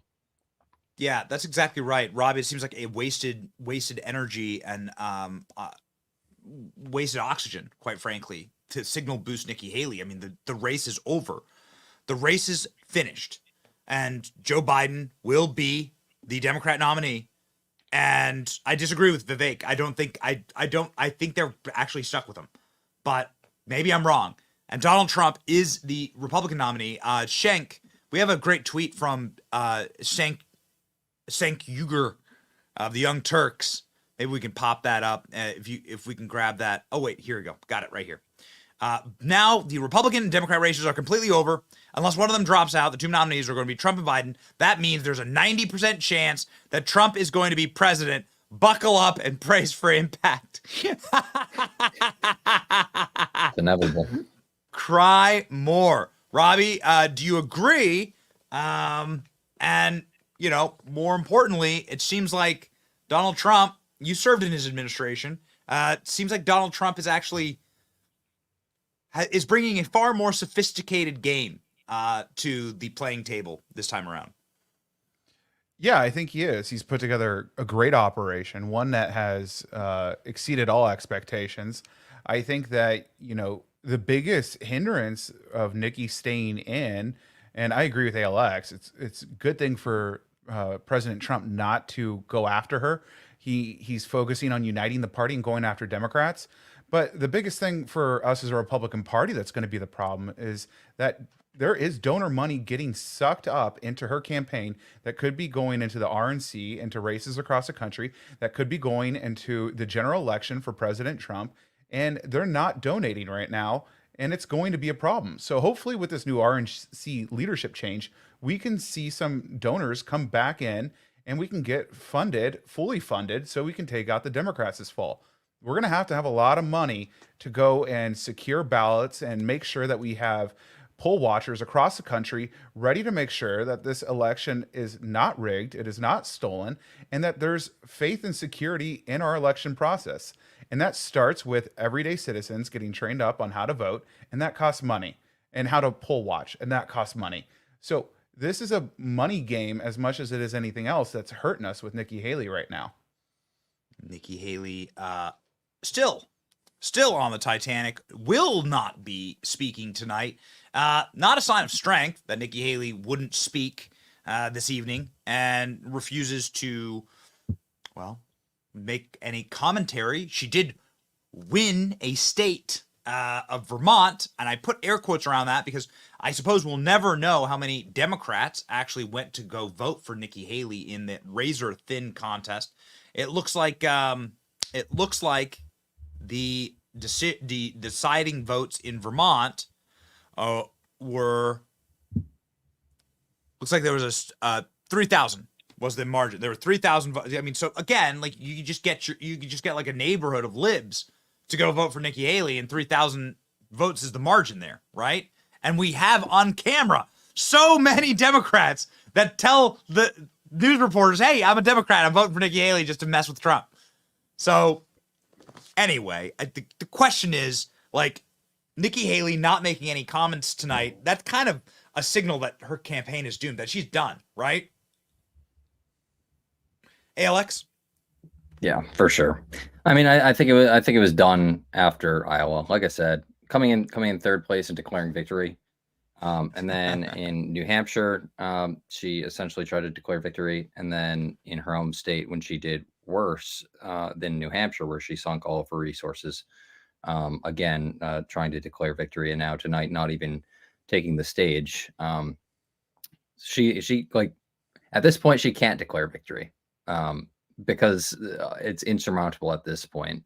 So I think it's been long over, and at this point she's just ruining her political career or whatever left of it she had at this point. I don't know if she'll, just go back to Boeing or whatever else she'll do with her free time at this point, because she has zero future in politics at this point.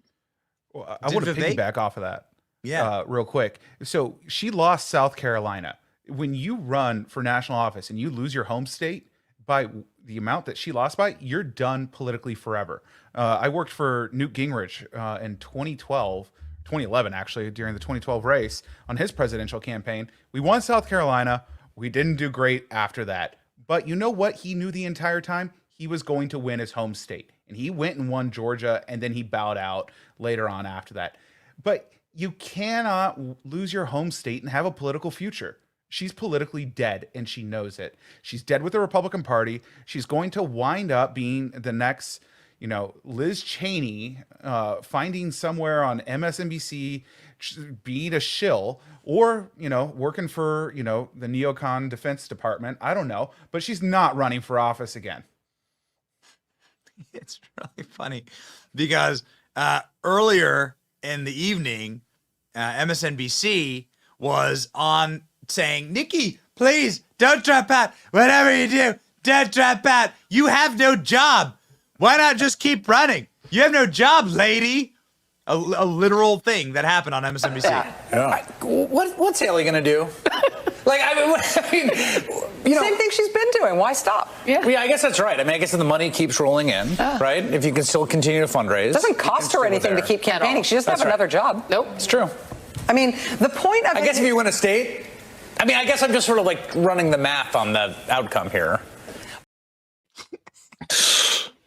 It's true. It's true. She doesn't have a job. You don't have another job. What a bunch of bastards, these guys. Well, they know they don't have a job. They know they don't have a job if Trump wins again. They know that MSNBC's ratings are already in the tank, and they're going to continue to go down. And they have nothing left. This is all they have. See, that's where I disagree, my friend. I think that these people want Trump to win so badly. It's slightly tongue in cheek, but this whole like he's inspiring an erection in me. Like that's not. I mean, I think they need him to. How many win. erections can they have a day? Without Trump, well, last for 4 hours. See your doctor. Without Trump, you have a really bad situation for the corporate press. They must have Donald Trump. I personally believe that Donald Trump extended the life of cable TV by like 10 years.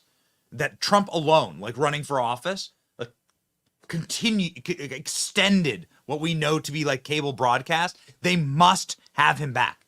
They must have him back. Donald Trump Jr. saying the globalist America last Republican Party of Bush, Cheney, and Rove is dead and buried. Boom. A dominant message from Donald Trump Jr.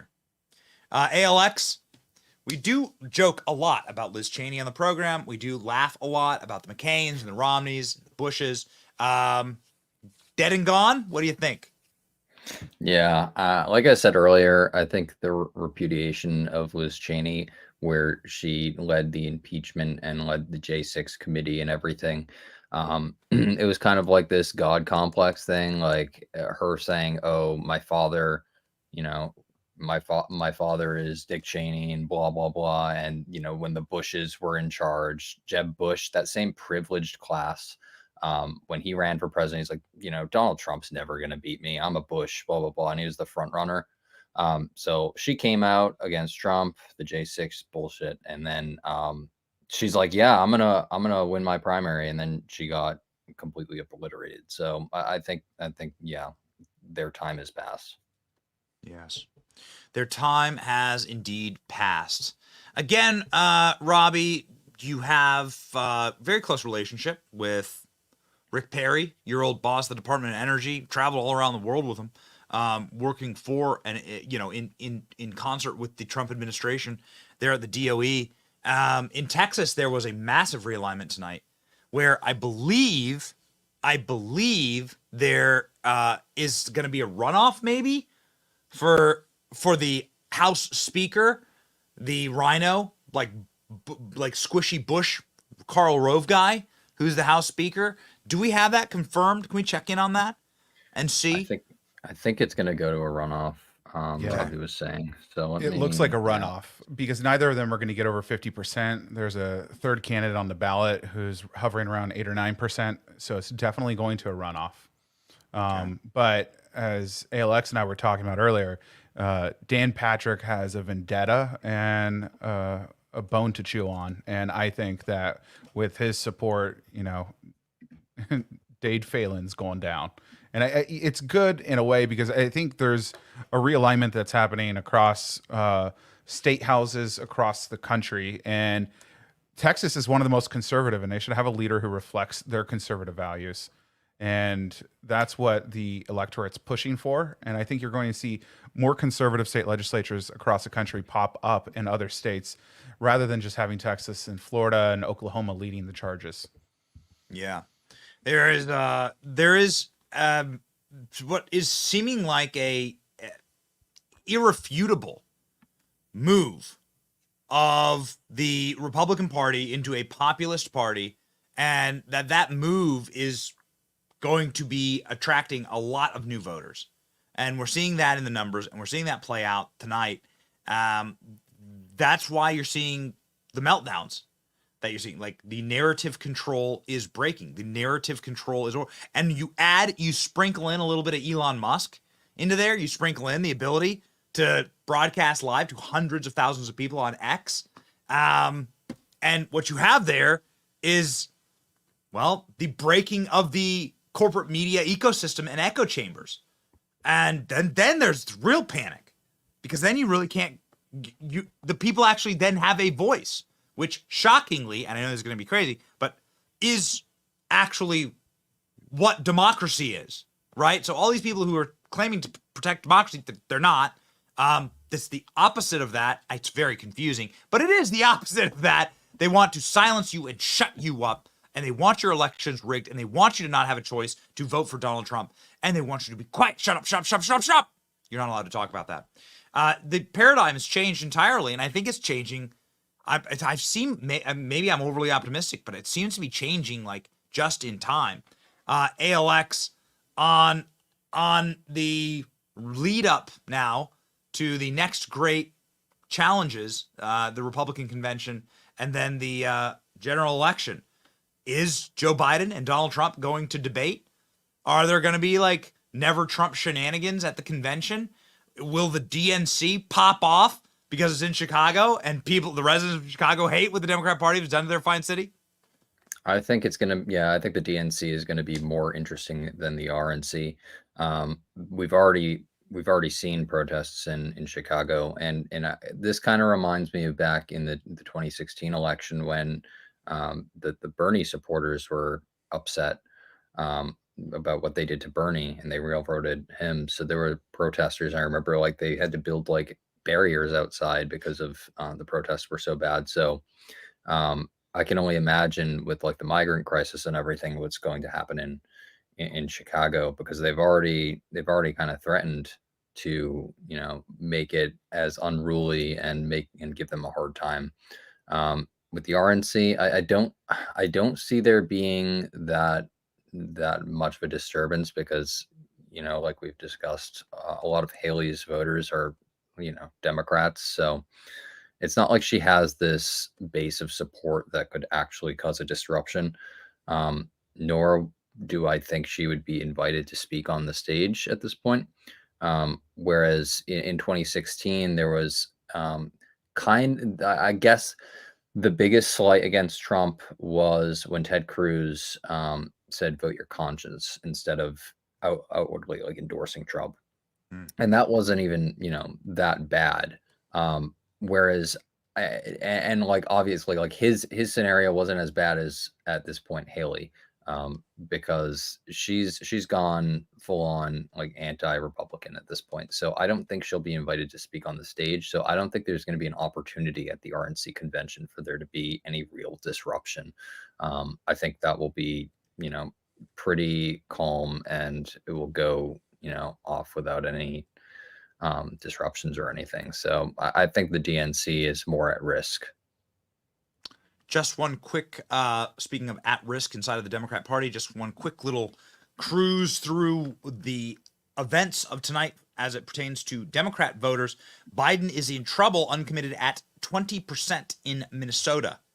Oh, no. So Joe Biden getting tens of thousands of people in Minnesota to vote effectively against him. That's not good. Like, is there a way for him to get those voters in the general election? Not looking likely. Robbie, the thoughts on the hundreds of thousands of people in Michigan and in Minnesota that are voting against Joe Biden inside of the Democrat primaries? Well, I think it's simple. I think you look at price of a Big Mac at McDonald's, which I know quite well. I've had to stop eating them in preparation for my wedding, but don't kiss Joe Biden, no matter what you do. It is expensive. It is expensive to go to McDonald's. It is expensive to order a pizza.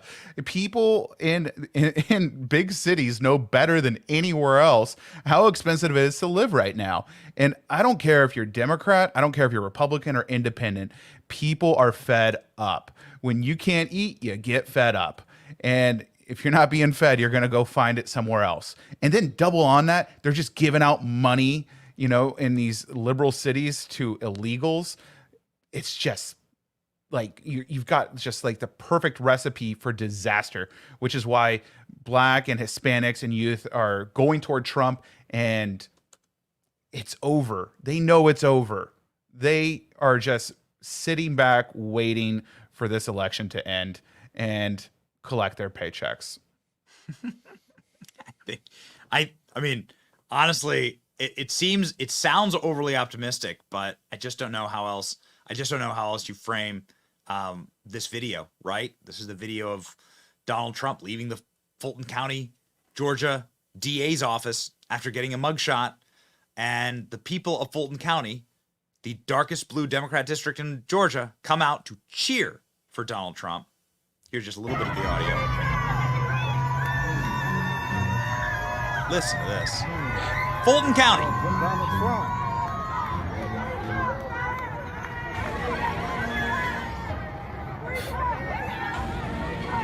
I'm talking about they got everybody. Turned the man into a gangster. They turned the man, he was already a gangster, they turned the man into an icon. And I don't think they know how to unmake the cake here. ALX, I do have some breaking news. I will let you say final thoughts here, but the breaking news is that there is chaos across the state of Utah, with very long lines and challenges with the election systems. You hate to see it, especially in a state like Utah, right? This is a Republican supermajority state, but they are unable to get their vote count in.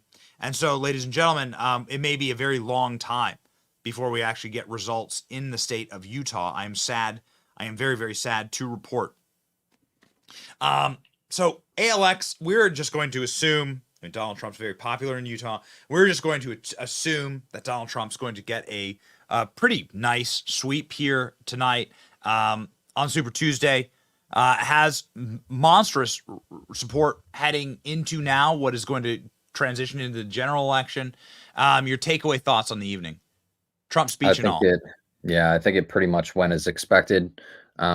I again think that it was a smart move not to harp on Nikki Haley during his speech. He didn't mention her once. And yeah, I think just the cherry on top was the fact that Nikki Haley didn't even show her face tonight. But I think that's basically waving the white flag at this point. And if she doesn't drop out after tonight, I don't know what to tell you. Yeah, it looks like the memes are winning. And the Nikki Haley memes have all been proven correct. Boys, we are going to be back. We're going to be back tomorrow morning. We are so humbled and so just quite frankly floored by the support this evening for the broadcast live. We will end with here's the map as it stands right now. Here you go. Here's the Donald Trump. Donald Trump just winning in massive fashion. Obviously, the first win in Iowa, and then the wins getting look, North Dakota. Look at how lopsided that is. I mean, you're talking an 80-point win, right? And a 50-point win. You're looking at another 60-point win here in Texas tonight. How about an 80-point win in Oklahoma? I mean, these are dominant, obviously dominant wins. The race is over. Another 65-point win in Arkansas, and on and on and on. Very, very lopsided here in Alabama. Donald Trump with 83% of the vote. Just pure and total dominance, ladies and gentlemen, and the train rolls forward. I'll say this: if you enjoyed our programming tonight, you will very much enjoy following ALX. ALX, shout yourself out, sir. ALX on X, Truth, ALX the Lord on Instagram, but I mean I'm mainly on X, so follow me there. There you go. There's your boy, 677,000 followers. Come on. Let's get up to 700 tonight. ALX is inevitable, and ALX obviously has the ear of, well, two guys that were meeting with Donald Trump pretty regularly, Elon Musk and Vivek Ramaswamy.